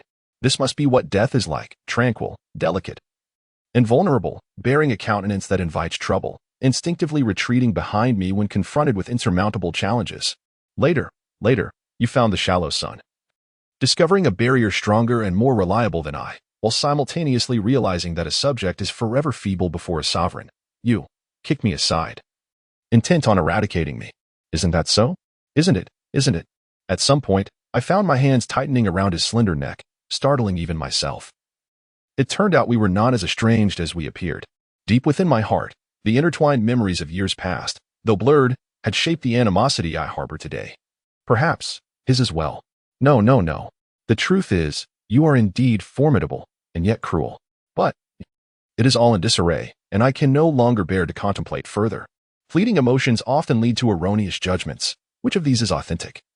And which is but a facade? I released my hand, which had not exerted much force, for I simply cannot endure the sight of him in such a state of demise. It would leave an everlasting, serene, and beautiful specter in my heart, gradually seeping into every nerve like a poisonous liquid. And then there is Yuan. I have already forgotten my initial intentions, for he has yet to engage with Yuan even once. Perhaps I am simply too impatient. Why is it that in the face of such matters, I so easily lose my reason? Upon returning, I noticed that he was actually quite damp, though he appeared dry at first glance. It seems we must endure another day. I hope the soldiers' provisions will suffice. I fear that if he succumbs to the cold, it may jeopardize the battle. So I sought out a set of clothing to offer him. However, upon seeing his body, I was genuinely taken aback. His form could only be described as utterly harrowing. In the dim flicker of candlelight, I found myself staring, somewhat dazed. His body was marred with bruises, bearing the marks of countless falls and collisions, his pallid face dusted with grime, and the long eyelashes adorned with the early morning dew from the mountains, resembling tears, evoking a deep sense of heartache. Waves of fatigue washed over me, and I could no longer endure the sight, yet my gaze remained fixed upon his face, conjuring myriad memories from my childhood. I spent the entire night incessantly reminding myself that it was all over, yet in the end, I had forgotten nothing. Self-study. I cannot bear to part with you. You compelled me. I was awakened by the bustling commotion outside at 16:23. Upon exiting the tent, I was astonished to find the sun at its zenith. It was already noon. I stretched languidly, realizing how deeply I had slept. I recalled falling asleep on top of self-study last night, but where was he now? Then I noticed a small contingent of soldiers passing by, impeccably dressed and armed with long rifles. Before I could grasp the situation, another troop rushed past, and soon, a continuous stream of soldiers made me acutely aware that something was amiss. Casually, I seized a soldier and inquired, "What is happening? Why does everyone appear so prepared for action?" Reporting to the general, General Sheening has already engaged in battle outside. The commanding officer has summoned us to gather at the valley's mouth and prepare for an imminent charge. Self-study is already. Wait, when did he leave? I mentally calculated, crossing mountains and rivers. Given the time, he could barely manage to join. So he departed last night? The scoundrel. That rascal deceived me. He never truly lost consciousness. This was utterly excessive, but why? If my earlier feelings had been merely a vague sense of the extraordinary, then upon encountering Hui half a stick of incense later, I found myself unable to articulate the profound fear and unease that enveloped my heart. Why are you still here? Hasn't the battle already commenced? Even though I could surmise the outcome with a high degree of certainty, I found myself unconsciously inquiring, where did it all go awry? How could the situation spiral so dramatically out of control? Just a moment ago, I sensed an unusual stillness. The mountains were eerily quiet, devoid of even the faintest sounds of conflict. Everyone is trapped at the valley's mouth, yet we cannot escape, he lamented. Did General Sheening not restrain them? He could no longer hold them back. During his advance, Yuwenzeho had brought forth an army of 65,000 to confront us. The battlefield now lies 10 miles away from the mountains. I was taken aback. To say 10 miles is already beyond our reach. Even 3 to 5 miles would render us powerless. It is all my fault. I foolishly underestimated others, failing to consider that Yuwenzeho would allow us to encircle him. 65,000 troops. Clearly, Yuwenzi aims to secure a resounding victory. Beyond 10 miles stretches a vast plain, where neither side possesses any advantage. Victory in close combat hinges solely on numbers and the strategic acumen of the commanders. However, if that is the case, then only 25,000 remain stationed here. I never anticipated he would divide his forces in such a manner. This tactic is perilously bold. 25,000 is already an unacceptably low threshold. If we were to lose even a few more, just a few more, and we could escape. Yet, he has cunningly calculated, leaving us with a number that appears promising while rendering us utterly helpless. I have underestimated the complexity of this battle. It is not one I can control alone. Hui, what is the maximum number of people we can send out at once? I still feel a glimmer of hope, especially since the number of guards outside has significantly diminished. The mountain pass is narrow, allowing only 7 or 8 battalions to exit at a time. 7 or 8 battalions. This realization plunges me into utter despair. 7 or 8 battalions amount to merely 4,000 men, and confronting 25,000 head-on would be tantamount to courting death. Yet, now we have no choice but to engage. There is no alternative left. I am left wondering how many of us will survive the attempt to break through and how long this standoff will continue. Our troops are weary and cannot endure a prolonged battle. We must make our exit swiftly, regardless of the casualties. Thus, I inquired of Hui, in your opinion, what strategy would enable us to annihilate the enemy with the greatest speed? Hui suggested encirclement, believing that if we possess 10 times the enemy's strength, we could naturally form a siege and decisively eliminate them. Hui, are you merely reciting textbook theory? Such an answer is utterly irrelevant to our current predicament. This is not an academic examination. How can you jest at such a critical juncture? Frustrated and dizzy from anger, my thoughts were consumed by the concepts of weary soldiers and the impracticality of encirclement. Weary soldiers, encirclement. weary soldiers. How utterly absurd. With a forceful punch, I struck the tin's support, causing it to flip over entirely. In that instant, inspiration surged into my mind like a flash of lightning. It became evident that by altering one's perspective, new avenues of thought could emerge. I remarked to Hui, if the enemy possesses tenfold our numbers, it would naturally lead to an encirclement strategy. He immediately grasped the concept, exclaiming with enthusiasm, "Indeed, what a splendid idea. Our numerical advantage renders us invulnerable to extinction." Recognizing that encirclement is the swiftest method of warfare, we resolved to exhaust the enemy in the shortest time possible, setting a trap while providing them with a glimmer of hope. Humanity often operates this way. Once hope is kindled, they become oblivious to the reality of their situation. Just as I had moments ago, I summoned several generals, but Hui interjected before I could speak. The 5th Brigade shall launch an offensive, alternating in succession. Everyone should strive to disperse and avoid clustering our forces, making it challenging for them to establish a cohesive encirclement. While their formation is still in its infancy, we must swiftly regroup and rotate in fresh troops. The enemy's greatest vulnerability lies in their inability to pursue us into the mountains. He concluded with a hint of pride, casting a knowing glance in my direction. I smiled, realizing that this lad had indeed learned quickly. As we prepared to depart, Hui added a caution to General Yunnan. Remember, with the mountains at your back and the river ahead, do not lose your orientation. Otherwise, if they encircle the mountain pass, retreat will be impossible. Ensure to return when it is nearly complete, and do not become ensnared in battle. I was utterly astonished. This young man consistently brings me unexpected surprises. In just a few days, he has managed to thoroughly comprehend everyone's temperaments. Yunnan, the general I personally promoted, is always the bravest in battle, yet he possesses a reckless audacity, disregarding the directions of east, west, south, and north. Hui has truly opened my eyes. With words spoken and actions taken, the battle soon unfolded. The sounds of combat echoed throughout the mountains, and I found myself unable to remain still. After some contemplation, I resolved to descend and witness the situation firsthand. "Where are you headed, Dongfang?" I replied as I walked to the pass. I had been restless atop the mountain. This method was too transparent. Our adversaries would soon uncover our intentions. I must descend to direct the subsequent waves of troops to retreat with increasing urgency. Ever since the chaotic return from the western frontier, I could scarcely endure the military doctrine that advocates victory through the sacrifice of soldiers. Above all, I wished to minimize casualties. The more individuals who return alive, the more solace it brings. Suddenly, I realized I had begun to narrow my perspective, becoming a bit overly calculative. In truth, regardless of martial prowess, perhaps I have long since lost the qualifications to be a general. The multitude of concerns and anxieties within me is a grave taboo in military affairs. Hui swiftly turned to stand before me. "No, that place is too perilous. Have you forgotten that you have lost your martial abilities? Are you suggesting that I lack self-awareness?" I replied, my irritation evident. "It is a universal truth that where one feels pain, salt is applied." I halted and glared at him, momentarily contemplating the impulse to seize his collar and cast him over the mountain. However, I found myself lacking the strength for such an act. So I simply continued to fix him with a steady gaze and calmly stated, "Step aside. Do not compel me to repeat myself."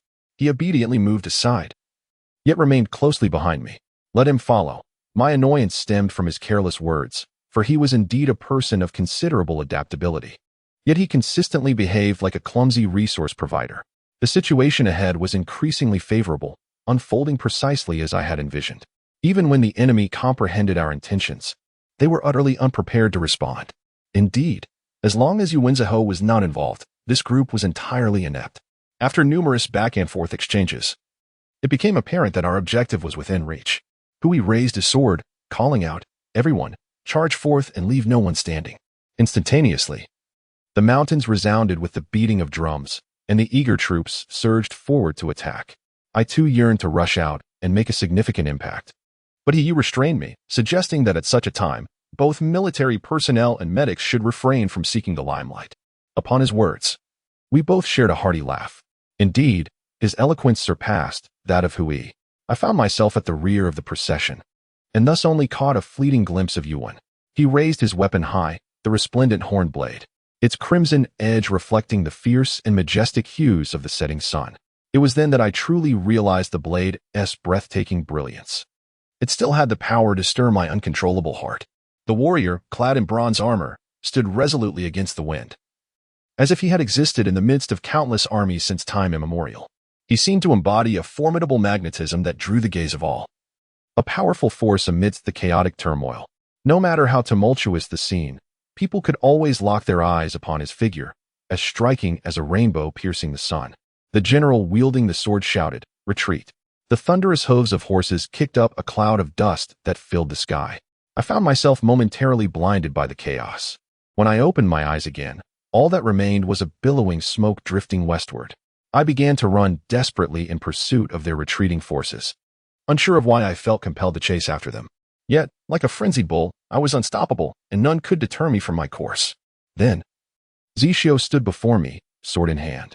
He was drenched in blood, whether from his own wounds or that of the enemy, I could not discern. Despite his disheveled appearance, he stood with an air of defiance, his silvery armor shimmering in the wind, the strands of his hair fluttering, rendering the bloodstains pale in comparison, exuding a sense of purity and nobility. The sharp, crimson blade pressed against my chest, and after a brief standoff, I smiled and said, "Zishio, you have my gratitude." In truth, I did not wish to laugh.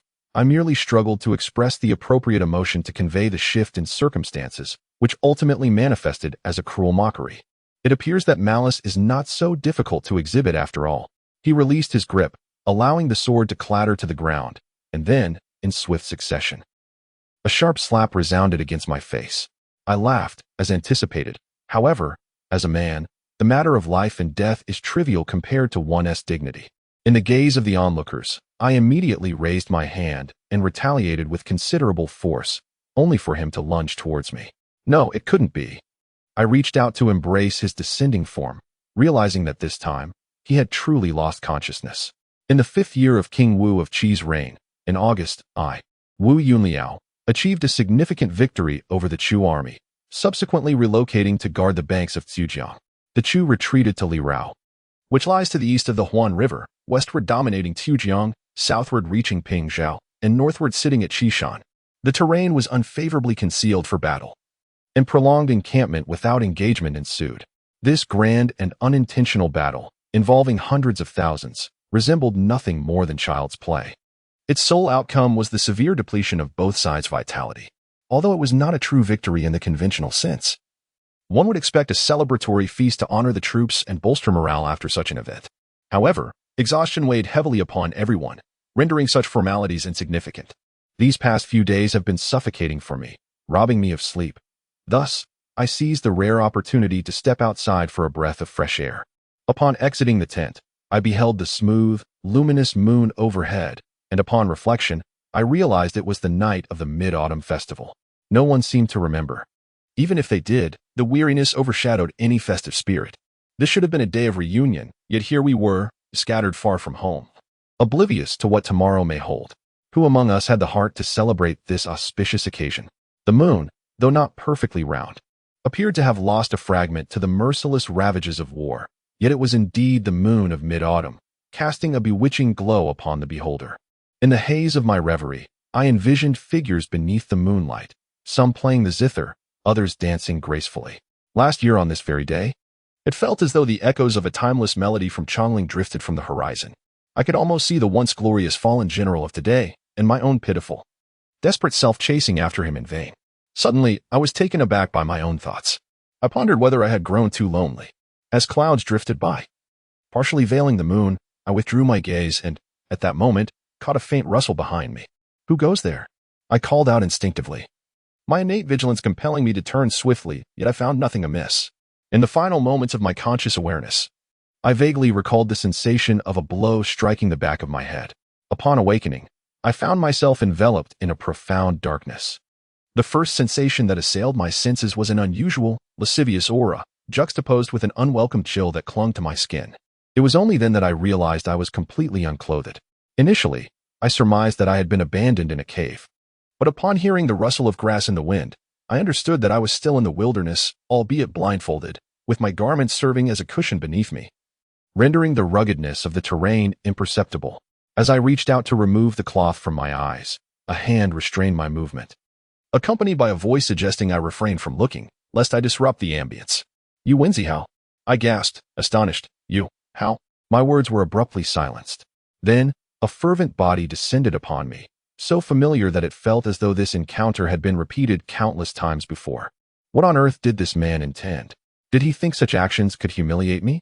What a preposterous notion. I had not anticipated General Yuan's insatiable thirst, daring to infiltrate enemy territory in the dead of night for amusement. It was hardly surprising, given the protracted march and the absence of Lady Cui by his side. It seems the one truly famished is you, I thought, as he traced his fingernails across my chest. A shiver coursed through me, and I became acutely aware that I had been unconsciously mirroring the movements of the person upon me. The atmosphere was astonishingly stifling, and my mind seemed to linger in a state of hazy confusion, rendering rational thought elusive. The person beside me remained silent, yet he breathes fervently against my chest, drawing circles upon it, as if he is struggling to contain something within himself, which creates a disconcerting sensation throughout my being.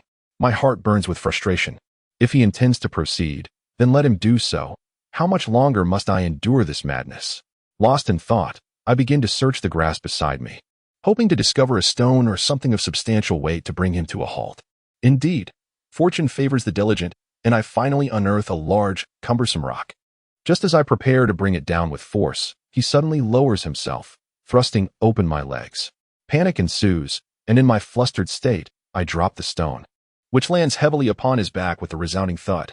Yuan lets out a muffled groan, collapsing onto me. All my previous efforts seem wasted. However, he lies atop me, gasping for breath as if the impact has caused him considerable pain. A sense of triumph fills my heart as I envision his face contorted in agony, nearly bursting into laughter. Then, a cold liquid begins to trickle down my legs as he unexpectedly leans down, his lips and tongue exploring between my thighs. Startled, I kick out instinctively, unaware of the force I exerted. Alas, I miss, and my own leg seizes up in response. To my dismay, that was not a stone, but the wine I had brought along.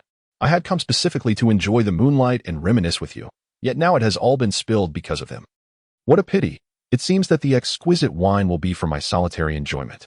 Listening to his brazenly innocuous words, I desperately sought the coarsest and most vile expressions within my mind, yet found myself at a loss, ultimately resorting to a mere curse. To hell with you.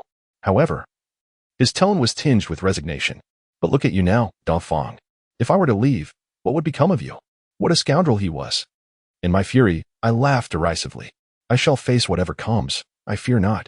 With determination, I arched my back, pressing firmly against his broad chest above. The more I cleared my mind, the more audacious and unrestrained I became, though my eyes were veiled. My nose and lips exuded a wild and provocative smile as I playfully implored him, let me go. Yet, my arms tightened around him with fervor. He ceased his movements, bestowing a mere fleeting kiss upon the corner of my lips, which effectively extinguished my laughter. I fell into a silence, unable to maintain my emotional composure.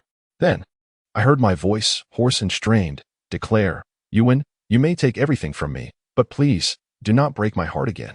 In truth, He did not finish my thought. Instead, he gently removed the blindfold from my eyes. No. I instinctively raised my hands to shield my vision, for I understood what I truly feared. When Yuan withdrew his hand from mine, I dared not fully open my eyes, merely squinting at a silhouette that remained vividly etched in my memory. I felt his piercing gaze, sharp as an eagle's, fixated upon me. My throat grew increasingly parched, akin to enduring days without water in a desert, rendering me utterly voiceless.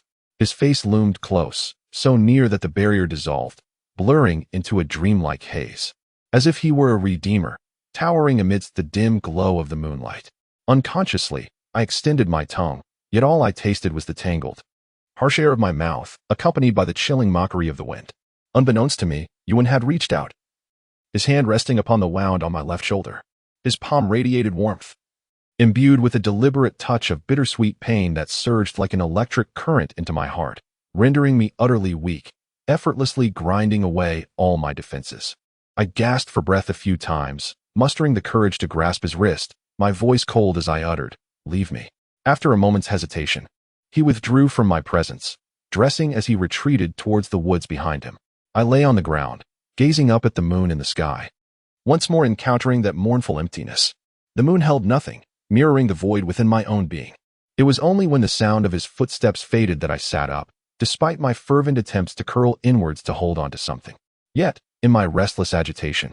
The universe returned to me a vast expanse of serene tranquility. Unsure of how long I had been silent, I finally could not restrain myself from cursing into the air. You and Zaheo are a scoundrel.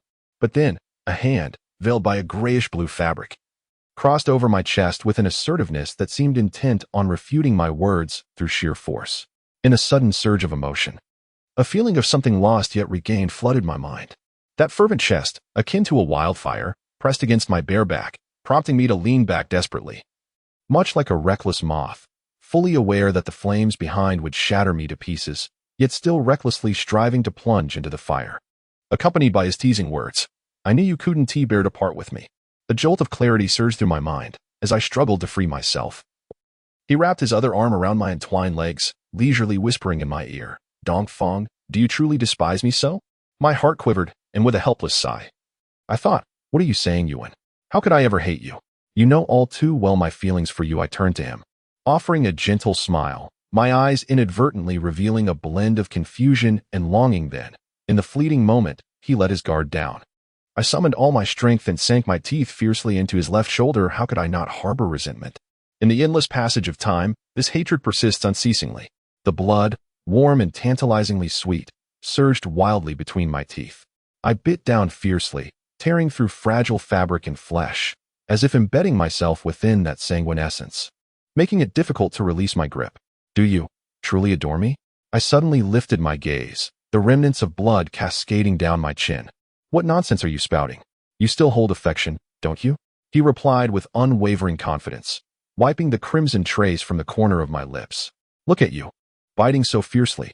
A surge of impulse coursed through me, urging me to spit the blood onto his face, yet my mouth had run dry, leaving only a lingering spiciness in my throat. After a prolonged silence, I inquired, "Why has Yuan come? Why has Dongfang arrived?" He responded with a question of his own. "What?" My surprise was palpable, uncertain of his meaning. "I meant," he grasped my wrist, tracing the spot where he had once severed my meridian, his touch gentle.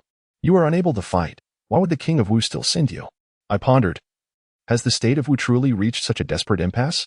I froze, shaking off his hand, a warning bell ringing in my mind, instinctively signaling that the prelude of this tale had drawn to a close and the groundwork was laid. This man was about to get serious. Without further contemplation, I swiftly seized his still bleeding shoulder, exclaiming, "Yuan, you underestimate me gravely. Do you not realize how ludicrous your actions are tonight?" "Ludicrous? In comparison to Dongfang's performance, I find myself truly lacking," he retorted. As he spoke, a gleaming dagger was pressed against my throat. Indeed, in the presence of this individual, one must never exhibit even the slightest negligence. "Do you recall this day last year? Do you remember playing strangling for me? That melody was exquisite. So beautiful that it made one wish to dig a grave and bury it, ensuring it would never echo through the world again." I deliberately chose to disregard the knife. Questioning his intentions at such a moment would clearly be inappropriate. If he lacked the confidence to subdue me, he would not have come tonight. Unexpectedly, the blade in his hand hesitated for a moment, and he spoke in a somewhat husky tone.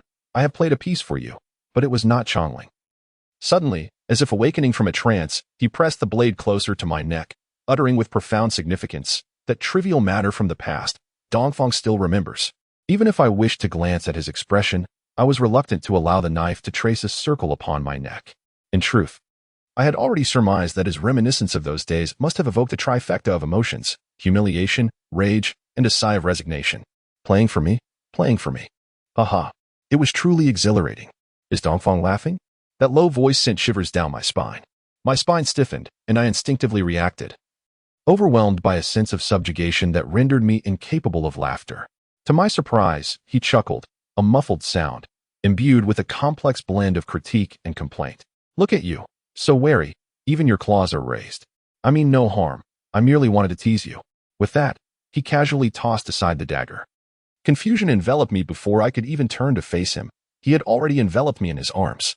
Then, burying his head in the crook of my neck, he muttered in a vague tone, "Dongfang, return to Wu." The remark struck me as utterly baffling. I could not fathom his intentions. In truth, I found myself ensnared in a web of bewilderment, leaning against his injured shoulder, gazing up at the night sky, as the surroundings transformed into a serene tranquility, infused with a faint, ambiguous scent of blood. Yet, I was acutely aware of my own position. At that moment, he lifted his head and declared, "I could kill you right here, leaving your corpse in the wilderness, unnoticed by anyone. Would that please you?" It was madness, an oddly peculiar sensation. His childlike threat elicited both laughter and exasperation. I sensed an undercurrent of bitterness in his words, as if he were making a plaintive request. It was unclear when everything began to take on such an enigmatic quality. I could never return. Nor did Yuan have any reason to utter such meaningless words. Yet, he was clearly not one to speak in veiled terms. Reflecting on our previous conversation, the exchange felt aimless and lacked focus, let alone any sense of peril. Had I truly spent all this time in anxiety without grasping the crux of the matter? Just as I was about to articulate my thoughts, Yuan suddenly withdrew his hand and pushed me aside. A fierce gust swept through, infusing the forest with an aura of menace. It was then that I discerned, with narrowed eyes, his provocative gaze piercing beyond me towards an indistinct point. Calmly, he uttered 3 words. "Fong, Hiyu." Startled, I turned to find Hiyu standing not far behind, his sleeves billowing in the wind. My mind descended into chaos. And in a flurry, I tugged at my clothing, suddenly consumed by an overwhelming sense of embarrassment. As if the appearance of a third person had restored the remnants of my sanity. After managing to quell my frantic movements, I realized that any further attempts to conceal myself would only betray my own unease. I was evidently bereft of dignity. Thus, I relinquished the notion of covering myself and resolved to confront the situation with as much composure as I could muster. However, the other two seemed to harbor different intentions. They exchanged fierce glances, and the surrounding tension grew ever more palpable, leaving me ensnared in the electric confrontation, my body scorched by the weight of their gazes. I increasingly felt the weight of my own predicament. Just as I was on the verge of despair, Hiyu suddenly surged forth like a thunderclap, an unstoppable force. Yuan also rose to meet him, and the two engaged in a fierce battle above my head. I was momentarily stunned. Having been preoccupied with my own predicament, completely bewildered by the unfolding scene, they wielded their palms as swords in midair, creating tumultuous waves that shattered leaves and branches in their wake. I stood helplessly to the side, unable to intervene. I was well acquainted with Yuan's techniques, which were robust and fierce, exuding a commanding presence, honed from a lifetime of martial practice, leaving no room for mercy on the battlefield. Hiyu rarely showcased his skills. In the past, during our sparring sessions at Yuyang Palace, his martial prowess had always been average, characterized by a clarity and lucidity that reflected his scholarly disposition, making him the least formidable among us. Yet, he seemed genuinely enraged now. Each of his strikes aimed for fatal vulnerabilities, while Yuan appeared somewhat hesitant, even timid. Nevertheless, despite Hiyu's limited cultivation, he was no match for Yuan. As time passed, the intensity of their combat escalated. The more I observed, the more I sensed something amiss. After all, I had trained in martial arts since childhood, and it was evident that Yuan was deliberately avoiding his opponent's vital points with each move. Even so, he had cornered Hiyu. The latter's techniques were frenzied and chaotic from start to finish, as if he were fighting for his life.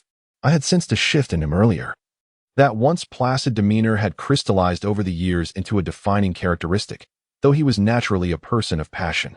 Human nature often reveals that under pressure, even the most steadfast individuals can be compelled to unveil their vulnerabilities, which others may exploit mercilessly. In contrast, Yuan possesses a remarkable composure that is quite admirable. At this moment, a wave of realization washed over me, and the confidence I once held dissipated entirely. I gazed at Yuan in trepidation, my thoughts racing back to the recent battle, leading me to question my conclusions with growing uncertainty. Regardless of the outcome, we have always been in a position of passivity. In truth, we are confronted with an unprecedentedly formidable adversary, one who possesses the potential to obliterate the very foundation of the Kingdom of Wu. I must devise a plan to ensure his demise. For both personal and public reasons, it is imperative that he be vanquished. Upon regaining my senses, I noticed Hiyu had been felled to the ground. He did not rise immediately. Instead, he lay there, gazing up at the vast, starlit sky, his previously bewildered eyes gradually illuminated by the celestial bodies. When he finally stood, he exuded a sense of calm and composure, reminding me that a general should show no mercy. Yuan faced him, and unexpectedly, he bowed deeply, expressing his enduring gratitude for the life-saving intervention of the lesser deity. As he spoke, he ascended into the air, leaving Hiyu and me exchanging glances. Hiyu brushed off the dust from his clothes, his eyes devoid of warmth. He repeatedly attempted to force a smile, finally managing to display a semblance of one. I could discern that his mind was in disarray, and he had little to articulate. Even that smile, intended to alleviate the awkwardness, seemed utterly feeble. I felt compelled to break the silence. Thus, I expressed my affections for him. Yet he cast me aside as if I were nothing, while he held you in the highest regard. I truly cannot comprehend what makes you superior to me. Perhaps this is the most foolish statement I have ever uttered. He tilted his head, gazing at me with a contemplative expression, before breaking into a smile. Even Langia is envious enough to speak nonsense. I could not help but chuckle. You truly resemble a gentleman of the mortal realm. As the saying goes, nonsense breeds indulgence. The more others permit it, the more audacious one becomes. This time, however, he was unable to laugh. Put on your clothes, he exclaimed, picking up the garments from the ground and tossing them at me with force. Look at how you present yourself now. I swiftly donned the clothes, feeling a tangle of emotions within. When had he ever spoken to me in such a tone, harsh and piercing, striking at the very core of my being? Yet, upon reflection, could it be that I had grown too accustomed to his leniency? This thought indeed stung my heart. I approached him, tugging at his sleeve, and whispered, how did you come to be here? He seemed to take a breath and replied, I came out to find you. I meant to ask, how could you possibly find this place? Humph, next time you engage in such activities, make sure to go further away. Being seen by patrolling soldiers so close to the camp is utterly disgraceful. As I spoke, his displeasure resurfaced. I paid little attention to his expression. What truly astonished me was another matter. So it is still less than a mile. Had I known. But then again, one can never truly know in advance. I squandered a rare opportunity. Had I not been so arrogant at that moment, had I been able to cry out in panic, many soldiers would have rushed out. Even Yuan, with all his martial prowess, would find it arduous to contend against the multitude. Dispatching him with a battalion of soldiers would have been exceedingly effortless. Though I had come to terms with it internally, the thought still quickened my heart. And I could not help but exclaim, you are well aware that he is not far from the camp. Why did you not call for his capture? You didn't even ask me to do anything. Naturally, I assumed it was because General Dongfeng was reluctant to part with him. Feng Heyu. I finally could no longer contain my anger. Splendid, you have dared to argue with me. In truth, I long to say, Heyu, you have misunderstood. But why should I bother? I gathered my hair and departed. 19. Hey, Chuba, rise at once. Senzi, are you still asleep? Have you slept yourself to death? The barracks were abuzz with activity early in the morning. In the absence of recent battles, the soldiers' spirits had noticeably relaxed. Suddenly, there were gasps and murmurs of surprise. Having not slept a wink, I was still trying to grasp the situation when someone shouted for the military doctor. I hurried forward to investigate. A soldier had perished. A group of individuals gathered around several lifeless bodies, engaged in fervent discussion, speculating that they had perished suddenly overnight. Just as I was about to inquire about the number of casualties, I noticed a soldier, poised to take a drink, abruptly toppled over by a swift slap. Terrified, the soldier immediately knelt, pleading, General, spare me. It was not my doing. A chill ran down my spine. What was unfolding before me was utterly bewildering. It was evident that everyone was taken aback by this unforeseen turn of events. Hui hurriedly arrived, his armor not yet fully donned. His arrival was timely. As I assisted him in fastening his battle gear, I urged, quickly issue a command for everyone to refrain from drinking. He reacted with remarkable swiftness, departing before I could secure the last strap, prompting the group of soldiers to disperse and relay the orders. The number of deceased totaled over 100. Hui exhaled in relief, fortunate that our eastern forces possessed ample experience, mitigating the extent of our losses. He indicated that the cause was a potent poison known as kujio. Unlike other toxins that dissipate when mixed with water, this particular poison intensified upon contact with it. In truth, I had been remiss in my vigilance. Our two camps were stationed along the banks of the Zhujiang River, and the geography was quite clear. We occupied the middle reaches while they were upstream, sharing the river's water. The act of poisoning was not an intricate stratagem. They were indeed capable of such treachery, even going so far as to endanger the citizens of Wu downstream, all in a bid to thwart my grand army. The Zhujiang River flows eastward, traversing the 3 commanderies and 6 counties of Wu, while another artificial tributary weaves through the states of Su and Shun. It is unimaginable that Yuan would resort to such despicable means, severing our military's water supply to force us into retreat. The provisions of alcohol in the army are scant. With over 100,000 men in disarray, it will not last until noon. This predicament is akin to stationing troops in a desert, the soldiers unable to endure thirst. stealthily ventured upstream to steal water, yet barely a third returned alive. We cannot ascertain the timing of the enemy's poison, while they engage in slaughter on the other side. By midday the next day, the command tent was in turmoil. We can no longer afford to endure. Sending our men to their demise will inevitably lead to our downfall. A retreat to the east is not feasible either. Reports indicate that the enemy has already depleted considerable forces at the Huan River and aims to advance eastward. To retreat now would play right into their hands. Yet, we cannot simply remain idle. We are truly cornered, with no recourse left. Very well. Everyone return to your quarters and reflect quietly, devising a strategy to discuss later. The generals were all promoted during the early Yang period. I find myself unable to pinpoint their clamorous disputes, only reflecting on a saying, those who plant trees for future generations to enjoy. The feat of carving a path through the curves to connect with the Wei River is indeed an extraordinary achievement, surpassing even the pragmatic utility of the city moat in Suzhou. How could one ever conceive such an idea? The sounds fail to penetrate the ears, and the sights do not linger in the eyes. All matters dissipate from the mind. Ah, eastern lands, how tranquil you are. I suddenly lifted my gaze and exclaimed, "Oh, Hui, how is it that you remain the only one here?" Observing the growing pallor of his countenance, I hastily changed my tone. Let us retreat the troops eastward. Allow them to pursue if they wish. To retreat eastward is tantamount to waging war on the weakened state of Wu. A single defeat could enable the Chu soldiers to easily breach the narrow pass and invade the heart of Wu. The crux of the matter is, we shall not be defeated. I unfurled the military map, delineating the confluence of the tributary and the main stream of the Zhujiang, indicating the state of Dai for your retreat. No, perhaps here would be better. I pointed to the region of Yu beyond Dai, then withdrew my finger, scanning the palm-sized map with indecision, ultimately pausing between the states of Su and Shun in Yu, concluding that this location offers greater safety. You shall retreat here, I stated, speaking to myself, suddenly feeling a wave of ennui. Hui patiently listened to my discourse, then remarked, "You intended to settle on this location from the outset. Why the hesitation and repetition? It is evident you yearn for a different place. Indeed, yet one must acknowledge that defeat lurks in various quarters. Thus, we must ensure absolute certainty in our endeavors.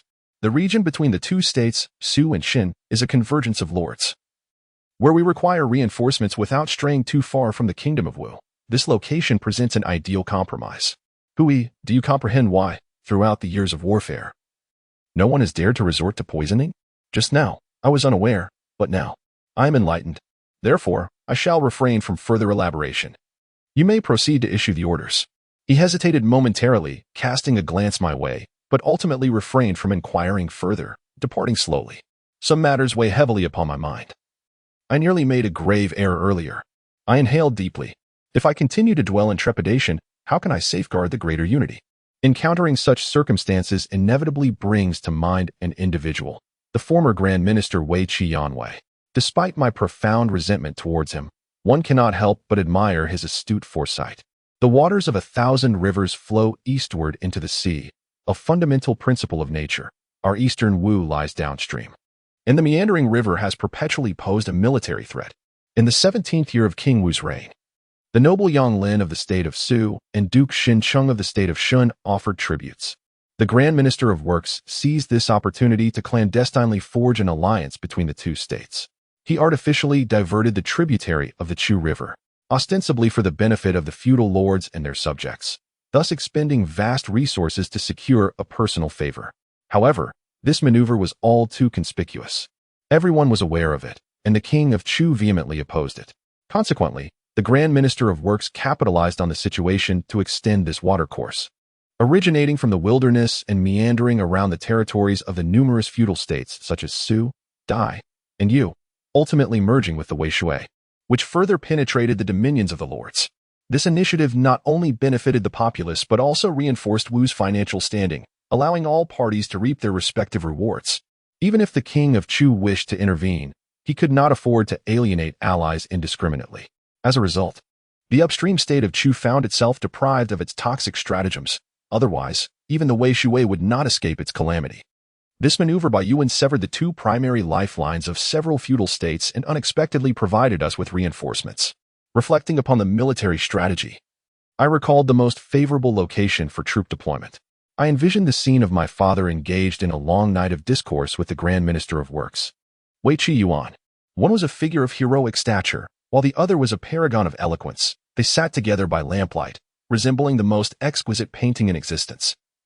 Yet no one could capture the ethereal harmony of their unspoken understanding. It was an era of their youthful splendor, a time when the Sima and Grand Minister of Wu captivated all women of the realm. Though I was but a child then, I could always perceive the intertwining lines of their distinct personalities, two individuals, each with their own remarkable qualities, yet irrevocably entwined, inseparable and unbreakable. On that day, I grasped the hand of my self-study companion and proclaimed, "We shall remain friends for a lifetime." I then gestured towards the two profound silhouettes framed by the window, reminiscent of the fathers of old. Some were delicate and fragile,